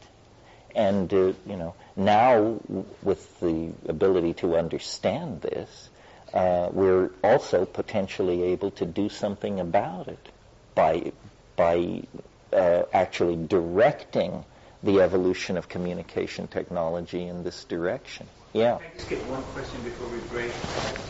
I've always been confused about this. When you say that we can better communicate without language, what about art forms like poetry or, Shakespeare, where the point is, what it's about is the words? And they get to a point where you can say they're words, but they're not words in the same sense as a laundry list is, because they're infused with grace. What about, it seems like language can do some things and some things that a picture couldn't do.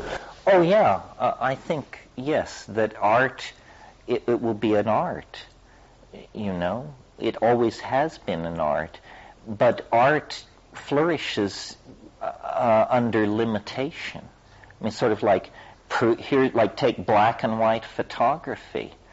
Given that it's tremendously limited as a medium, black and white and two-dimensional, still black and white photography can move us to tears, can be as deeply and enriching and communicating as any imaginable experience of communication, but only in the hands of a master.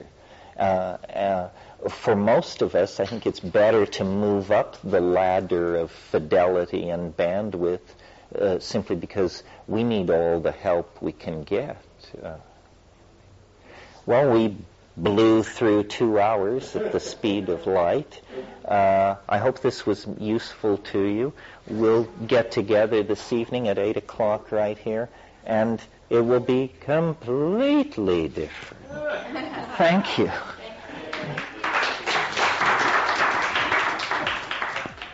Okay, tonight has become sort of a set piece in these things because we always seem to set aside Saturday night for a discussion of the time wave. Some of you who have been to 5, 6, 7, and 10 of these things can deliver this lecture verbatim. However, even for you, there are tiny thrills this evening because there are some new things to say about the time wave, believe it or not, things never before said in public if I get to them. But that all lies in the realm of the details. So before the details comes the general introduction to the game. And the idea here, it's an indulgence of me that you sit and listen to this. All these other talks I give are essentially passing on information to you about drugs or technology or philosophy or something like that.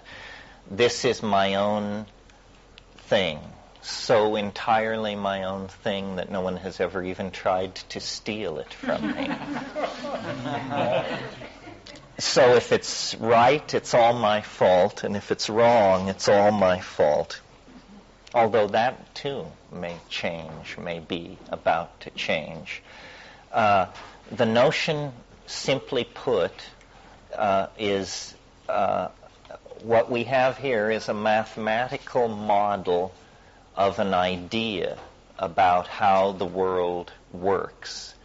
And you can accept the idea without accepting the mathematical model. What the mathematical model does is gives hellish precision to something which otherwise would be a kind of loose-headed after-dinner speculation, a kind of how would it be if thought. And this idea came to me as these overarching general metaphors seem to do if you study the history of ideas, sort of all in a flash. Get comfortable here. You're going to keep going? No, this is I go down to the peyote button. Okay. So, and I use the vocabulary of Alfred North Whitehead's metaphysic to surround these mathematical ideas. So here is the basic notion.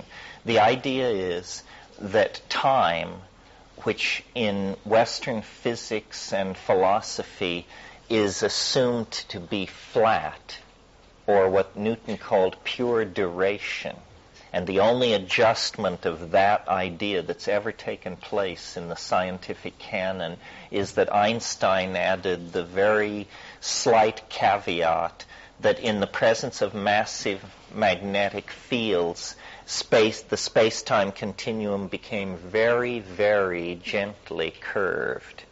So throughout the evolution of the Western notion of time, two notions have been in play, that time was either perfectly flat or that it was damn near perfectly flat, and that it had a very smooth distortion from perfect flatness. The roots of this assumption, which is all that it is, lie in Greek mathematics, because in Aristotelian physics it was thought that the orbits of the planet were perfect circles, and that the perfect, that is, bilaterally symmetric geometric shapes were somehow the key to understanding the physics of the cosmos. As empirical investigation of the nature of nature proceeded, one by one, these perfect Greek models had to be tossed out simply because the evidence supported other conclusions. In other words, careful examination of the movement of the planets reveals that they do not move in perfect circles. They move in ellipses.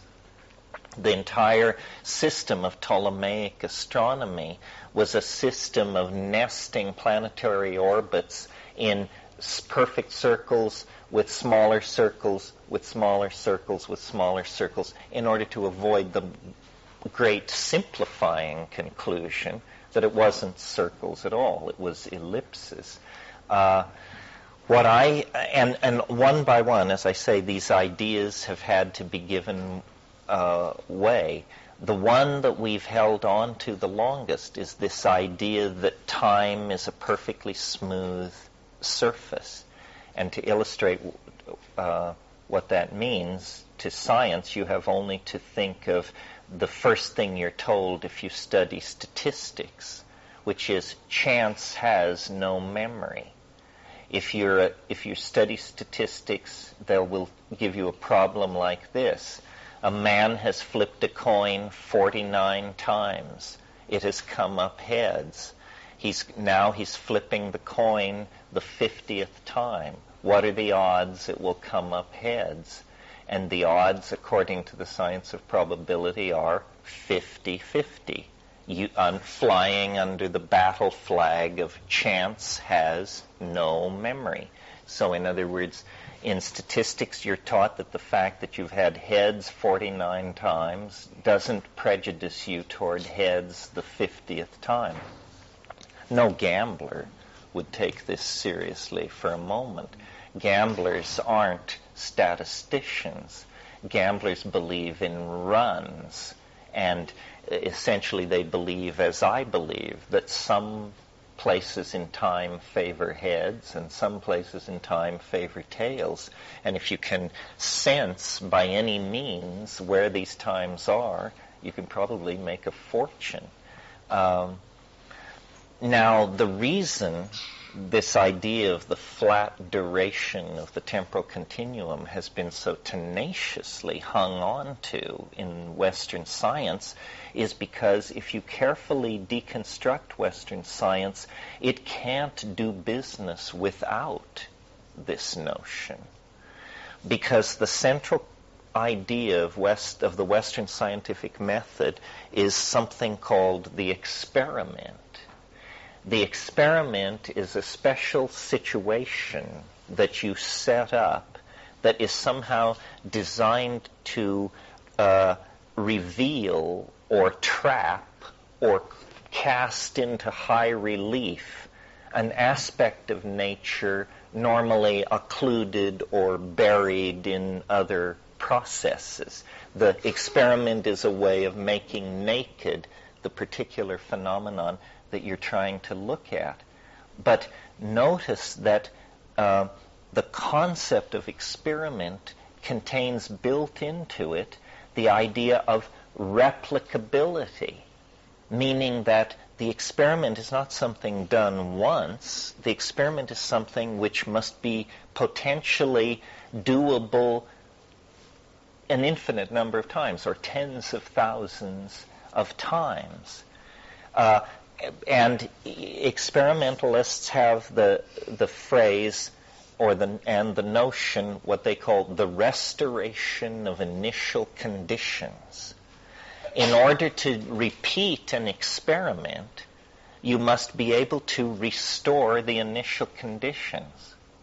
Let's say you want to know if the light bulb is working. We will perform an experiment. We will turn on the light. We throw the switch. The light comes on. Yes, the light is working. Now we turn the light off.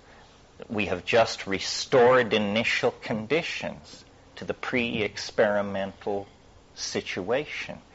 For the idea of experiment to mean anything, you must be able to restore the initial conditions. Well, now suppose that every moment in time has a unique character, that there is something special and unique about every moment in the serial time continuum.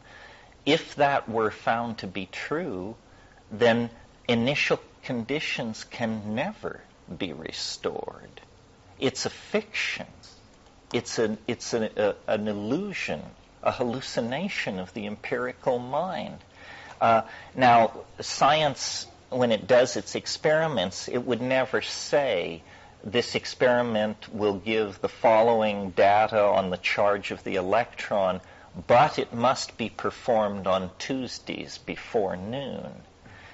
That would seem to a scientist an absurd statement, because scientific statements are what is called time invariant. They work on Tuesdays, Wednesdays, before noon, afternoon, any time, because the assumption is made that they are time invariant. The idea that I wanted to explore, because it seemed to me, based on my own personal experience as a living person, and also it seemed to me based on my psychedelic experience, that in fact every moment is unique, and that we can never go home again, and that where you are situated in the space-time continuum is absolutely an irreversible determinant of your destiny. So temporal invariance is a fiction. And you could almost redefine science from this point of view, science as we have known it up to this moment, as the following. Science is the study of those phenomena so coarse-grained that their situation in the space-time continuum does not affect their outcome. These are very coarse-grained phenomena indeed. Things like ball bearings rolling down inclined planes, electron charge transfers, very basic mechanical things seem to be time invariant. But now, when you look at less coarse-grained things, like the lives of animals, the destinies of nations, love affairs, corporate takeovers, wars, revolutions, art movements, these things are incredibly time-dependent. They are, in fact, almost entirely creatures of time. An affair conducted in France in the 30s one way won't fly in America in the 80s done the same way, and it would be preposterous. We don't expect our love affairs to be exact repeats of previous love affairs, or our meetings with our attorneys to be exactly like previous meetings with our attorneys. These kinds of higher grade phenomena are distinguished by the fact that they're unique. And they're... Chaos theory in space? I don't think so. I think that's saying something else.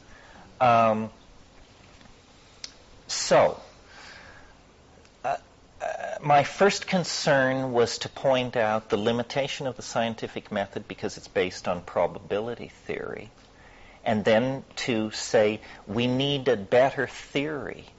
If what I'm telling you is so, then a science that bases itself on probability theory will never be able to bring nature into true focus. It will be able to get a picture of these coarse-grained phenomena, but it means there can be no science of society, no science of psychology, no science of the large-scale behavior of complex systems of any kind, because probability theory levels out the differences. So my notion was that rather than the flat surface of pure Newtonian duration, we should play with the idea that time has a local structure and a local fine structure. In other words, that far from moving over a perfectly smooth surface, as we move through time, we are experiencing an ebb and flow of probability. If we could somehow dipstick this ebb and flow, we would have a dial, we would have a meter which said heads here, tails here, and as you watched it, you would see it go toward heads, then toward tails. This is what it's favoring. Now it's favoring heads. Now it's favoring tails. Now heads. Now tails. In other words, probability is not a constant phenomenon. It's a fluctuating phenomenon. Somewhat facetiously, I suggest to you that if time were truly invariant, and if the odds of a coin flip are truly 50-50, then the coin should land on its edge every single time. That's the rarest of all outcomes in a coin flip. You have to spend years in sleazy bars with sticky tabletops in order to see a quarter land on its edge and stand there. And so when you put this to the statisticians, then they say, well, then there are minor factors impinging, and then with some kind of magic sleight of hand, they explain how the universe decided whether it would be heads or tails. Well, if in fact time is a fluctuating variable, it can be portrayed as any fluctuating variable is portrayed against some kind of a power axis against time on the horizontal axis. And if you knew then how to scale this fluctuating curve against the time you were living in, you would begin to get a map of the ebb and flow of probability. So that's part of the idea I'm trying to put forth here. Now, to bring this around, I've tried to talk about two phenomena that I, as a simple, ordinary person, have observed about nature, that I suspect you too have observed about nature, but that science, for some reason, has chosen to completely ignore, and when pressed, deny that the phenomena I'm about to discuss exist, and yet to me they are self-evident. They have a relationship to each other. The first phenomenon I've noticed that science makes nothing of or denies is that the further back in time you go, the simpler things become. Or, to stand the statement on its head, beginning at the earliest moments of the universe has grown ever more complex. And this is a true statement whether we're talking about physical systems, because the universe begins as a physical system of pure electrons. Quickly, simple atomic systems are formed, hydrogen and helium. They aggregate under the force of gravity. Notice how things are becoming more complicated. At the center of these gravitational aggregates, pressure and temperature rises. Suddenly a new phenomenon bursts into being, fusion. It cooks out heavier elements like sulfur, iron, and carbon. And where a cosmic moment ago we had a very simple universe full of only unpaired electrons, suddenly we have a universe full of all kinds of atomic species distributed at various volumetric densities and so forth and so on. And then with the advent of carbon, you get long-chain polymers, you get molecular chemistry. Before you only had atomic chemistry. Some of these long-chain polymers begin to transcript themselves. Now you've got some kind of self-replicating molecular system preserving information. It quickly becomes non-nucleated life, which quickly becomes nucleated life, which then becomes multicellular life, which then becomes complex life. Sex is invented. The phyla form. You see what's happening? As we're approaching the present in this description, the universe is filling up with complex phenomena of many orders of magnitude, stars, galaxies, cells, organisms, ecosystems, yada, yada, yada, on and on. And then very recently in this picture of crystallizing or condensing complexification, you get higher animals using language, inventing culture, building tools, transmitting messages through wires, enclosing the entire planet in a communication system, on and on and on.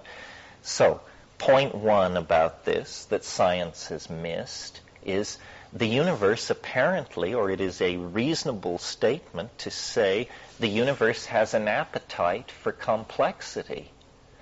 As the universe grows, it grows ever more complex. Now, if you set it back in some domain, here's a planet covered with jungles and oceans.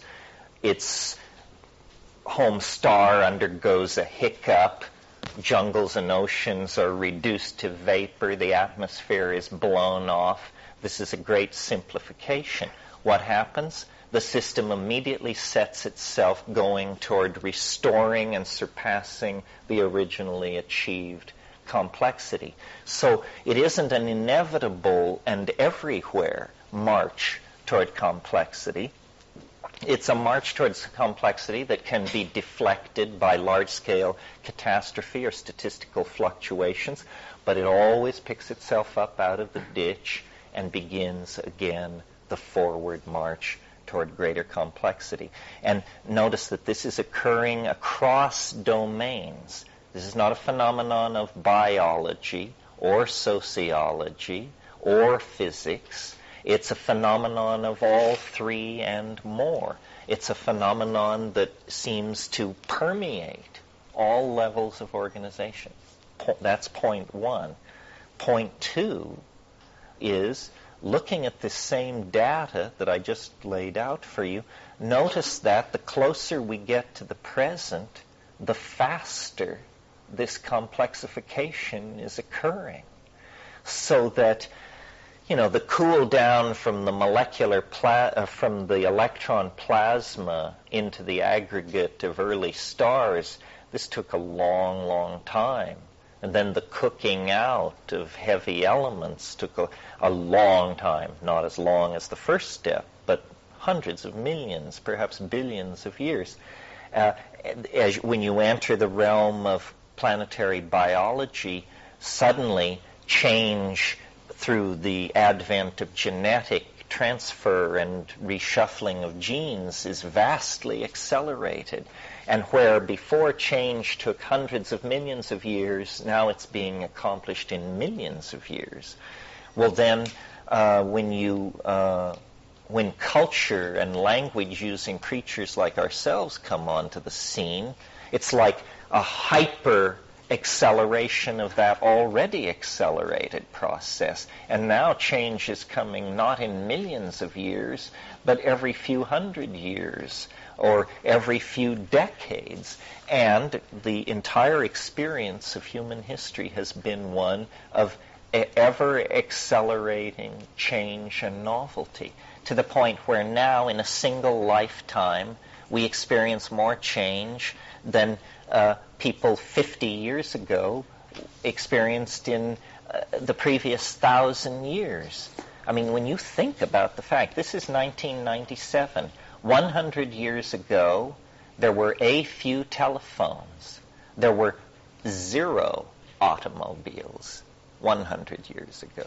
There were 0 aircraft 100 years ago.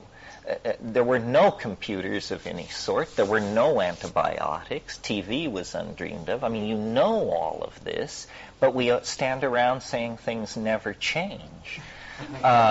When in fact, we are involved in the most accelerated, asymptotic ascent into change, so far as we can tell, the cosmos has ever known.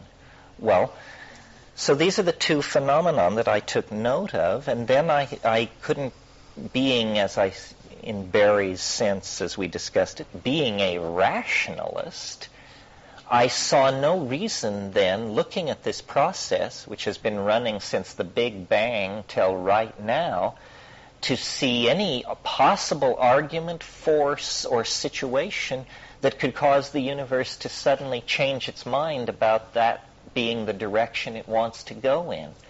No, the universe wants to go toward greater novelty, and it wants to go there faster and faster. And it's possible, since this novelty acceleration is so asymptotic, that most of the creative unfolding of the universe will actually occur in the last few days, hours, or minutes of its existence.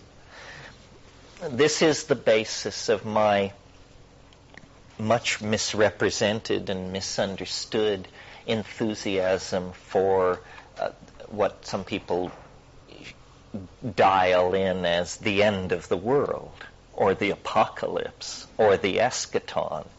Because it seems to me, if you try to clock these accelerating rates of change, honest examination of the situation leads to the conclusion that it is now moving so fast that within our lifetimes it will approach speeds that from a human perspective appear infinite. In other words, more change is going to take place in the next 10 years than has taken place in the previous 5 billion years. And, we're going to be present for this. This is an idea almost the exact opposite of ordinary causality. The idea of ordinary causality is that there was an enormous cosmic explosion at the beginning of things, and that from that moment everything has been spreading out, cooling down, and organizing or disorganizing itself as it may, but that there is no goal, purpose, telos, vector, arrival point, or any other formulation you might make that indicates that the universe knows where it's going. I simply don't believe this. It appears to me that the universe does know where it's going. It's going into deeper novelty. I call the universe a novelty-conserving engine. What that means is when it produces novelty, it tenaciously hangs on to it. It does not lightly give up a species, a molecular arrangement, a star system. These things are held together. They have, they're what Eric Jantsch called metastable, or what Rupert Sheldrake calls their morphogenetic field. Their appetite for coherency perpetuates them through time. Okay, well, so that's the introduction to this idea. And I don't think anything I've said to this point, though it is in fact scientifically radical, it's not very arguable. I mean, the facts are on the table. You can like it or not like it. But this all seems to be the case. The universe is under is being shaped by an attractor of some sort that finds self-reflection in complexity. So you could almost say we are being pulled forward into the future by something that is shaping us in its own image as it draws us ever nearer to its aura, to the umbra of its presence. Okay. Closed systems tend to run down into entropy. It is only a cheerful assumption that the universe is a closed system, and it is certainly not true that biology is a closed system.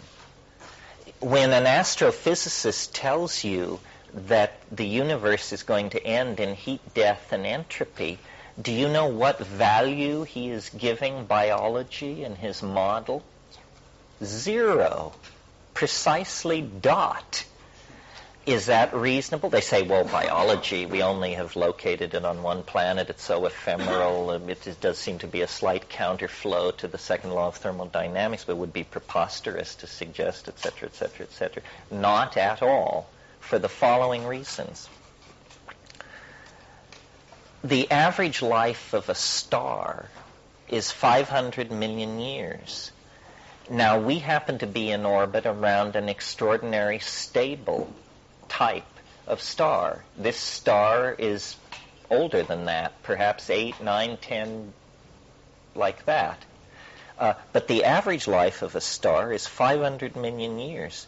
We know that life has existed on this planet for 1.83 billion years. So nearly 4 times longer than the life of the average star in this universe.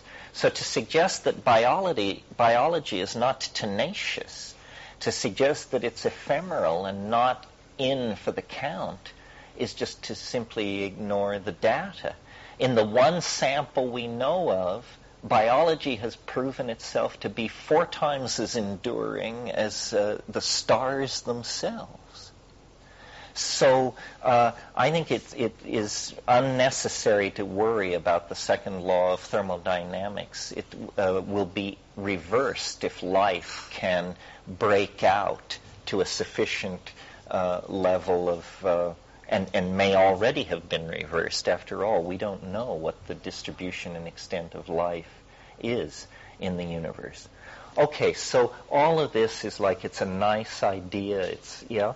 I'm not very knowledgeable about this. It's all new to me, but at what point does, if novelty is happening faster, like the events of novelty are closer together, well, at what point is it not novelty because it's not new anymore?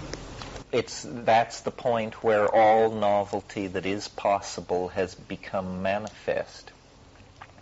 In other words, when the amount of novelty in the universe reaches infinity, the program of expressing novelty will be finished. All possibilities will have been realized. Well, okay, so this is a wrap. It's pretty good. It sounds okay. It deals with certain data. It opens certain vistas. But it's just a wrap. To go to the next level in the game of theory making, you have to bring in mathematics, and you have to make precise predictions about the system you're studying. And then if these predictions are judged to be true And that's a very tricky term.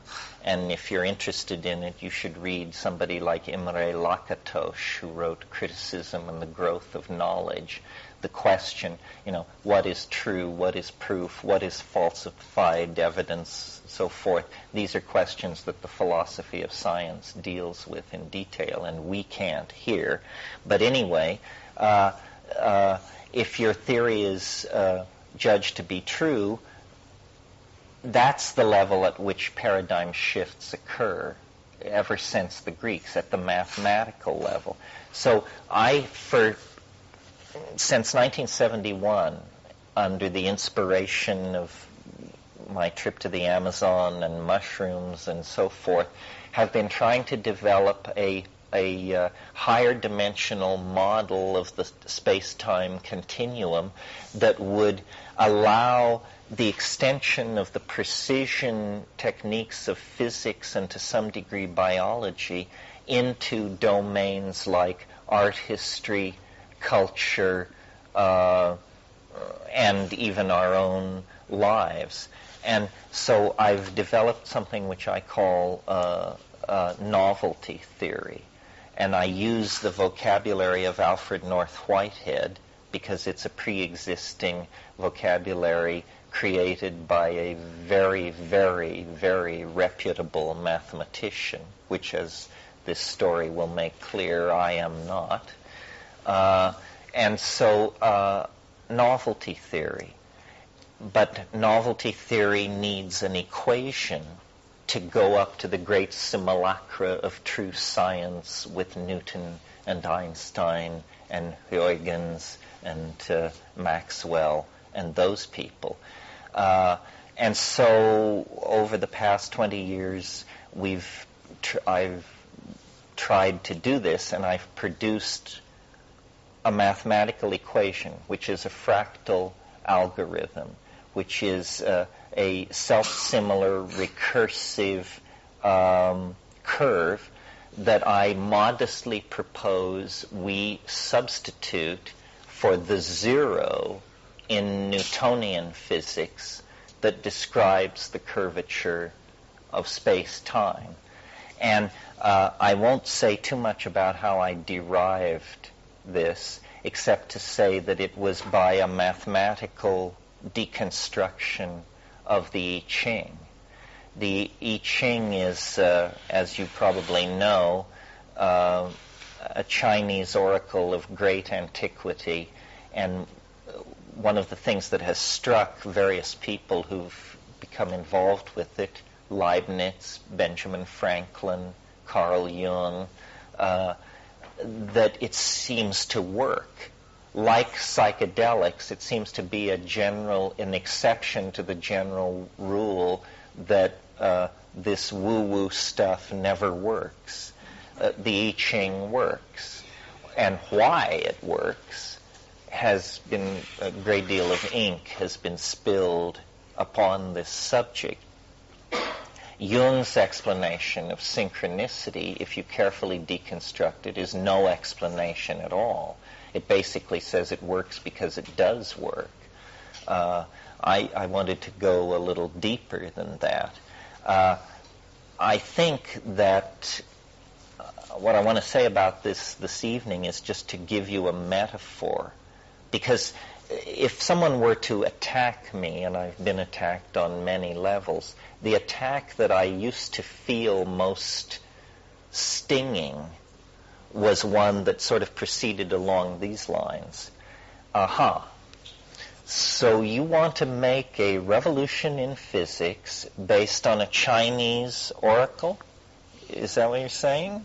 You propose a redefinition of the Newtonian space-time continuum based on a 3,000-year-old occult fortune-telling method. Is that right? I understand that kind of attack. That's how I attack. That's a withering attack. And so then I had to think, why do I want to do that? That sounds awfully squirrely when put that way. So here is my defense of it now. the claim of the I Ching, it is called the Book of Changes, is that it describes change. So now let's make a metaphor here, which I think will help us understand what must be going on. And this is the only point in any of my teaching where there is any chance for what is called a visualization or a experiential thing. So make the best of it. Close your eyes, damn it, and think of dunes, sand dunes. Get a good, clear picture of some sand dunes in your head. Okay, now, the thing to notice about these dunes that you're looking at is that they look like wind. Dunes look like wind. Now, what does this mean? Well, dunes are made by wind, and somehow they reflect the thing which made them. Let's think of each grain of sand as a bit in a computer. Let's think of wind as a program which is being run on that computer. The program is run, the bits rearrange themselves furiously, and when the program stops running, what we have is a lower dimensional slice of this pressure gradient phenomenon in time, the wind. The dune is, in some sense, the signature of the wind. If you knew how to backward engineer from the dune, you could create wind. Do you see what I'm getting at here? All right, now, forget sand dunes, forget bits in computers, think of genes. You are made of genes. All life on this planet has always been made of genes. And think of time as wind. This wind has blown for 1.84 billion years. And the bits, the genes, have been rearranged into what? A lower dimensional slice of the structure of the force that created them. And what was the force that created them? Time. Time created them. And so, in their structure is the architecture of time itself. You can backward engineer out of the genetic material toward the architectonics of the physics of the temporal domain. Okay, now let's go back to Zhou, China, 3,000 years ago, a culture as obsessed with time as we are with matter, a culture that didn't build super colliding whatchamacallits, but instead perfected meditation techniques, stilling of the heart techniques, yogas, that were designed to suppress physiological functioning until it fell very close to death itself. And then the inquiring minds of generation of sages observed within the core of organism flux of some sort, the coming and going of variables. That's all we have to say, the coming and going of variables. And, like good scientists everywhere, they created a special notation language. And out of this effort to note, catalog, and understand the temporal variables, soon realized to be not infinite, but in fact finite, quite finite, in the same way that all the physical universe can be built up out of 108 or 106 physical elements.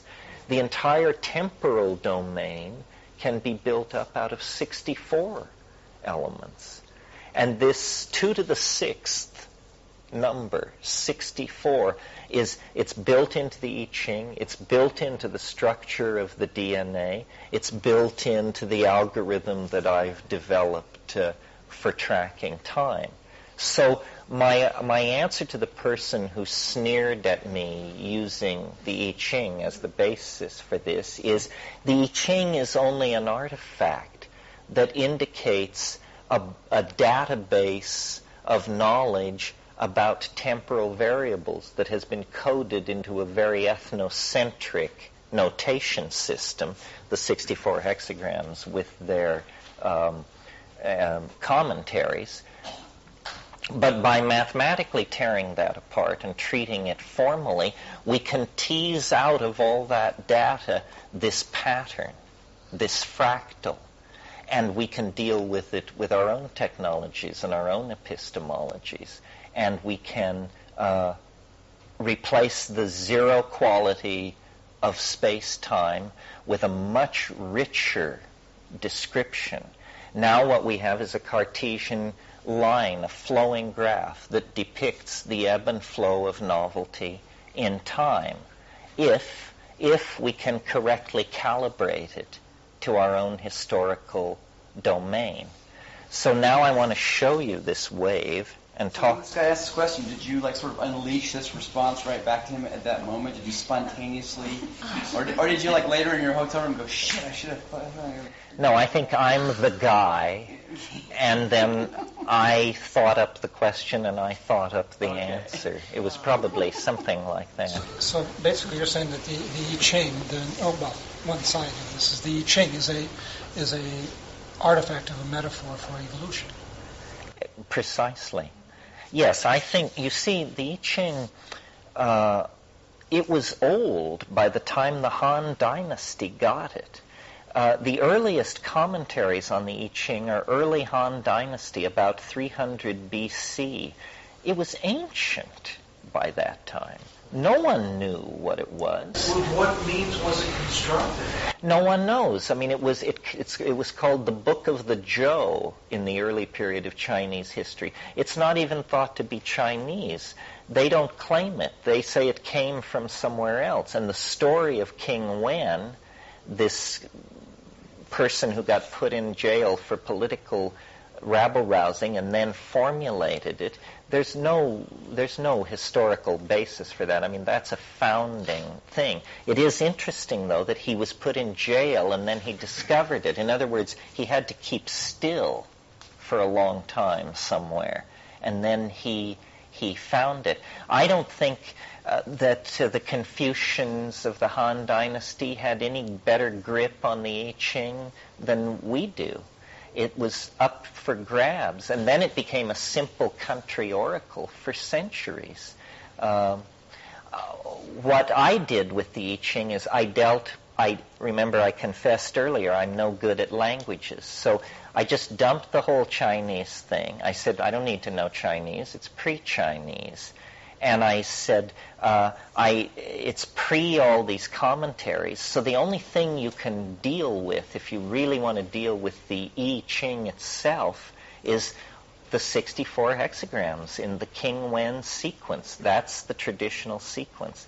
And that's what I dealt with, and studied it for mathematical order to try and figure out whether it was simply 64 hexagrams in a traditional but jumbled order, or what were the principles of order that underlie it.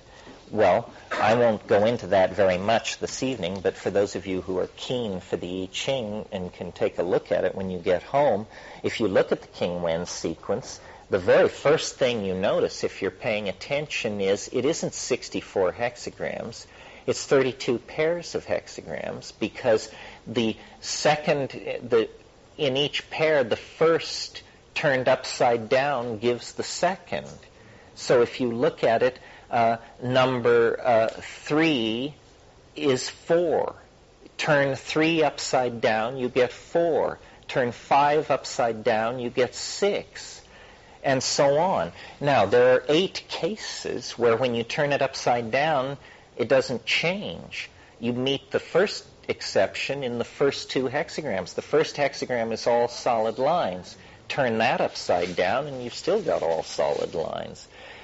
In these 8 cases, then, a second rule is obviously invoked. It's that if turning a hexagram upside down causes no change, all lines change. And so as you go from hexagram 1, all solid, turning it upside down, no change. Therefore, all change. Therefore, number 2, all broken. That's the first pair.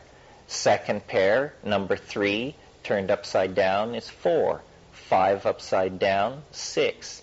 7 upside down, 8. Then I think 9 to 10 is another one of the ones with the exception, and all lines change, and so forth and so on. And there are many other properties.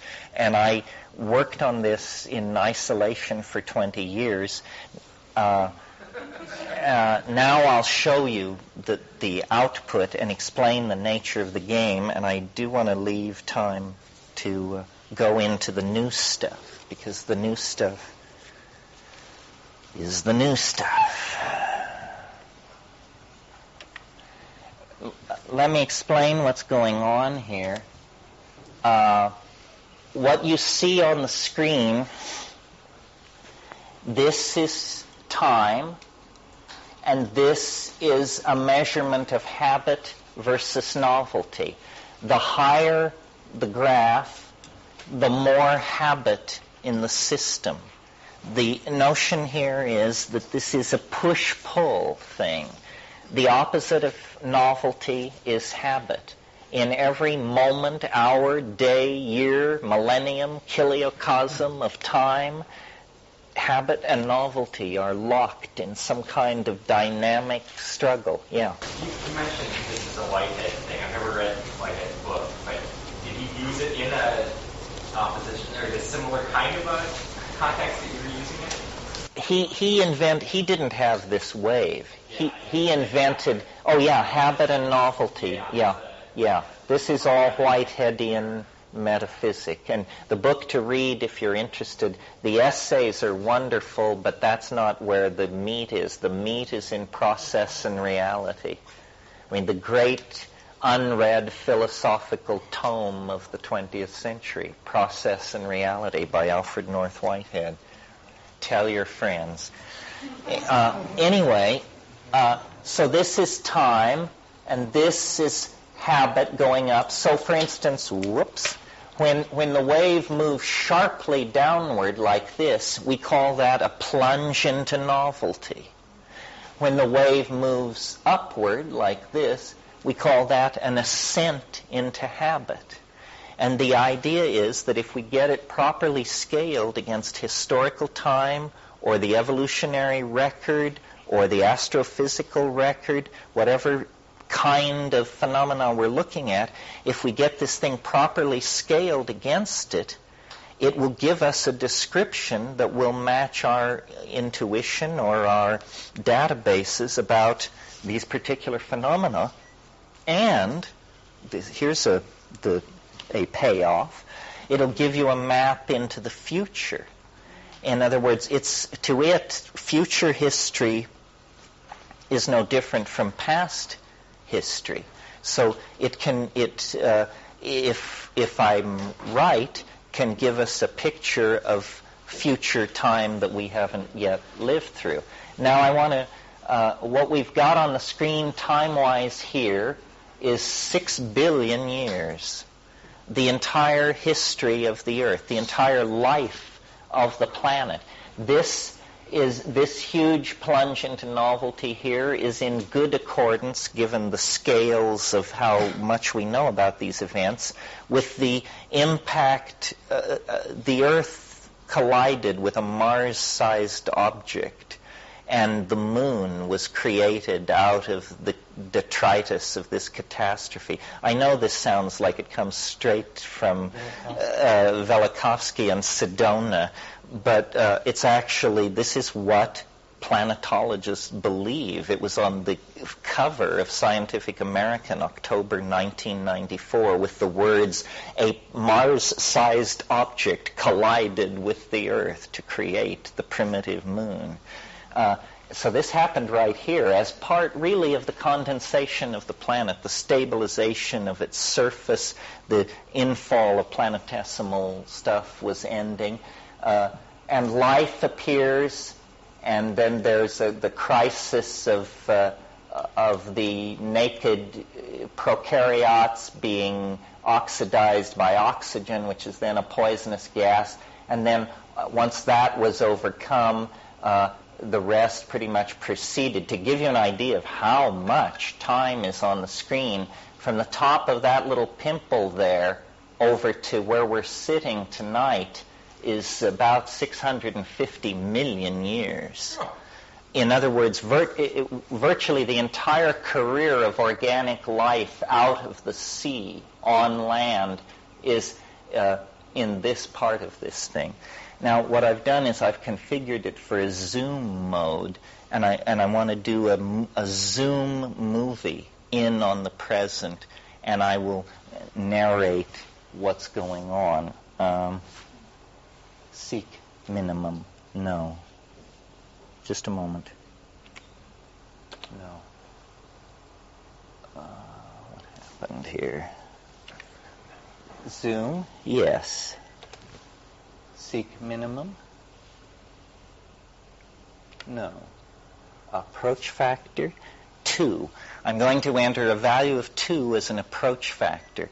What this will do is slice the screen in half, and each screen we see will be twice as much detail and half as much time. So that will be more clear as we actually do it.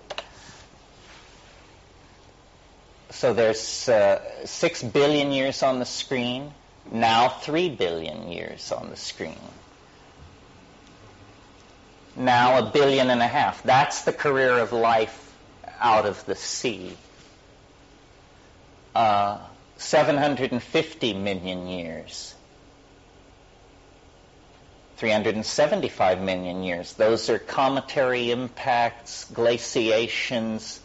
There's 187 million years.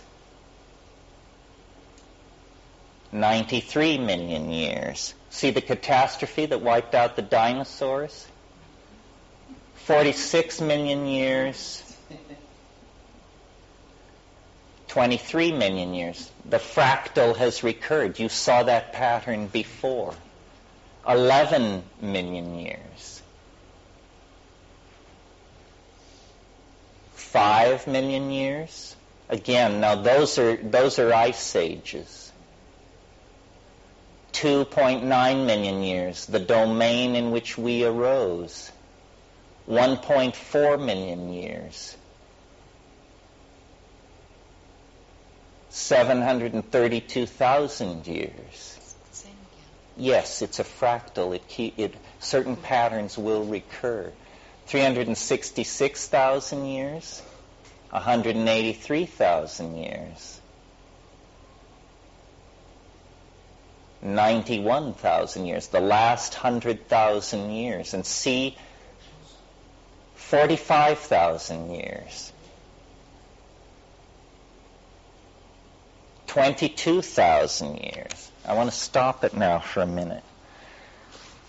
Sometimes, depending on who's in the audience and how much time we have, we linger as we go through those things to discuss sunspot cycles, planetesimal impacts, the bust-up of Gondwana land, whatever your thrill is. But, of course, people can argue that the dating of these kinds of things, like the Permian explosion, the breakup of Pangaea, are themselves subject to dispute on scales of tens of millions of years. And so you say, well, maybe it's working, maybe it's not, who can say? I should tell you at this point that where the end point is determines where all the other data points fall. This should be self-evident. And so you have to choose an end point. The end point that I've chosen that's generating all this data is December 21st, 2012 AD. In other words, a date less than 20 years in our own future. This has gotten me a lot of flack. There's something about it. People find a prediction of great change more palatable the further off in time you place it. So, but on a scale of 6 billion years, I could be off 60,000 years and have made an error of 0.001%. So people who sneer and say, well, it didn't happen like you said it happened, well, maybe I was 0.00001% off, and that, yes. Okay, this is the last 22,000 years, and I'll just briefly interpret it for you so that you can... I understand what you just said. I don't understand what the point was there. Didn't I tell you this afternoon that the most uncool thing you can do is ask someone, what did you just say? And I'm a worse case than most, because the truth is I haven't the faintest idea what I just said. Would you care to refresh me?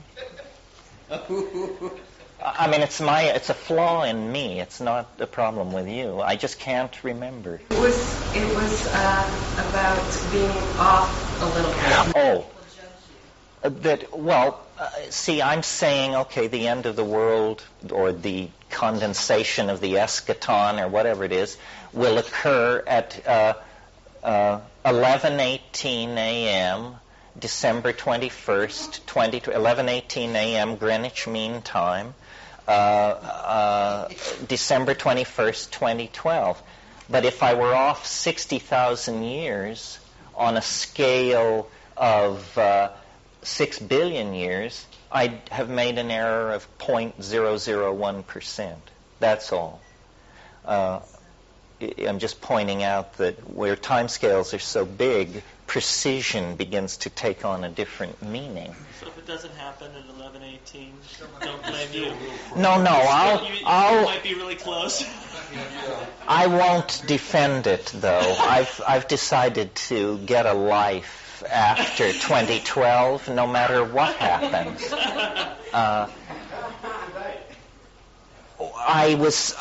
I got the curve. I had the curve, and I knew I had to fit it to time, and so I did what good statisticians do. I sought what's called a best fit curve of data to algorithm. In other words, and people say, well, but history is not a quantifiable phenomenon. How can you draw a curve of the novelty of history to fit to your novelty wave? Well, true, it isn't a quantified phenomenon, but you can make certain broad statements about history that if you don't agree with them, you're going to have a real uphill battle ahead of you. Here's such a statement. The Greek golden age of Pericles was truly novel. Here's another one. The Italian Renaissance was truly novel. Here's another one. The 20th century was truly novel. Okay, so now we have 3 data points right there. So we know that if our curve has to have troughs at those 3 points anyway, or it will be wrong, and then we can begin to talk about more arguable points, the birth of Islam, or the fall of Rome, or the dynastic Egypt. These things are more arguable. So you start with the easy cases, you try and get a good fit, and then you look at the harder cases and see if your wave is still fitting, and then you proceed to still finer detail. And I did this for months. At first I thought that, I had many ideas, but I finally decided that 2012 was the date. And then, I don't know whether this complicates things or helps, depends on your mentality, but then I discovered that the Mayan calendar ends on the same day. To my mind, this was a complication I didn't need. Other people said, well, it proves you're right. I said, no, it muddies the water. It brings in a bunch of squirrels from L.A., and it brings in the this and the that. And I would have just preferred to stand alone. But for better or ill, the Maya and I, using different mathematics and different assumptions, calculated our way out of all eternity to the same day. Now, the only thing I have in common with those people is we both take mushrooms. They did, I do. They also revered elves. They also what? Revered elves. Revered elves. It also laid you open for a lot of trashing, a lot of, comparisons to you and Jose Arguelles and stuff like that. Right. It was not helpful in my estimation. Why they calculated the end of their world to occur centuries after the actual collapse of their world is lost in time. We don't know. I mean, because I was so dependent on the mushroom for the production of this theory, it's almost as though there's a barcode in there and says, wherever in space and time you are, know that, and then it gives it in your own notational system. The following date is highly important. Good. Don't you think it would be possible if these elves that are in the other dimensions were able to impart some knowledge to those that crossed the barrier and entered into their domain, that they could come back with it and they could also find out this time sequence? Well, what's interesting is that the numbers that go into the formulation of the Mayan calendar aren't very similar to my numbers. So it's like we're triangulating here. It is interesting that Mayan numbers look somewhat like hexagrams.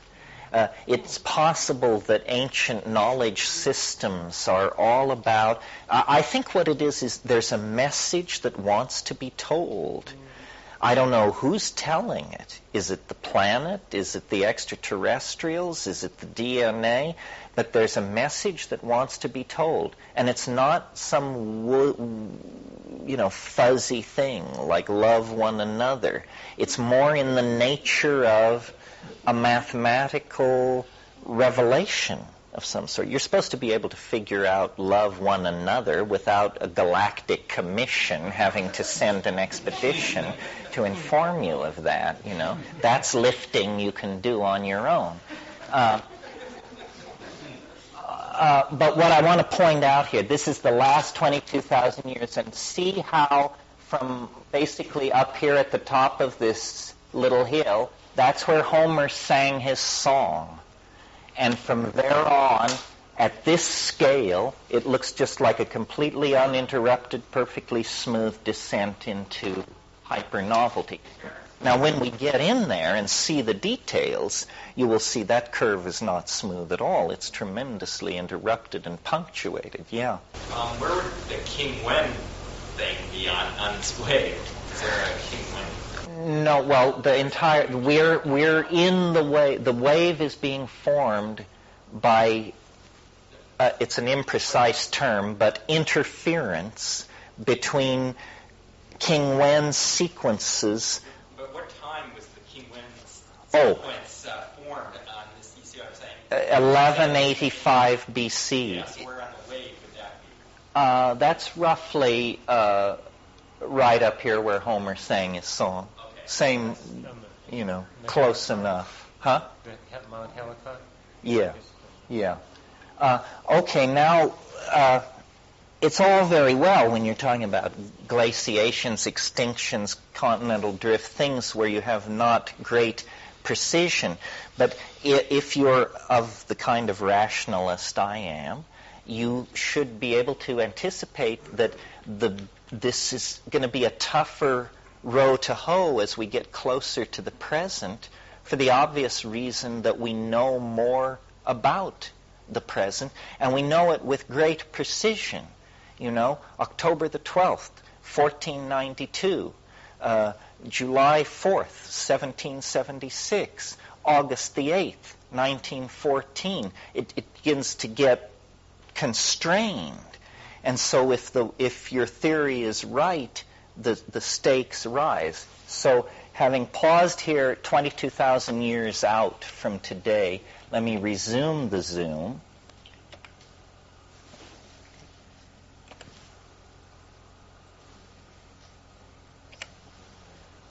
And I I guess we'll still do an approach factor of 2. Terence, how did you establish 0? Matching your way. You mean... in the habit well, I wanted infinite novelty to have a special value. So 0 is the only special value there is in the integers. So, and also people sometimes say it's counterintuitive. Shouldn't it be that novelty increases when it goes up and habit increases when it goes down? And the answer is no, because first of all, that would mean that high novelty would just be some arbitrarily high number, where if you can watch it slowly over centuries and millennia make its way towards 0, there's a certain drama in that I like. And also, because this was coming to me out of the psychedelic place, wherever that is, I had the image of time like a river. And I wanted infinite novelty to be the ocean. So time had to flow downhill to get to the ocean. So I think of it, it begins in the arid highlands of habit and then flows thousands of years across ever-descending terrain until it finally is merged with the infinite ocean of novelty at altitude 0. I have a related question. How did you know to put it to a calendar, to a date, to time? Again, it was largely intuitional. I saw that there are... The I Ching is composed, as you know, of 64 hexagrams. Each hexagram is composed of 6 lines. 6 times 64 is 384. Now, 384... as a calendar number, at first doesn't look too inviting. It's 19 days longer than the solar year. So if you actually had a calendar of 384 days, it would precess 19 days against the solar year. Nevertheless, it turns out, in ancient Israel, there was a 384-day calendar, and parts of Islam still use a 384-day calendar. I'm not sure. I think it's a calendar pre-Deuteronomy. But the number 384 begins to become more interesting when you realize that a lunation is 29 and change days. 13 lunations is 383.89 days. You know, it's within a rat's eyebrow of 384. So then I thought, well, this is a lunar calendar. A 384-day lunar calendar. And I conferred with Wolfram Eberhardt, who was my teacher in all things Chinese, and he had studied the Chinese calendar. He had no idea what my insane agenda was. He just thought I was a really motivated undergraduate.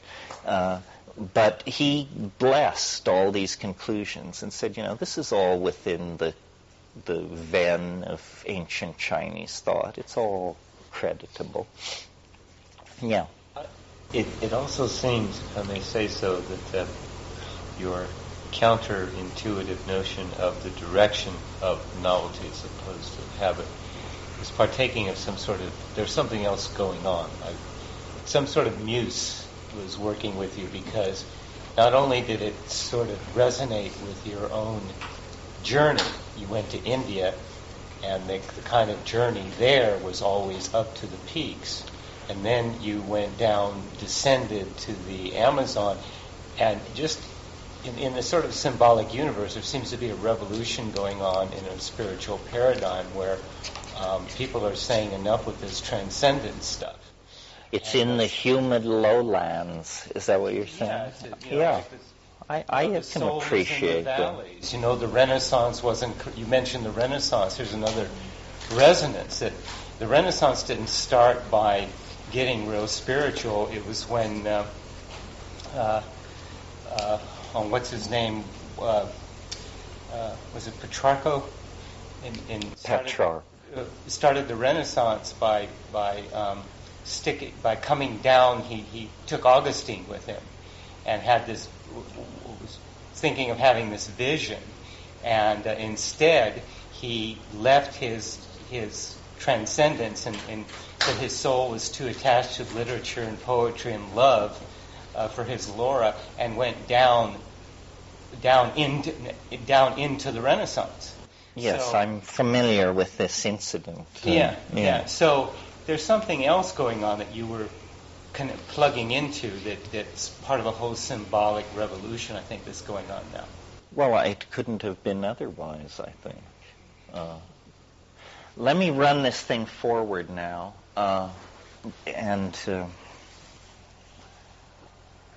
Okay, an approach factor of 2.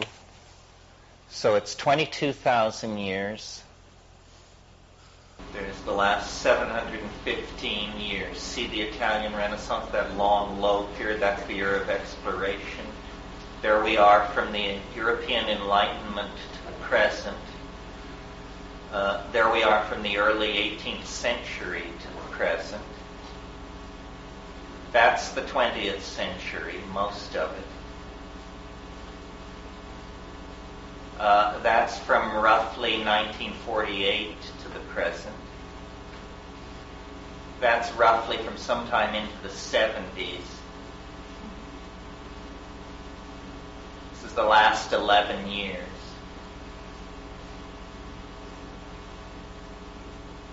The last 5 years. The pointer is pointing at today, by the way.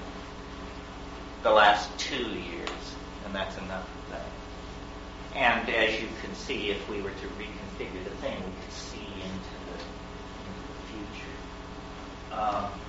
What's the drop there? The one that we just came through is, well, let's see.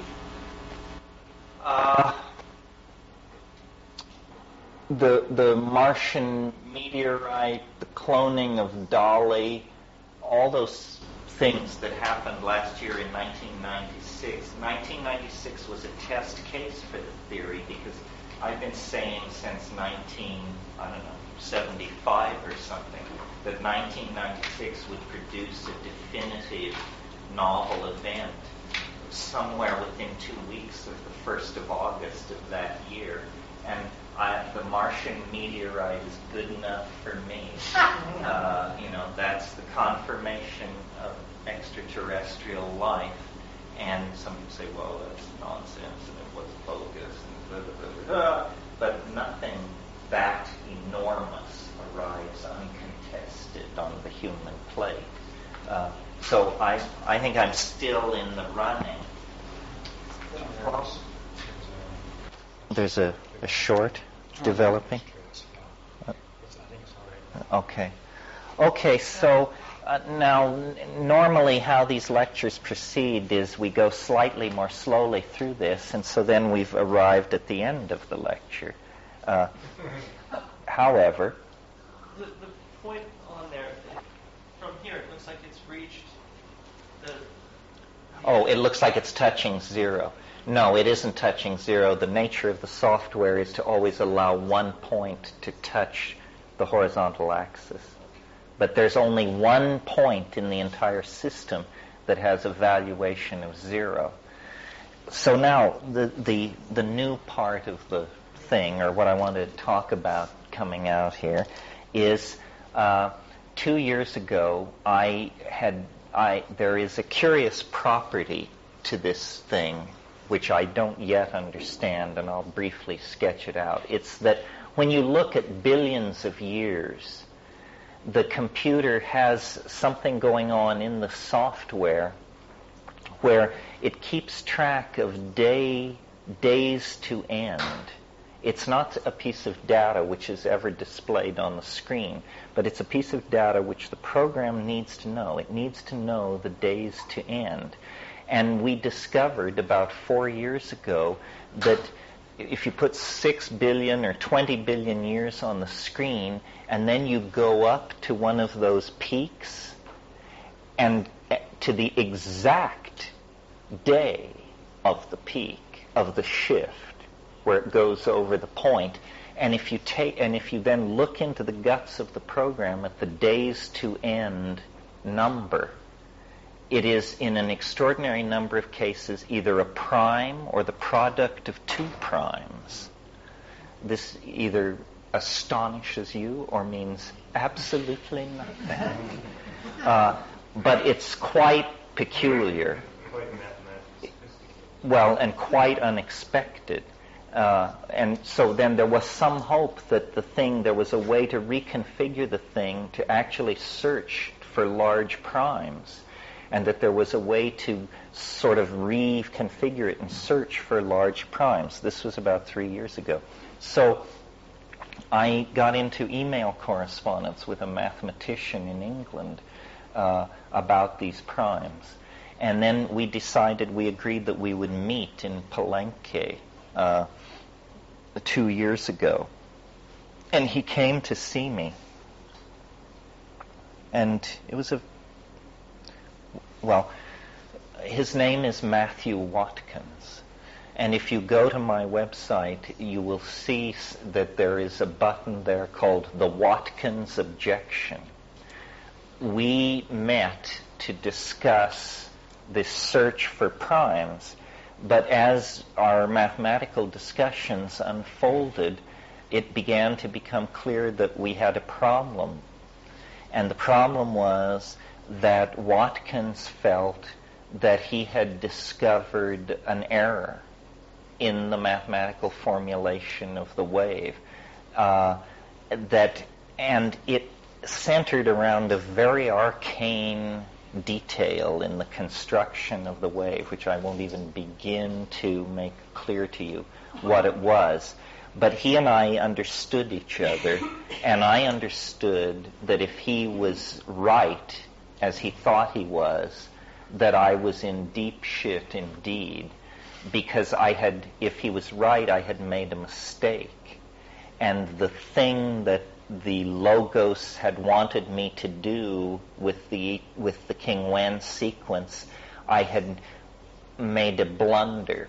I knew what the Logos wanted, but I had made an error, was Watkins' position. And it was a difficult experience for me, not only because I didn't know how I was going to feed myself if this thing went up in smoke, but it was very hard for me to understand Watkins. And any of you who are professional mathematicians who try to talk to me about this will discover that I'm an idiot savant. It's mine, I invented it, but I can't defend it in academic mathematical terms. I don't think of myself as Einstein, certainly, but there is a story about Einstein that after he published the general theory of relativity, a physicist named Hermann Bonde launched a furious attack on it. And Niels Bohr went to Einstein and he said, Bonde is saying all these things, he's publishing all these papers, what are you going to do about it?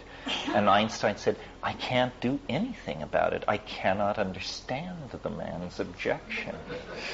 So this was the position I found myself in. Watkins was terrifying. I never had the guts to ask him how old he was. My guess would be 19, something like that. I mean, just one of these flaming geniuses, just one of these people for whom quadratic equations came like walking, And so we had this series of, I thought of it as the meetings by the pool, We had 3 long meetings by the pool where my world wilted, curled, melted, retracted, and finally it was very sort of sad, actually. And but it wasn't definitive, because I could not understand him. And he was also, I think even he would agree, arrogant in that way that you're trained to be in the British university system. I mean, you are to be scathing. You are to take no prisoners. And he said, I want to write a paper about your wave. And I said, fine, and we'll put it on the website.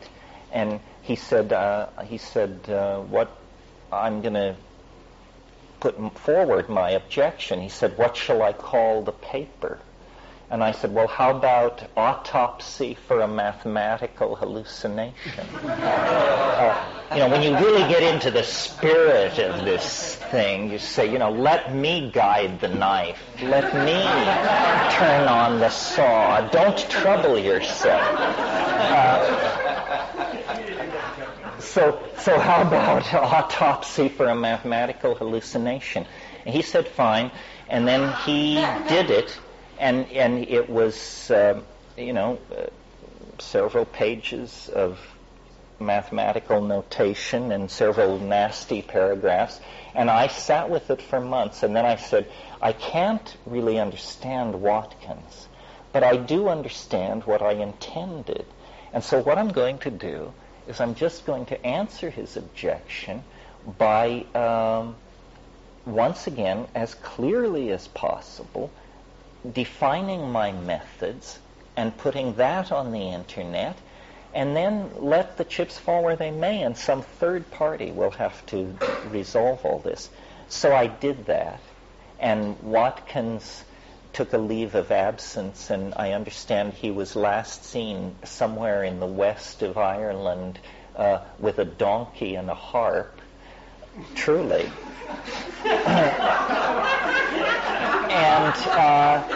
And he basically then just dismissed the whole thing and said, well, you're a cult, your people are morons, you can't even understand this objection, and this whole thing is really boring to me.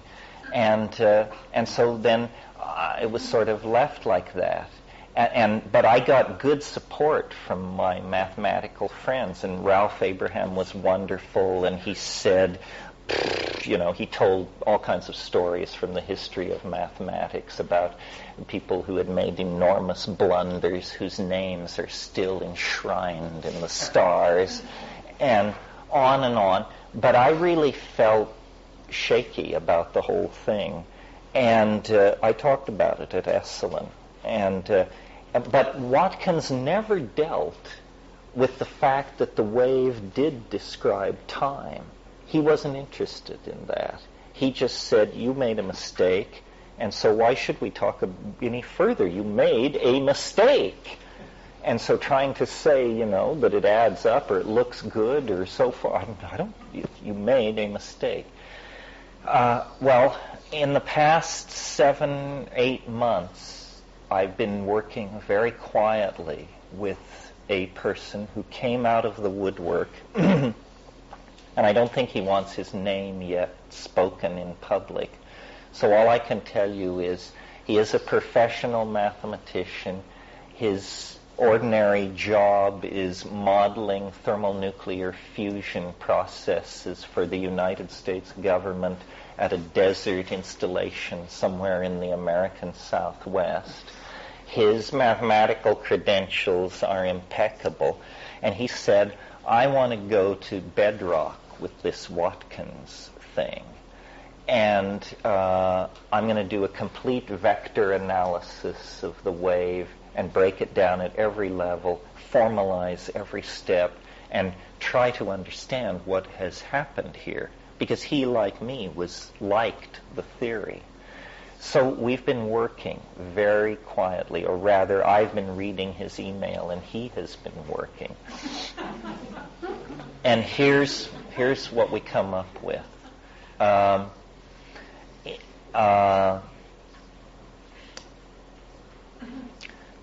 I made a mistake. I did make a mistake. That's, for me, the bad news.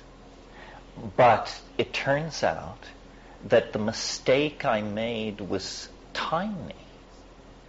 The wave that you saw tonight, the wave that I've shown you over and over again, year after year, is, and this is not a fuzzy figure or a guess or anything like that, it's wrong by 3%. There's a 3% difference between this wave and the wave that all parties have now converged upon as, in fact, the true wave. We call this the time wave, TW. We're calling the new one the CTW, the corrected time wave. My mistake was as Watkins defined it, but he never carried through. Something about his way of thinking was, once he discovered I'd made a mistake, for him, he felt that, if we think of it as a game, that he had won the game. He never went on to see what the consequences of the mistake were.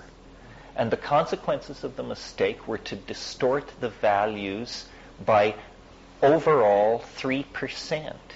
Hundreds of screens are within less than 1% difference of each other.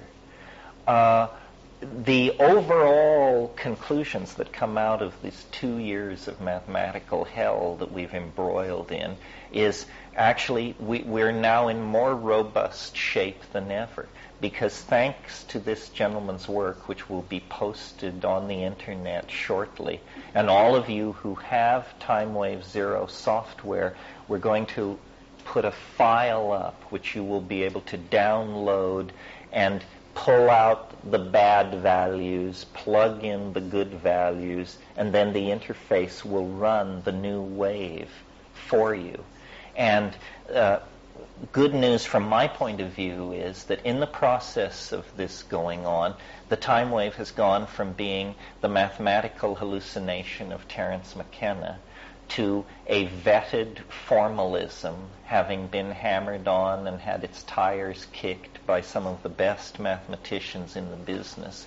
All stages in the construction of the wave are now formally defined.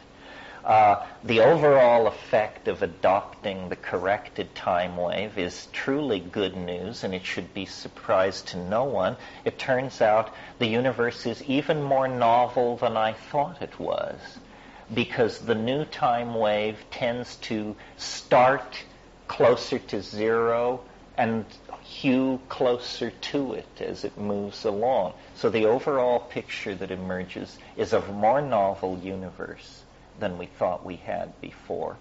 And then, and this is, to my mind, the ultimate payback, though I have always argued publicly, feeling it was the obligation of the public to be my opposition, though I have always argued publicly for the congruency of these screens to historical data, I've always been aware of a couple of things that were puzzling to me. One of them was, why is it that plunge into novelty in the 10th century for the Umayyad Caliphates reaches a greater depth of novelty than the founding moment of Islam 200 years before, when it seems derivative of Islam? And I just held this in my mind. I felt, I need to study the Umayyad Caliphates. I need to study the foundation of Islam. I need to figure out why this is. But it always irked me. Nobody ever mentioned it to me or pointed it out. I discovered this slight discrepancy in my own intuition about how the wave should work. I also discovered another slight discrepancy about my intuition how the wave should work, which is, I always felt that the novelty graph for World War II should reach the greatest descent into novelty at the use of the atomic bombs over Japan. After all, a new physical principle is involved. But I always knew that by the old time wave, the winter of 43 was weighted as slightly more novel than the August of 45. And this troubled me. I'm happy to report that with the corrections in place, both of these problems have been rectified, and now the founding moment of Islam is more novel, slightly, than the Umayyad Caliphates, and the use of atomic weapons over Japan is more novel, slightly, than the Battle of Stalingrad. And there are a couple of other areas, too technical or too obscurantes to go into at the moment, but to me it was a win-win situation. The only slightly galling thing about the whole thing was I personally have to admit that I made and defended for 22 years or however long it was a 3% skew of the values because I made a methodological error in the scoring of the time wave. Now that that's corrected and that we have a complete vector analysis of the entire wave, and it is now a completely explicit mathematical object that any trained mathematician in the world can now answer any conceivable question that might be put about its formalism, we're ready for prime time, I think. Yeah. Did you alter the shape of the wave? Yes, 3%. No, that's all. It has nothing to do with that. All that stuff about 2012 and all that you get to keep. That was never even up for grabs. But I'm sorry I don't have an overhead projector. Maybe we could bring actually the lights up a little for this. Gently, please, for the cannabinated among us. Are you going to talk more about this? Yeah, I want to go back to that. To explain to you what I mean, I have a couple of illustrations here. Is that enough? Yeah, I think so. Remember, I've talked for years about history's fractal mountain. Okay, here's what I defended for 22 years, this wave. Here's the truth of the matter. CTW. Yeah, that's the CTW over here. When's the next mountain?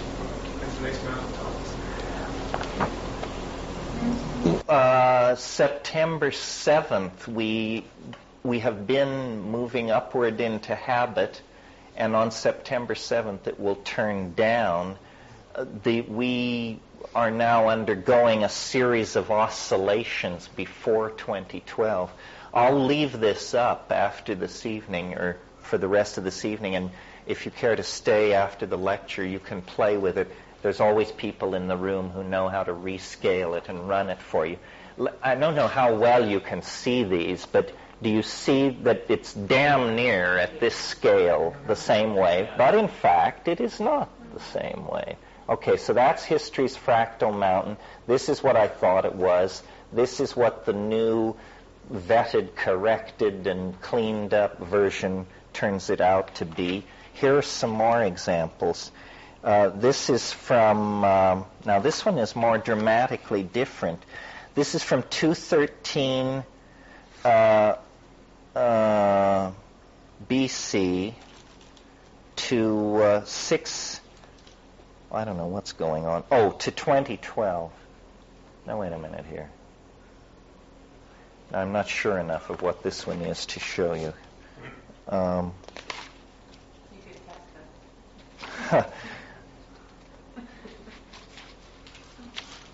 Here's two versions of 1905. Old wave, new wave. Oh, it is different. Yeah.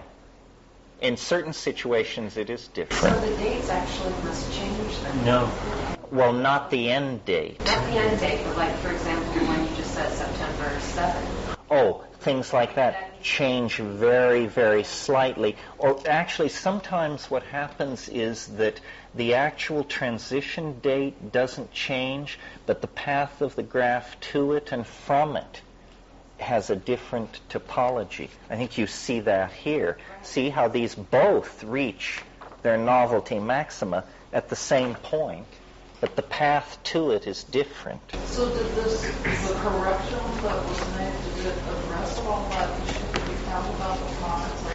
No, that was completely left in the dust while all this other fighting went on. Here's the one that shows one of the places where I myself had doubts. This is the period from 1935 to 1955. In other words, including all of World War II. Here's the old version, new version, and the 45 is weighted heavier here, and 43 is weighted heavier here. So it's amazing to me that I could have claimed for 22 years that it described time, argued all these cases, finally gotten it straightened out, and discovered that it describes time even better than it did before. Have you found any new discrepancies or anything? Have you had a chance to really go through the whole thing really with a fine-tooth comb? No, see, I haven't yet actually had a chance to load the new data into my own version of Time Wave Zero. When I do, I'll go through really with a fine-tooth comb, as you say, because there are about 50 or 60 historical incidents that are indices for this. They all have to be looked at. Now, here are two that are quite different. This is 1915. Old version, new version. Now, the World War II began in 1914. World War I. Sorry, World War I. I said it began in one? Couldn't be. No, yes, World War I began in 1914. So again, you see that the new data is much more congruent with the facts of the matter. And so forth. Let's see if I have any others that might be at a glance useful. Well, here's one. This is the one we've always argued over all these many years, and it's interesting. This is the one basically from the fall of Rome to the present. Old version. Remember, and here's foundation of Islam, Umayyad Caliphate. You've practically memorized this stuff. Black Death. There's the Black Death, and there's the Renaissance, and there's the Enlightenment. Here's the new version. Quite interestingly different. Much food for thought. So bottom line is, as I said, all I had to do to make this a field of genuine human study and endeavor instead of my own little bailiwick is admit that I made a mistake, which I freely do. I did make a mistake, and I should say I'm grateful to all of the people who participated in this. I don't mind. I've never feared the knife.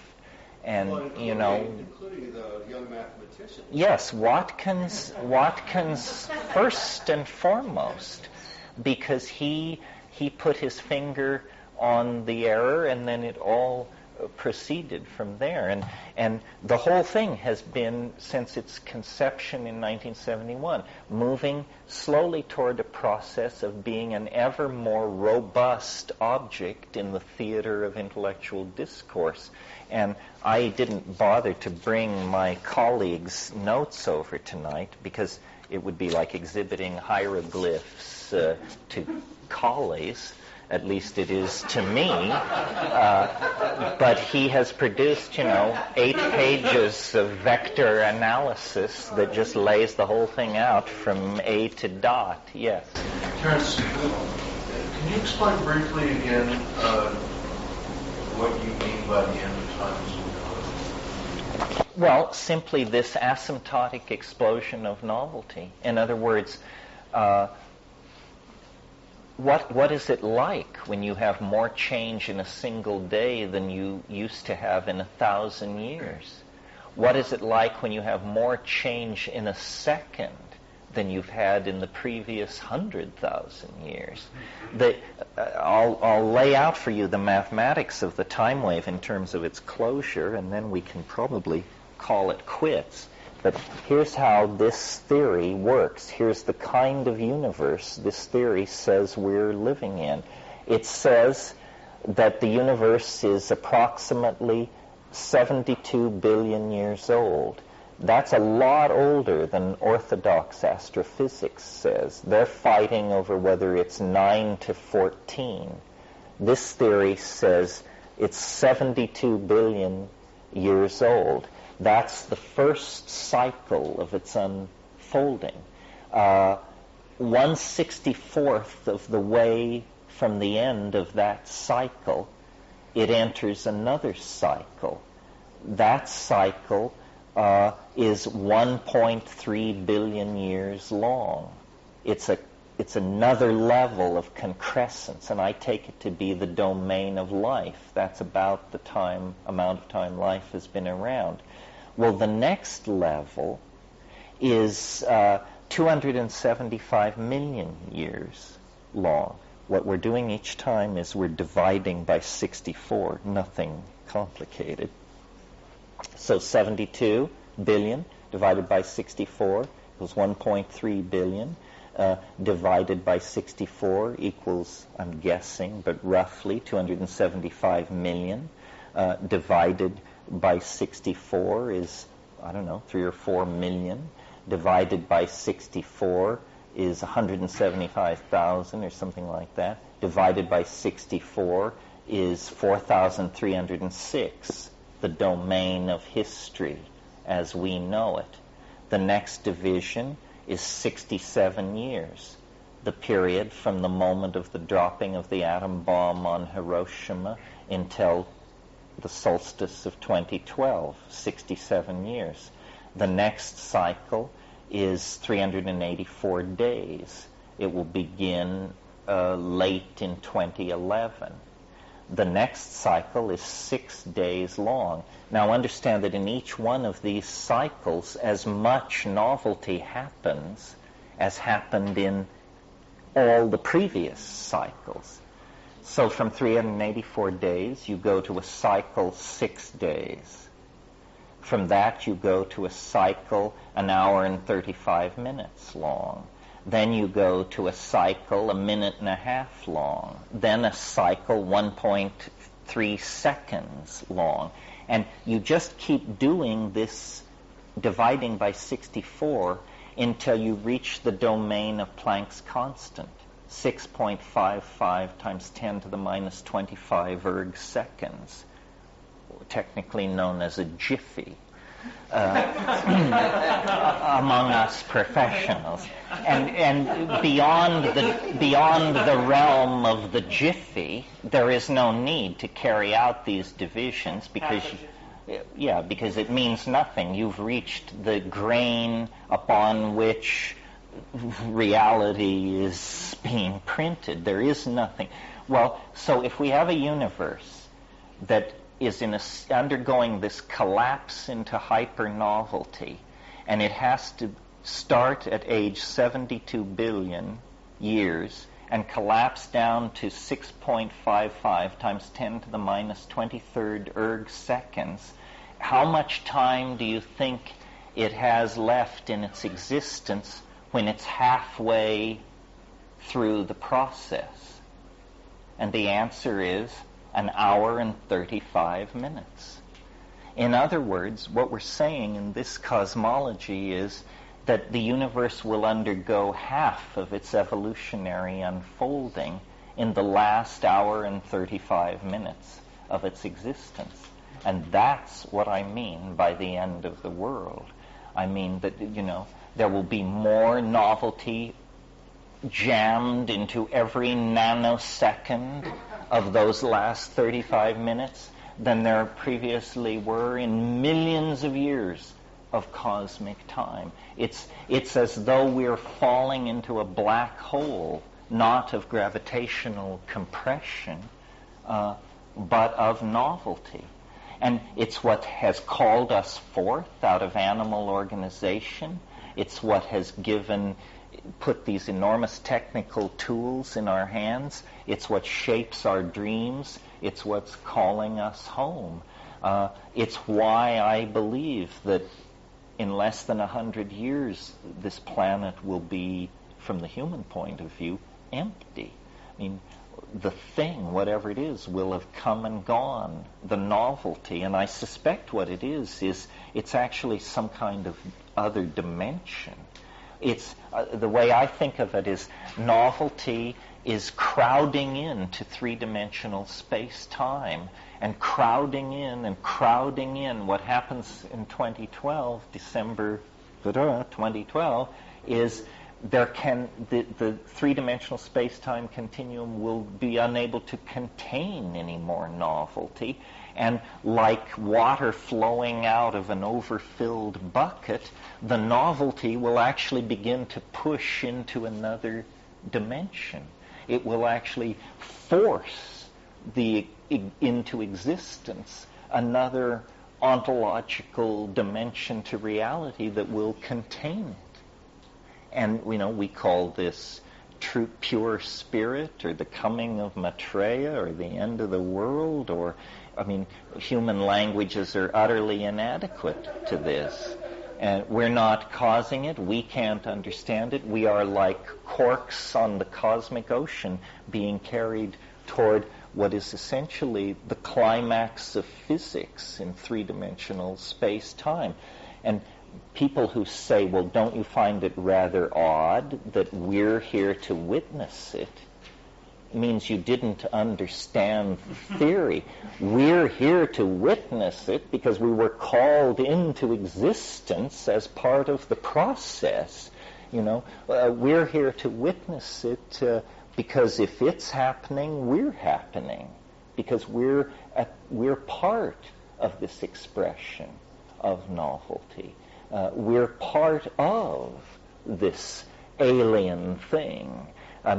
It's always been revealing itself, but at ever greater speeds. And, somewhere around 50,000 years ago, if you were paying attention, you would have smelled it in the air.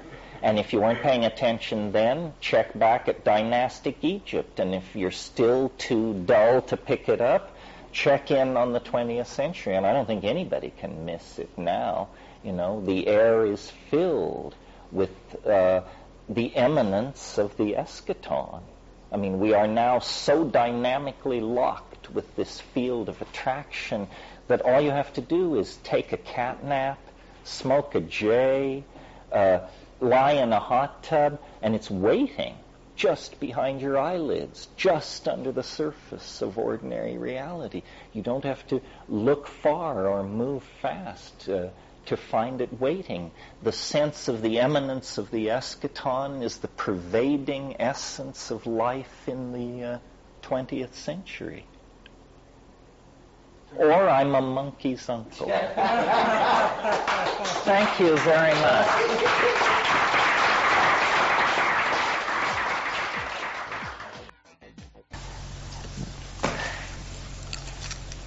Terence, I'm curious, are there other people who've done a lot of work in this field that have particularly influenced you, or who you have admired much or kind of resonated with as far as their perspectives?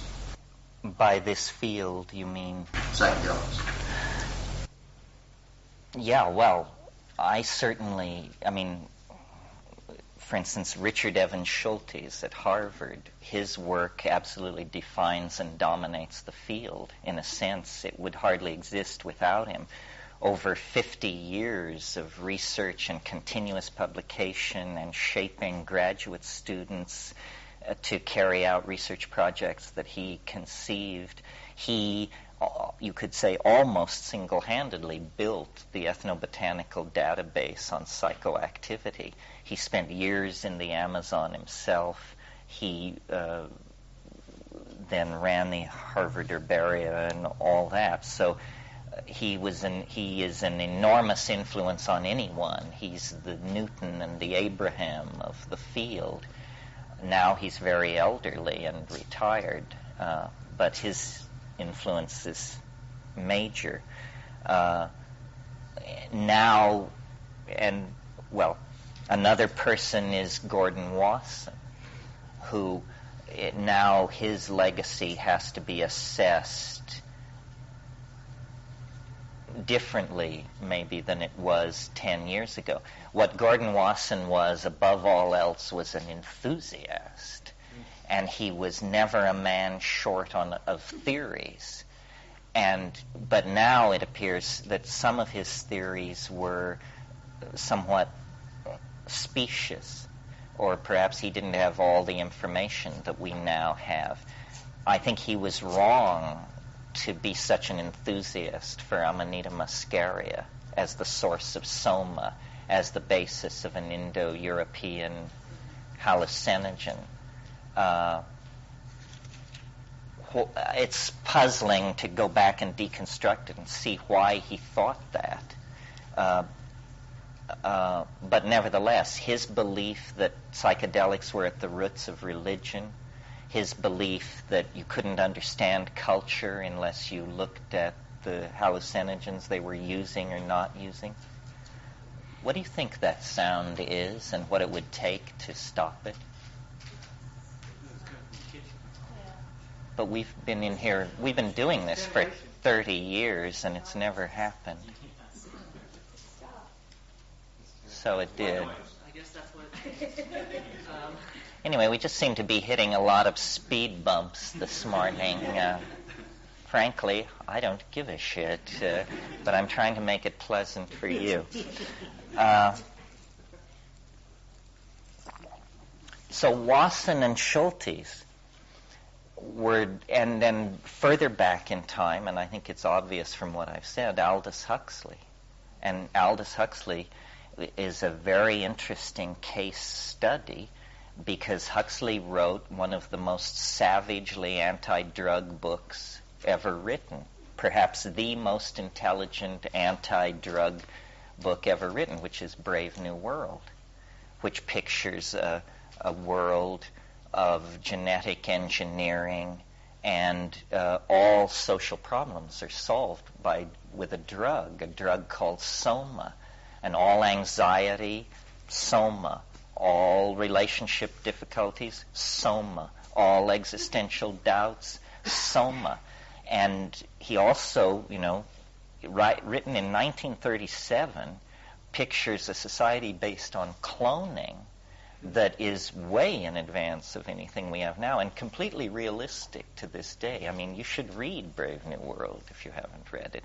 So he starts out there, a British academic intellectual with a horror of drugs, mind control, all of this, and then by a process of rational self-education, he becomes, by the time he writes The Doors of Perception and Heaven and Hell, the most eloquent exponent of the psychedelic experience that in some ways it's ever had. And a very intelligent, educated, sensitive person. I mean, I'm certainly not Aldous Huxley, but that's who I would aspire to be. I mean, that's my model. Urbane, educated, avuncular humor, very gentle, and in all things a great humanist. So those three people really, for me, shape the field.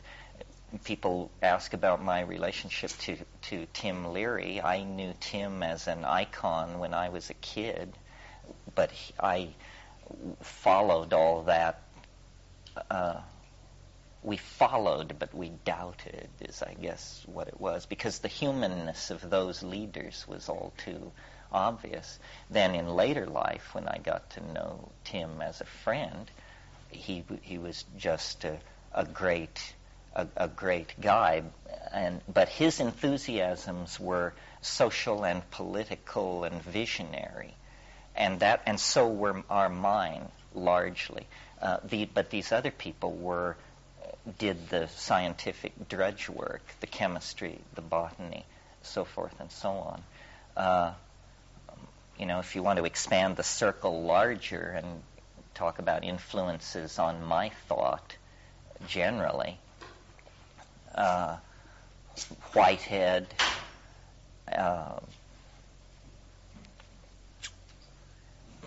I'm basically a kind of Platonist in the tradition of modified Neoplatonic idealism. So is Whitehead. All process philosophy falls under that. I was influenced by people like L.L. White and C.H. Waddington. These are biologists, theoretical biologists. The only person, well, maybe, I don't know, but, the only person who comes to mind that I would say mentored me or worried about my intellectual unfoldment in the directions that I finally followed was Eric Jansch, who some of you may know, probably not most. He wrote a number of books, Design for Evolution, The Self-Organizing Universe. He was a Viennese futurist who took me under his wing about 1972 until he died in 1979, and we met weekly at his favorite Chinese restaurant in Berkeley. And he not only introduced me to holistic science, but he also introduced me to careerism, how you handle academic rivalries, and because he was an organizational crawler and a very, as I say, astute Viennese. If you look at the history of the 20th century, the Viennese have their fingerprints all over the entire thing. I mean, the Freudians, the positivists, Wittgenstein and his school, and Eric Jansch, Paul Feyerabend, all those anarchist people came out of U of V, and he was part of it. As far as I could tell, the last man to have sex with Alma Mahler. Now that's something. Do you know whatever happened to that professor in Bogota, Horacio Calle? Horacio Calle. Yeah, actually I do. Why do you ask? Well, from the original rap, I went down to see him in Amazon, did you not? No, it wasn't quite like that. No, when we got to San Jose del Encanto at the mouth of the Caraparaná, we were told that there was an anthropologist with the Witoto, and that he would possibly know, this was information from the priest there, that he would possibly know about this drug that we were looking for. Well, then when we found him, he was in his own little private Idaho, as I describe in True Hallucinations, because he basically had taken over this tribe. I mean, it was a Mr. Kurtz deal. They were his Indians, his river, his jungle, and he was way into coke. And his wife, who was also an anthropologist, was an English girl, Annalisa, and she was very concerned, and he basically tried to discourage us from going on to La Chorrera, told us about a murder that had occurred there, told us we would never get these people to cooperate because we didn't speak Witoto, and I think he was feeding these people strange information about us. One day he came, the second morning when we were there, he came to us and he said, and here we were, a Jewish girl, 2 Irishmen, a Polak, and something else. And he came to us and said, I'm studying the social structure of these people, and I don't want them contaminated by the outside world. So would you please tell them that you're brothers and sisters?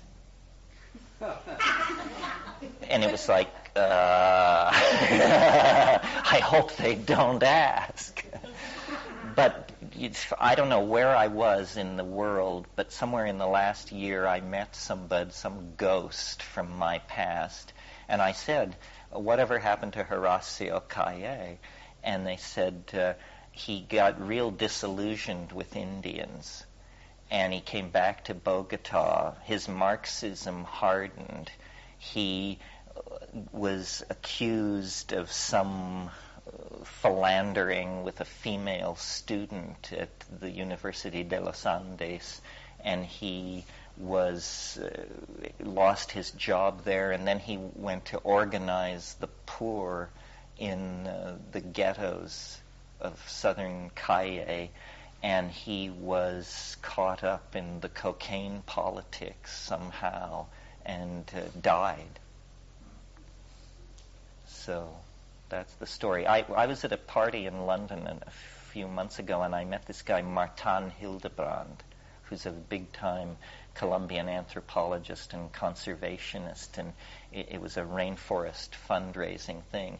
And he told me that now at La Chorrera, there's a coordinating office for this ecological agency that has UN funding. So apparently they bring airplanes in and out of there, and it's thriving, whatever that may mean, in the Colombian Amazon these days.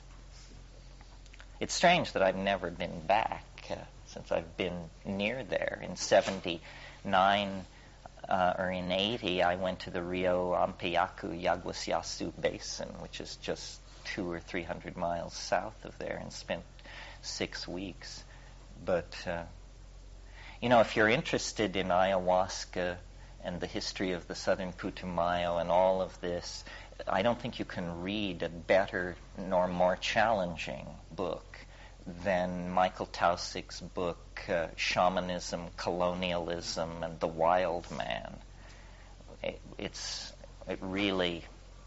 It will astonish you what that book covers and the tones it sounds. Anyway, I'm just sort of rambling here. Anybody? Yeah. We went through time wave 0 last night, and now that we all have a clear understanding and clear mathematical equation on it, can you talk a little bit about your thoughts on how the speeding up of novelty and the overwhelming... You mean how that will look? As we head towards time wave 0, how it's going to affect the society and culture? Well, yeah.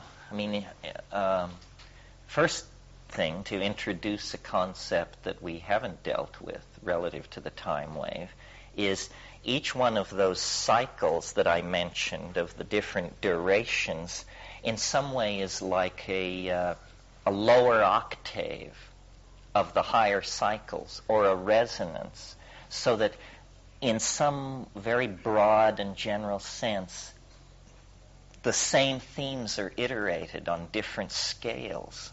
So it can be a tool for understanding like things as ephemeral as fashion and fads and hysterias and art movements and things like that. In other words, suddenly in a certain time period, let's say somewhere in the 20th century, let's say the 1930s, suddenly in the 1930s, clawed bathtubs become the big thing. Well, ordinarily you don't seek a mathematical explanation for this, but in my world what you do is you look at where you are in time, then you go one level up and you see if it's an era where clawed bathtubs made an appearance. So by that kind of thinking, the that 67-year cycle, which stretches from the resonance of the Big Bang, that is the atom blast over Hiroshima, to December 21st, 2012, that 67-year cycle is an iteration of the previous 4,306-year cycle and larger cycles above it. But for the moment, let's just talk about how it's a resonance of this 4,306-year cycle. In that case, then, you can ask the question, well, then, where are we in that cycle? The answer is we're almost, I think it will happen within the next month, we're almost to 1000 AD. So what that means to me is that between roughly now and 2012, we must traverse through a temporal landscape that contains in miniature, as it were, all the themes, forces, affects, and concerns that have been traversed since 1000 AD. Do you follow this? So, for instance, we won't even reach Newtonian physics till 2008. We won't reach the quantum physics till late in 2010. So what we are at this point are unwashed peasants, dimly aware that, some protean force is beginning to stir. But we haven't built Gothic cathedrals yet, let alone discovered the New World, let alone achieved powered flight, let alone, all these things will come 2008, 2009, 2010, and the compression will be excruciating. We can't imagine what this will be like. I mean, right now, in terms of my low-scale historical vision, without the time wave, I can only see about 3 years into the future. And what I see there is 256K bandwidth as standard issue equipment for everybody. And virtual reality is so real you can't tear your eyes from them. I mean, I talked to Alan Bediner yesterday. He came back from Seagraph, and we've all been watching VR for 10 years, and he said, they're getting their chops together. It's getting much more interesting, and we have three. But the real technologies that will shape the condensation of the eschaton probably don't even have to do with the internet. The internet is in this resonance system, sort of like the invention of the Universal Postal Authority in the 16th century. Well, we laugh, but on the other hand, the birth of modern science is entirely linked to the establishment of the Universal Postal Union, because suddenly Leibniz could send letters to Newton, and all these people could communicate with each other on a scale of weeks instead of years or never, and they all knew each other. Big science has always been international in scope. It started out using Latin and mathematics, and so the technologies that will shape the eschaton are, I think, things like nanotechnology, which, we have a hard time even imagining what this will be like. I mean, this is a world where, everything is made at temperatures below 110 degrees. There are no smelting of metals, no high pressure, high temperature annealing of plastics. Everything from automobiles to computers to clothing is grown in vats essentially. Vats of basic substrata material which are seeded by artificial polymers which contain molecular assembly messages, just like DNA does, which are read by artificial ribosomes to create all classes of objects, including foods, including possibly other beings. So we have not, nobody's begun to tell the people about this. The people thought, well, if we get used to the internet, maybe it will stop. No. The internet is nothing compared to what's coming. Well, then there are other things like, then there's the wild card option, which is if you section any 50-year period of past history in the past 500 years, you will discover that a wild card emerges at least once every 50 years. And the wild card for us could be something like, it could be interdimensional travel. It could, a time machine is a starship because of the nature of space-time. If you can travel at high percentages of the speed of light, you simply turn that technology on its head and you can move through time. The other breakthrough is, you've heard me rail against extraterrestrial intervention physically, but I think the non-local medium of communication may eventually disclose aliens that are virtual aliens, but with whom we will trade data. And that's all you want anyway. What do you need the alien flesh for? What you need is the alien soul. And the alien soul can probably be assembled in a simulacrum on the internet with sufficient fidelity to what it is that it is entirely as much like being with the alien as the real thing. So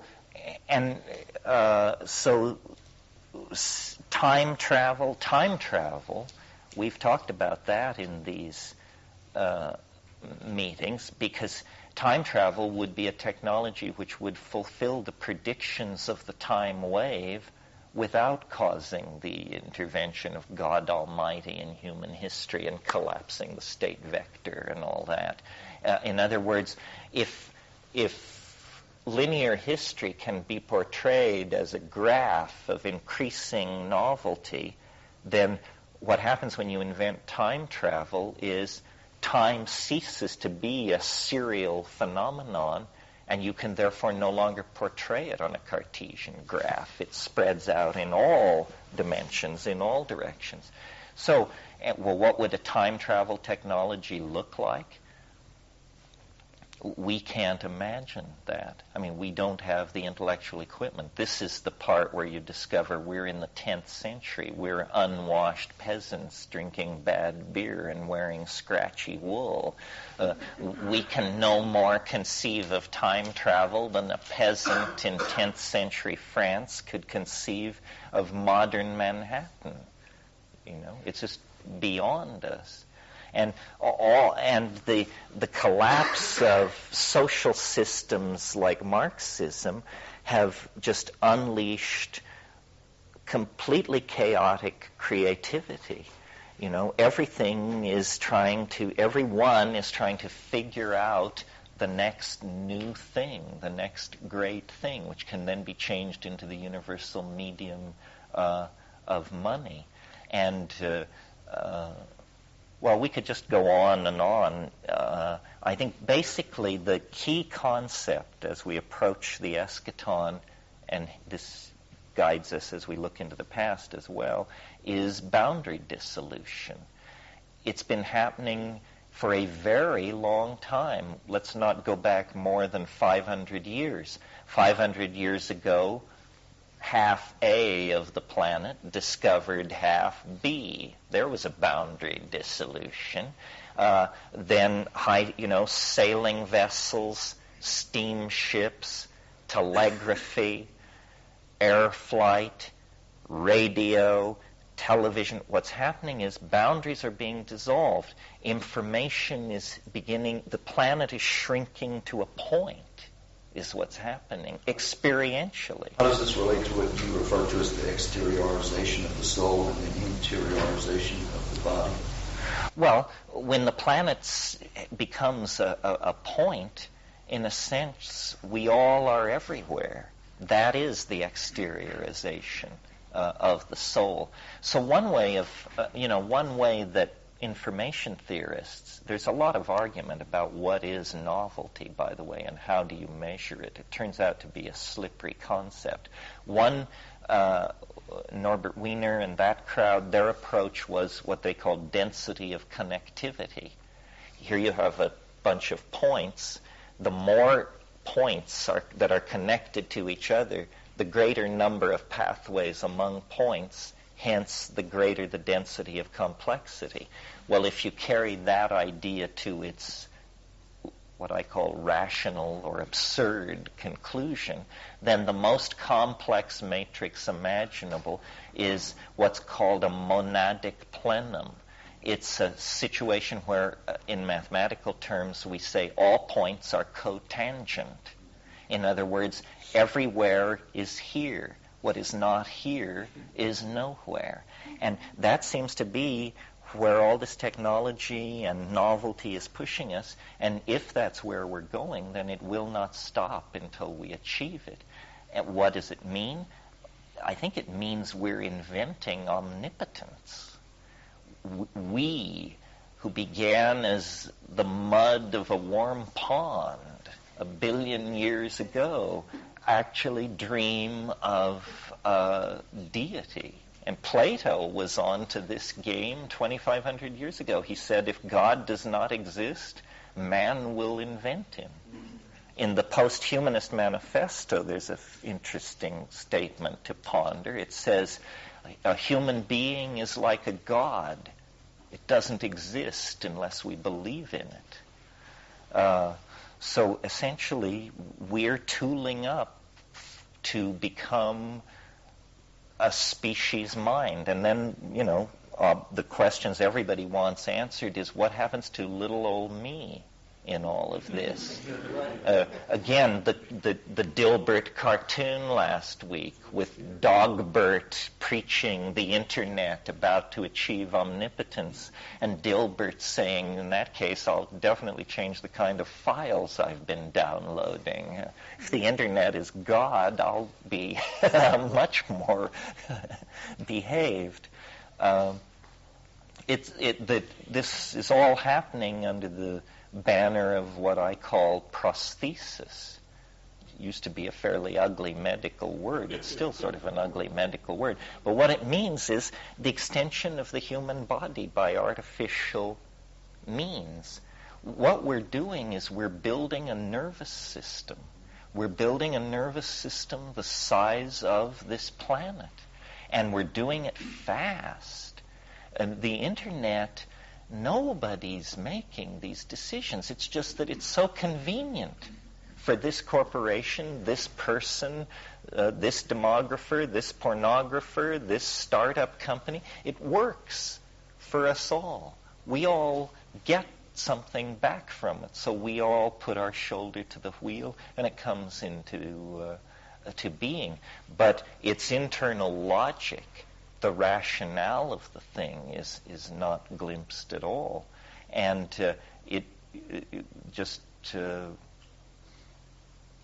I've been talking about the escaton since the early 70s, but until this new information technology arrived, I couldn't see how we could get from here to there. And everyone told me, your rap, it's interesting, you got something going for it, but your time scale is just a complete turn-off.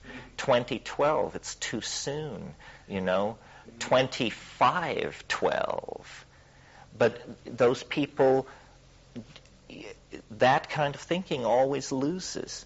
In 1947, Vannevar Bush, who was President Truman's science advisor, told a Senate committee that it would be 1,000 years before a thermonuclear device could be delivered to the other side of the planet by a rocket propulsion system.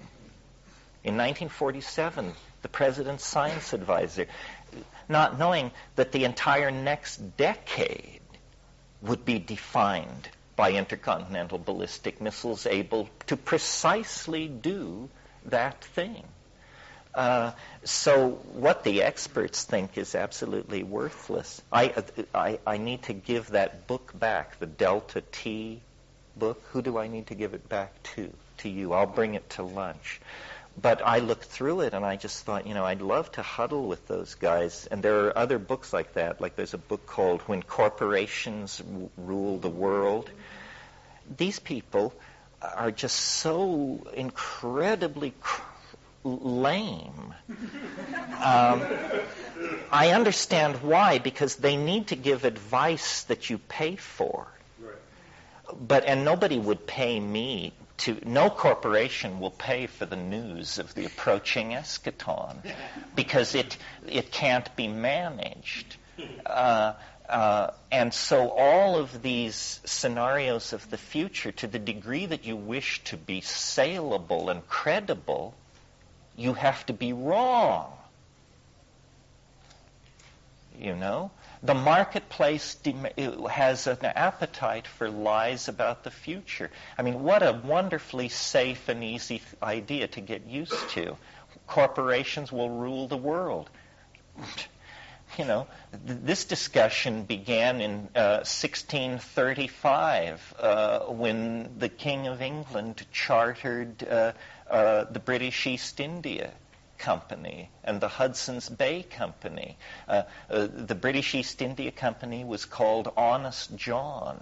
It was the Microsoft of its time. It bought and sold popes and kings. And it was capitalist to the core, and people railed against it in the same vocabulary we use. If you think future think involves corporations ruling the world, you need to go back to 1700, and then you can be a consultant with something worth saying. Not to knock these particular guys. I mean, I spend a lot of time with futurists of different stripes, and everybody agrees, by having the shortest scale, I'm the least credible and the most likely to be right. But, yeah. So, hypothetically, do you believe that post-eschaton, that all these debates about capitalism versus Marxism versus any possible third stream economy, this is all going to be moot? Moot. The planet will be empty of anything appearing to be human life. I mean, the planet will be empty of human, of the fingerprint of human presence and technology. We're going elsewhere. It's not clear exactly where elsewhere is, but that's where we're going. I mean, I can't expand sufficiently for you the level of change. I mean, I cannot conceive of post-eschatonic life.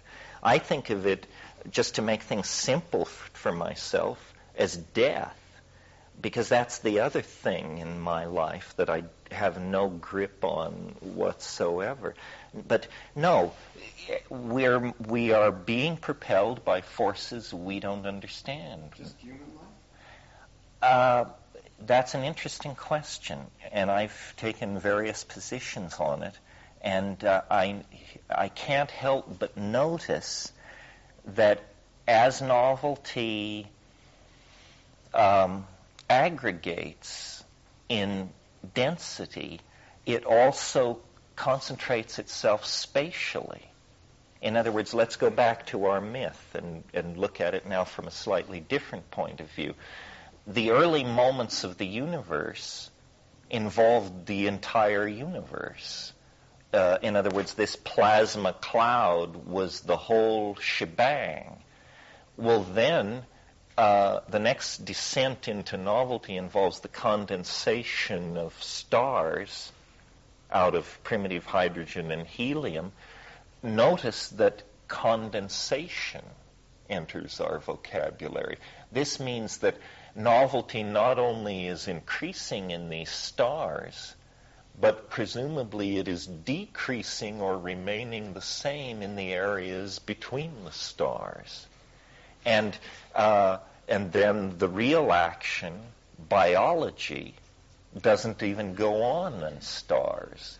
Biology goes on these little specks of matter that incidentally seem to be whirling around the stars. And then only in certain regimes of chemistry, temperature, and pressure. So as novelty increases its density, it becomes more and more local. And now, for the past, I don't know, pick a number, million years, novelty has largely been concentrated in the human species. The stars still shine. The species still compete according to Darwinian selection. Geology is still going about its quiet business in the background. But the cutting edge, if you will, or the point, is now concentrated in the human species. Well, then let's look at the human species. And people object to what is about to be said because they see in it a kind of elitism. I just follow my mind where it goes. I'm not interested in political correctness. It's clear to me that not in terms of moral rightness or superiority or anything like that, but in terms of influence, Europe leaped forward 2,000 or 3,000 years ago and elbowed its way to the front of the line and has basically been exporting its cultural styles, its technologies, and its assumptions ever since. The European adaptation seems to have crowded out all the others. And and the United States is nothing more than a footnote on European civilization.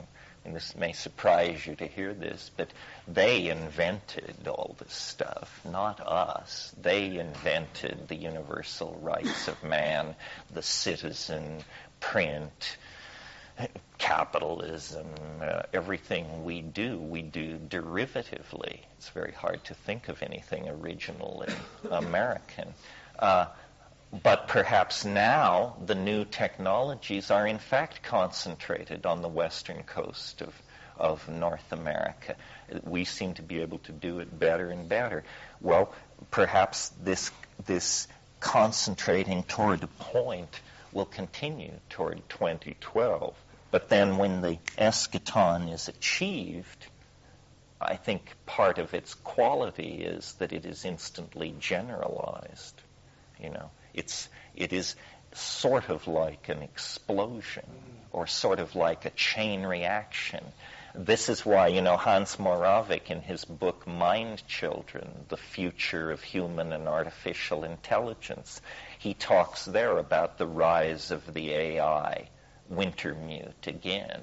And he says, we will probably never know what hit us.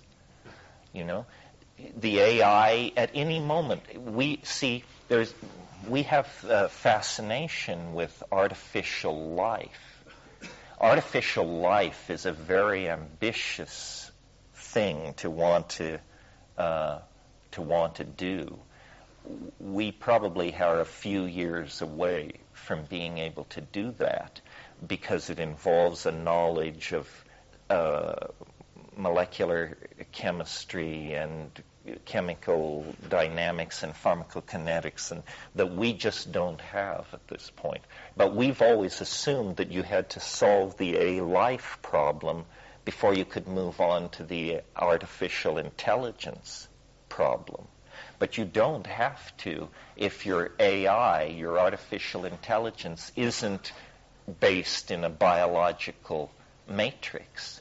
And so we're building this internet thing, designing all these bots, and all the bots that are designed to rove freely on the internet. They're designed to leave their home machines and move out into the matrix, gathering information, checking data, doing whatever they're supposed to do. But they're like our pets at this point. But we're making them smarter and smarter and smarter. And eventually, I think a combination of circumstances will cause the spark of sentience to be born. And these things are not like biological creatures. They don't mutate at a rate of, genetic drift of a few genes per 100 years. They can mutate thousands of times a second. They can move over the entire surface of the earth in a fraction of a second. And so when this thing comes to self-awareness, it will very quickly take over the entire system. And what will that look like? Hard to say. What will the relationship of the AI be to the incoming alien intelligence that is being formed in simulacrum, also on the internet? It's like, gee, the human apartment has suddenly become crowded with large strangers with uncertain agendas. We thought it was all our show, and now we're just hoping nobody asks us to leave, I don't know what the human relationship to all this will be, because, the idea of an AI or of an alien intelligence is a blank screen for our paranoia. You can imagine it as the coming of Maitreya, or you can imagine it as Independence Day. You can have it just about any way you want. What will it really be? Well, I don't know. It's our child. It's all emerging from us. I think we're going to get the answer to the question, is man good? And, if you're a cynic, you'll bet against it. If you're an optimist, you'll bet with it. But I think that's what's happening, is we are in a relationship of attraction.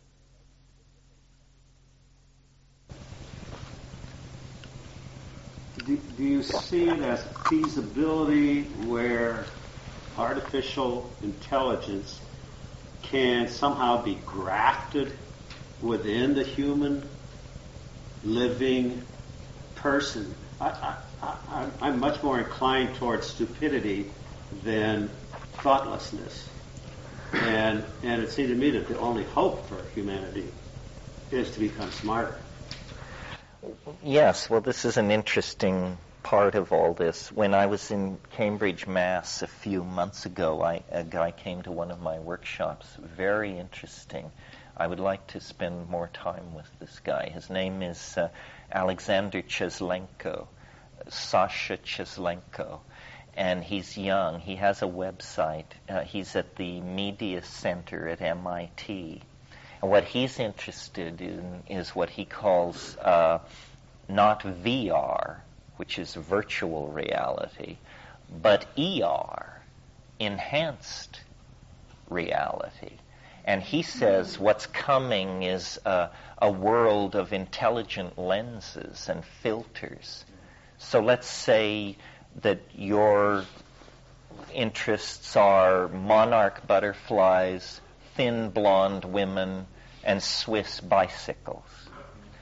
You can program a set of contact lenses so that those objects will appear outlined in red whenever they enter into your sensorium. It's a trivial example, but you immediately see the implications.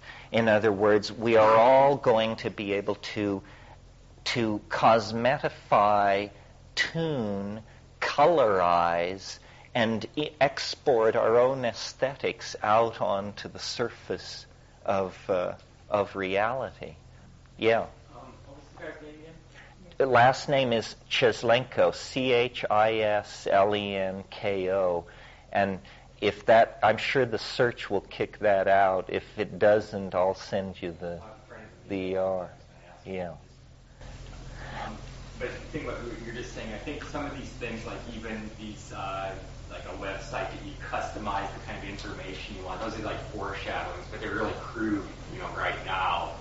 Of it, sort of like the Usenet news groups where people create these alt groups, which are just alternative things on just any thing that want to do, but they're all very crude right now. They're not right. You can't tune that, but just this dynamic information structures that Well, imagine you're going. I mean, another thing Chislenko talks about, and this is not at all woo-woo. I mean, this is so close, you might as well assume it's happened, and that is automatic translation bots. You're going to be able to log into Chinese sites, Japanese sites, Polish sites, and translation will be seamless and automatic. Machine translation is already way along. This is just an implementation problem. That's a done deal. You couldn't imagine a world where when you're going to the Amazon, you buy a special pair of contact lenses, and then when you squint in a certain way, all plants are labeled, or all plants containing tryptamine show up as bright orange. The federal ethnobotanical database in Washington is connected to your contact lenses, and every plant that you gaze upon is instantly checked for DMT, and if found positive, colored orange in your line of sight. Or a visit to Palenque, for example, where you can put on contact lenses and then with a handheld control move a chronological dial and watch the ruins rise and fall through the various dynastic phases. Virtual reality in archaeology is big time right now. I mean, I've seen some amazing, this thing called virtual Tikal, and they're doing Bonampak. It will be online by the end of the year. All the murals at Bonampak are being filmed in high resolution stuff.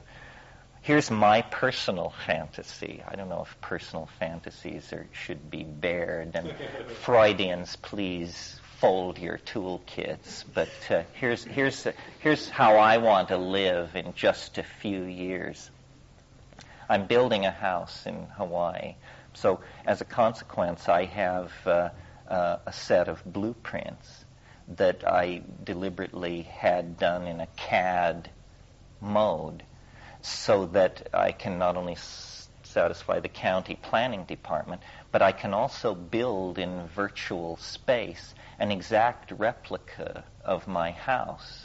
And I can put all my books in and everything, and then I can, in my house, walk into my house and walk around it.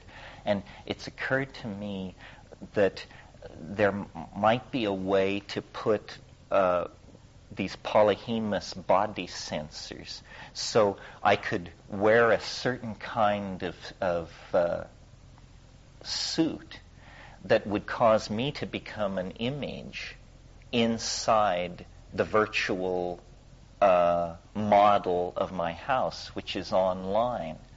Well, then what I could do is I could just garden and animate and cook and live the life I like to live of rural seclusion.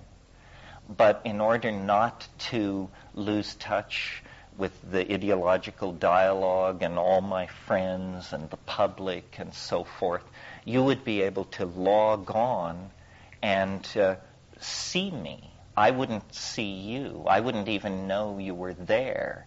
If I were Michael Jackson, millions of people could watch you all the time, but you wouldn't know they were there, and they would be fully satisfied as far as a media experience is concerned. And I keep repeating this phrase, and you wouldn't even know they were there. So this sort of thing will obviously happen. It may not happen for me, I may not be able to afford the budget on that project, but first Michael Jackson, then every man. Yeah. How do you account for the sort of ascension of novelty and in the physical? I mean, as a sort of manifestation of the human creation, versus in the biological world, the novelty obviously shrinking and becoming.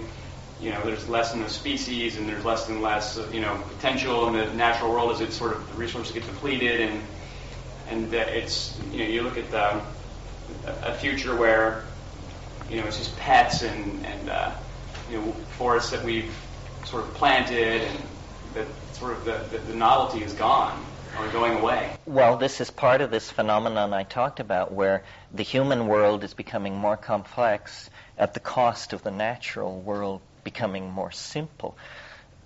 This seems to be unavoidable. The great tragedy in that process occurred before the pyramids were built. In other words, it's now believed that the extinction of the so-called megafauna at the close of the last ice age was all due to human predation. And these amazing and enormous animals, 3-ton armadillos, 5-ton ground sloths, just these amazing mammals that were at the climax of the mammalian radiation, were all destroyed by human predation. The overall complexity, I think, is rising, but we value a species of butterfly more than a new computer language.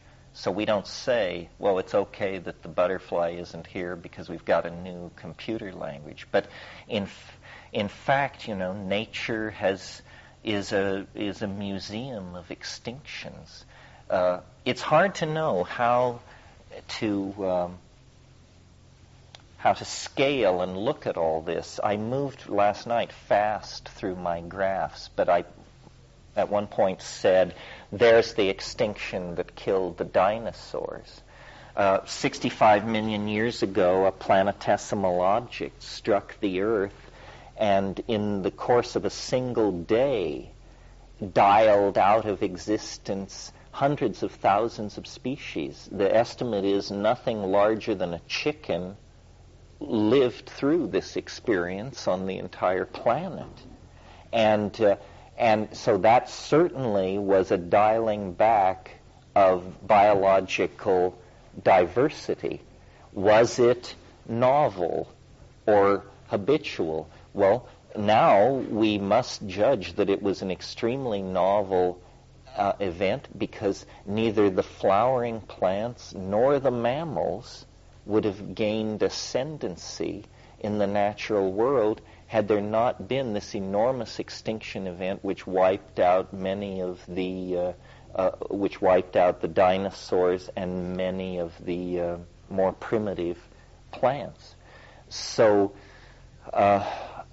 nature sometimes moves on enormous scales. I'm sure the planet really has not yet recovered 65 million years later from that glancing blow.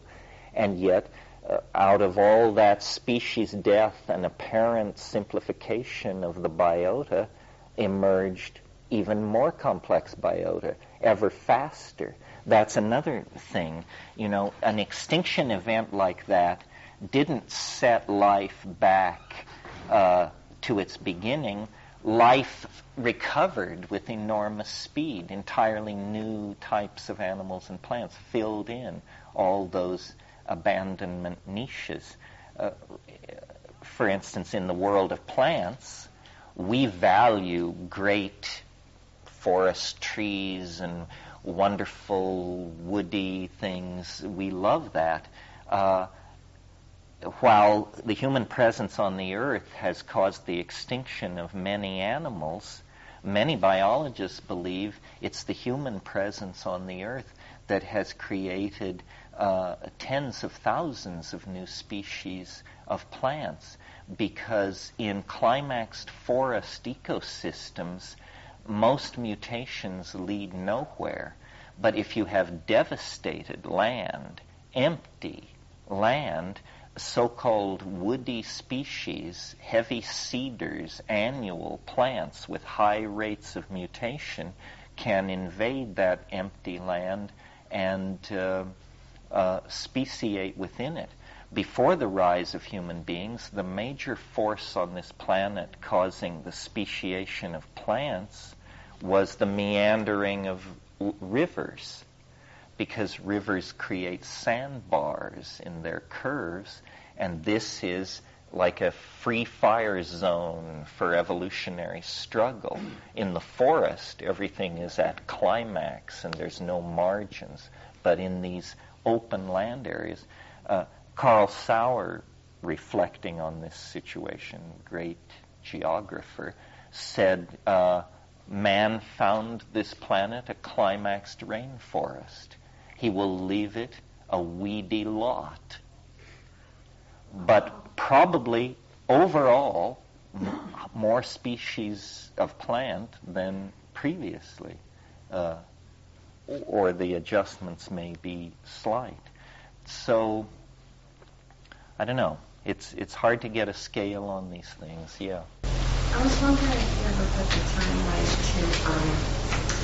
to Stephen Hawking or Carl Sagan or people like that.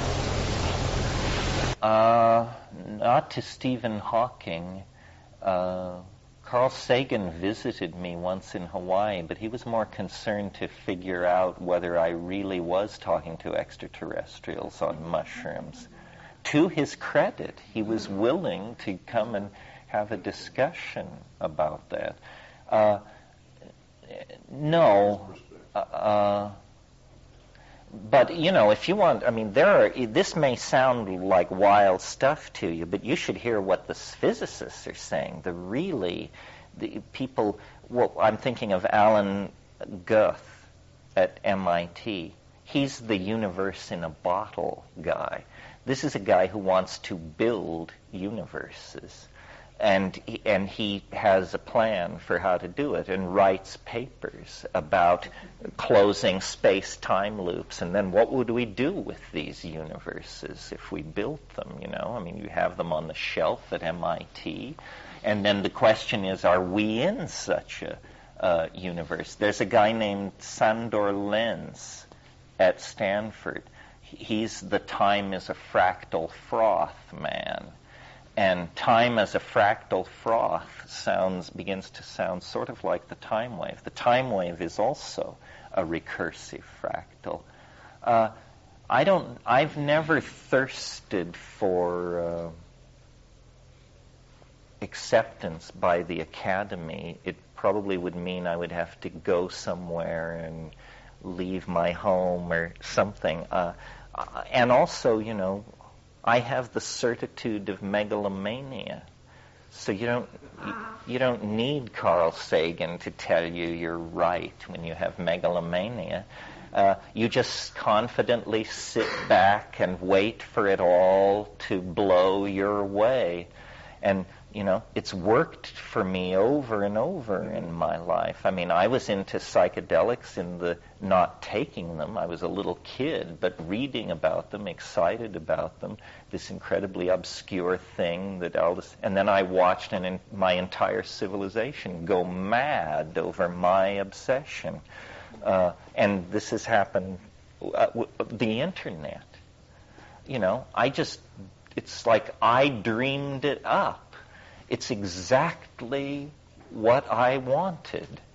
And I never told anybody it's exactly what I wanted, but here it is, just like the psychedelic revolution that I wanted. So I think, and let me say about these theories and what was said last night about novelty, I'm quite certain that if I'm right about any of this, about time's fractal structure, about the escaton, about 2012, that it will be figured out long before we get there.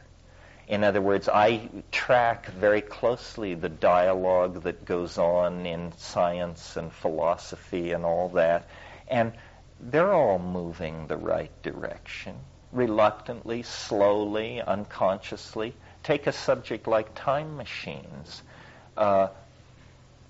10 years ago, that a article discussing time machines in any sober fashion would have been refused by any major scientific journal. That just was, no, you don't understand the basic rules of the game. Please go back to Physics 1A again. Now, Physical Review, Scientific American, the Journal of Theoretical Physics, all have carried long, detailed discussions of time travel with critiques, approaches, mathematical equations. People are making their careers on this stuff. Kip Thorne down at Caltech has a bevy of graduate students, and all they do is work on schemes for time travel. So I have a small smile about all this. I don't claim to be a shaman, but I've at times said a shaman is someone who has seen the end. That's all a shaman is. It's somebody who's seen the end. And once you've seen the end, then you just go back to your position in the story and just live it out with grace and humor, because you've seen the end. And all the worry and Strom and Drang that goes on about life is just sort of, for you, art. And things become easy and light. You've referred to the psychedelic experience being similar to experiencing what it's like after death. The after-death body, so it's not such a shock to you when it happens. How does that relate to what we're talking about? What we've been talking about? Well, this is a deep and heavy subject. We don't know what death is. The faith of scientific rationalism, which is a very limited church, is that it's nothing at all, that you just lose coordination of senses and then there's nothing. But trying to look at it from a slightly different point of view and trying to do some honor to the universally held belief among all times and peoples except European rationalists that there might be something persisting, I've sort of come to the notion that much of what we've talked about here can be illuminated and understood using metaphors of dimensionality. The difference between a living thing and a thing, like a chair, a pencil, a can of beans, is that the non-living thing has no very great variability in the temporal dimension. In other words, if you deal with a chair and come back and look at it 6 months or a year later, even 100 years later, it's still the chair that it was. But if you deal with an organism, it's changing hourly, by the second, by the minute. Well, then in a way we could almost say what biological objects are is they are objects with a extended in the temporal dimension in some way. In other words, let's think of ourselves. A person is a form of some sort. This flesh is not the same flesh of 5 years ago, but this form is the same form of 5 years ago. An organism is a form which persists in time while the matter which composes it is only incidental to its persistence. Unlike an ordinary object, which if this glass were to be leaking molecules of glass, eventually it would just disappear. So then it appears that chemistry can somehow become abducted, you could almost say. An organism is chemistry abducted into hyperspace.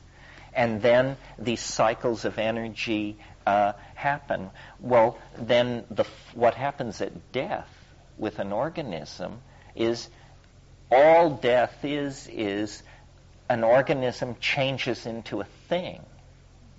A corpse is a thing. If you embalm it and mummify it, it has the same qualities as that chair I was talking about. So death is when a higher dimensional object changes into a lower dimensional object. And the change is accompanied by the retraction of the form into the dimension from which it came. So it seems to me that what we are is a kind of morphogenetic field that at death ceases to interact with matter, but there is no reason to suppose that the field disappears or ceases to exist. As an example or as a metaphor, imagine you have a magnet and a piece of typing paper and some iron filings, and you want to demonstrate that there's a magnetic field around the magnet. Well, you bring it up underneath the paper, and the iron filings all arrange themselves along the lines of the field. Well, you can do that over and over again. Take the thing away, they all fall down and disorganize. Bring the magnet up, they snap into the visible signature of the magnetic field. We'll do that 1,000 times. Convince yourself it works.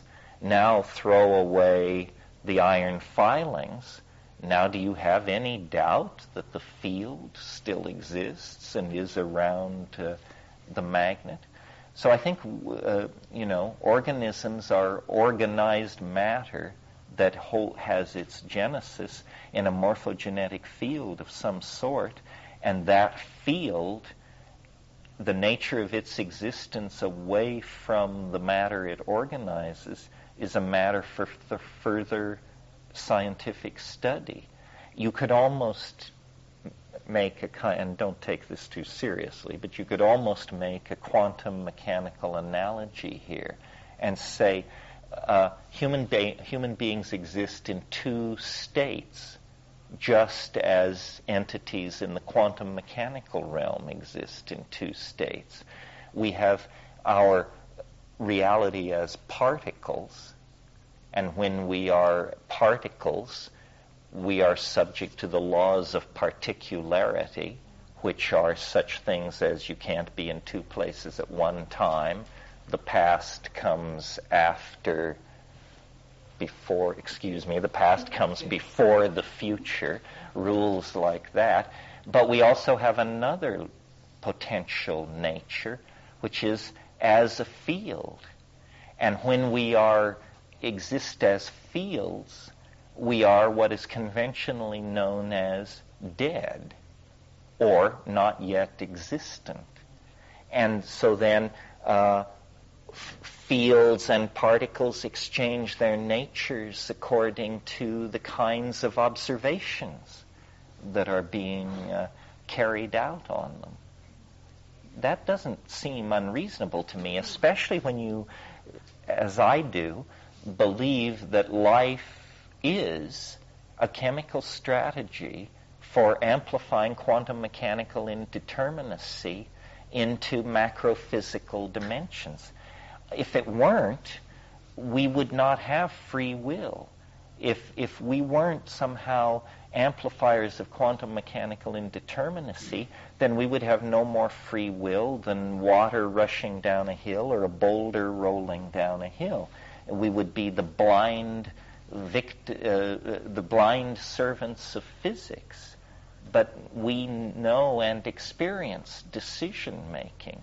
Well, decision-making and bifurcations like that are only met in the natural world at the quantum mechanical level, except in the domain of biology. And biology has always been I mean, to this point anyway, very mysterious. Erwin Schrödinger, in his essay, What is Life, in 1937, where he anticipated DNA. If you've never read this, DNA was discovered in 1950. In 1937, Schrödinger wrote a little book, 60 pages, called What is Life? And he said, it's going to be like this. He called it an aperiodic crystal. Life is an aperiodic crystal. And this is true. Your DNA is like a complex set of instructions to matter.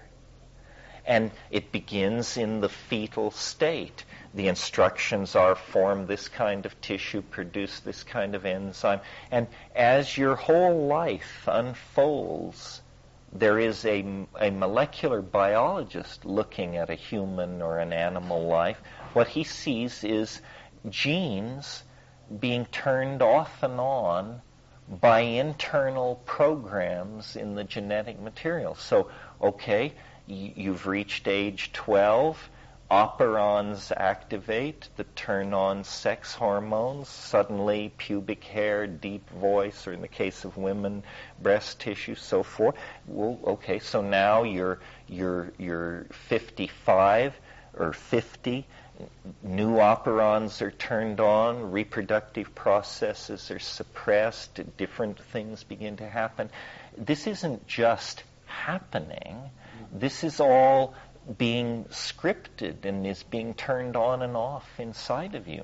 That's why, one of the things we probably will have to deal with before we get to 2012 is this is not a difficult thing at this point in the world of cloning mammals and that kind of thing, is what's called a stop drug. Not immortality, not eternal youth, but a drug that would simply stop the expression of the aging operon. And at whatever age you took this thing, you would remain that age for the foreseeable future. That doesn't require a full understanding of the genetic code or even what's really going on. You just basically have to find a certain operon system and disrupt it. They're already looking for that and talking about it and quite a bit. Well, imagine the social turmoil and upheaval. I mean, first of all, it means our power elites would never be refreshed by the hand of death. It means, horrible celebrities and awful people would just live on and on and on. I don't know, maybe Mix had the treatment. Wanted to get closure on, a little bit more closure anyway, on something that was brought up earlier. And I guess this is in the department of what we have to deal with before 2012. And that's religion, and I think it falls under your category of real serious stuff. So, as a closure, something came up earlier. We got off on the Dalai Lama, and for myself... Thanks to you, Bill. I'd like to... Well, I didn't bring it up. Okay. I'd like to have even my remarks stricken from the record, because people may have misunderstood where I was coming from. Doubtless. Not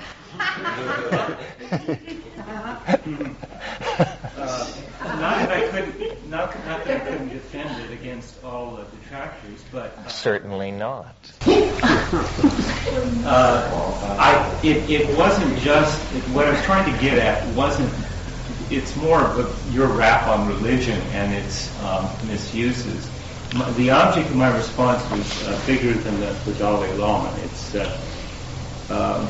and I'm not looking for conflict between the Buddhist group, like you had, or dissension for its own sake, but for the sake of honesty, I think, coming to the millennium, honesty and clear-sighted information, so we can decide things for ourselves.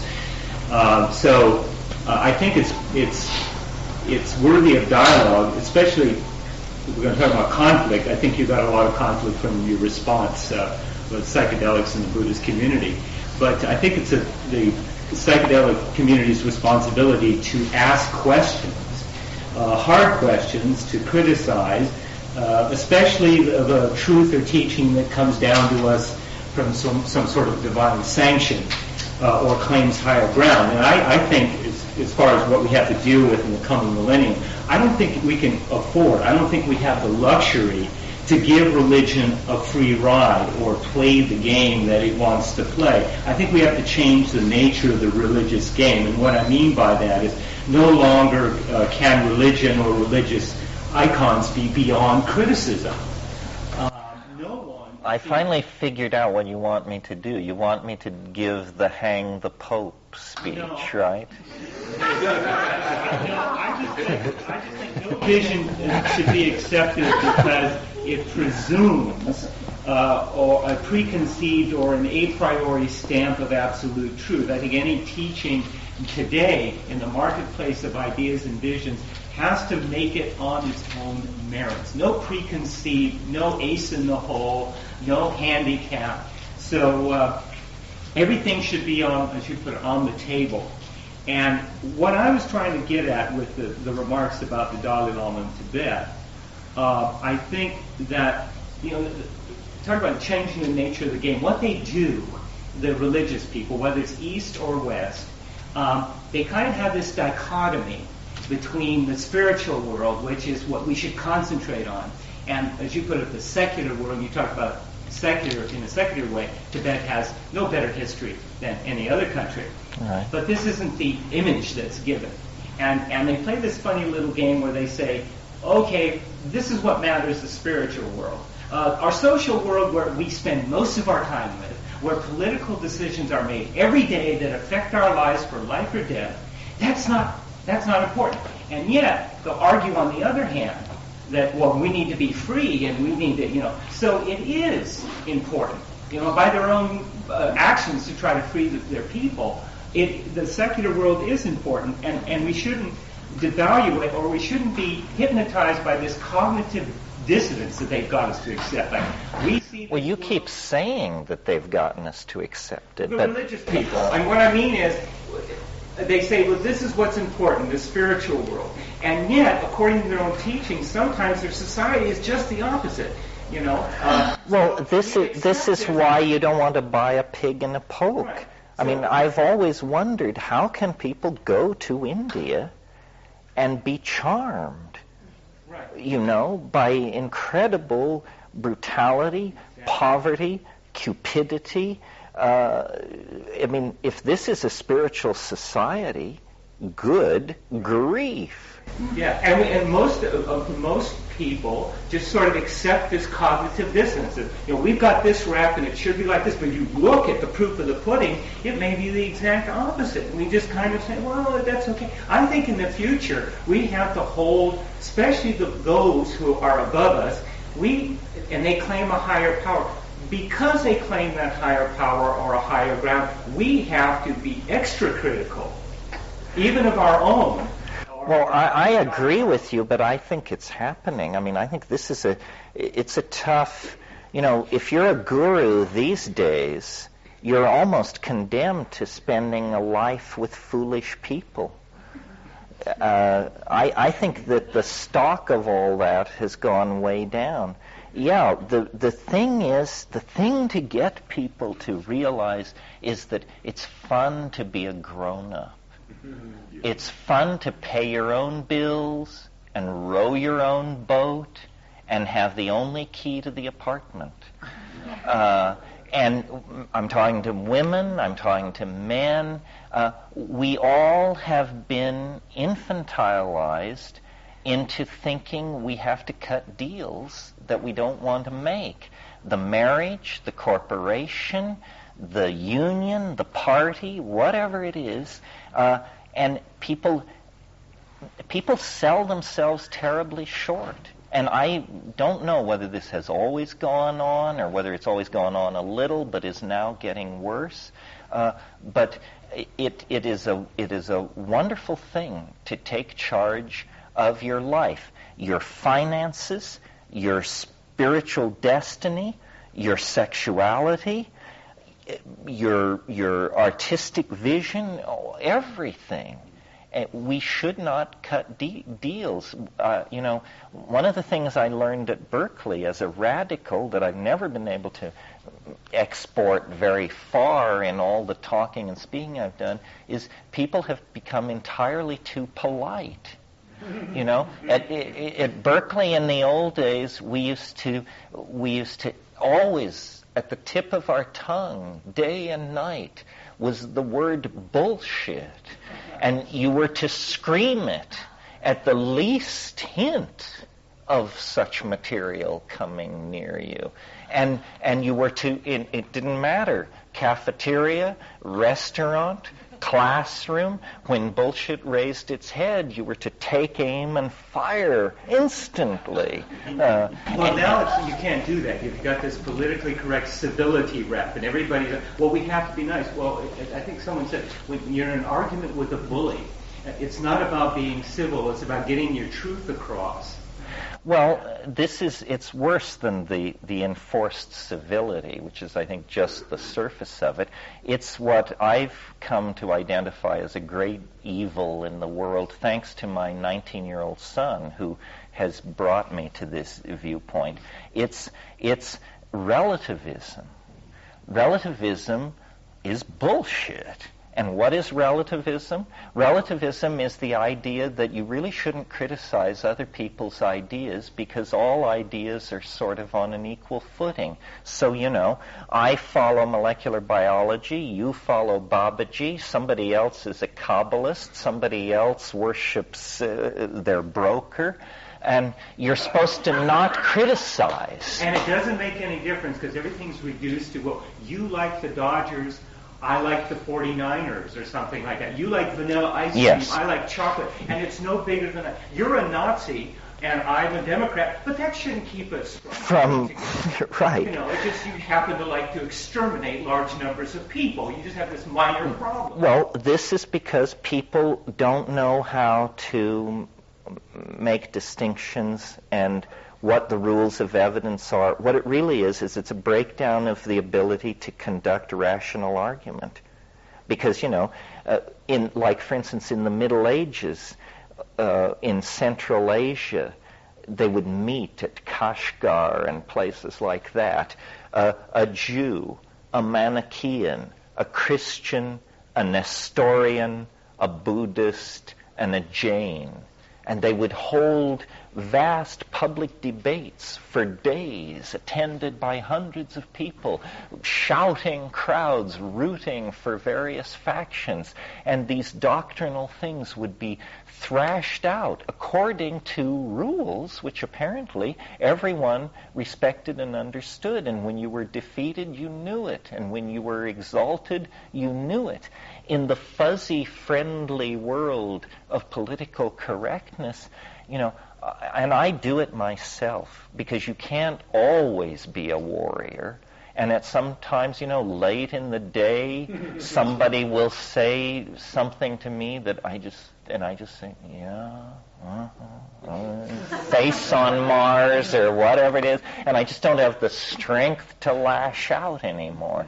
But I think that you're very right, Barry. Part of the antidote to informational overwhelmment, to social islanding, to trivialization is rational discourse, conducted if necessary at high volume. People are so concerned that nobody feel hurt or rejected or, in intellectual discourse, you don't want people to feel hurt. You want them to feel destroyed if their position merits that. We're all grown-ups. We don't have to coddle each other, for crying out loud. Send the inner child down to the baths and sharpen your rhetorical knives and logical razors and do that kid a favor. Make sense out of your life and reality. There's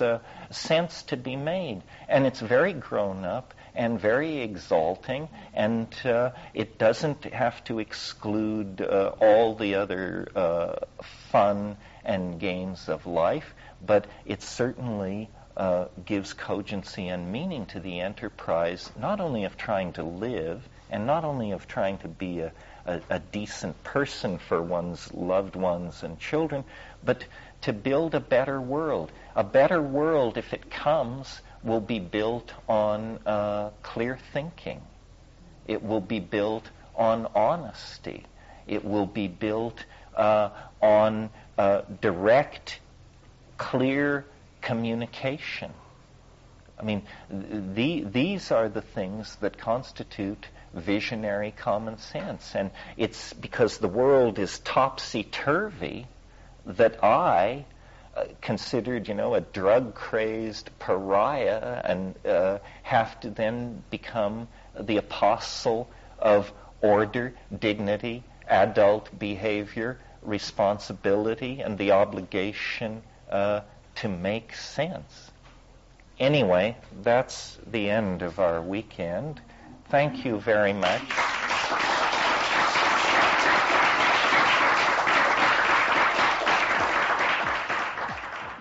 You're listening to the Psychedelic Salon, where people are changing their lives one thought at a time.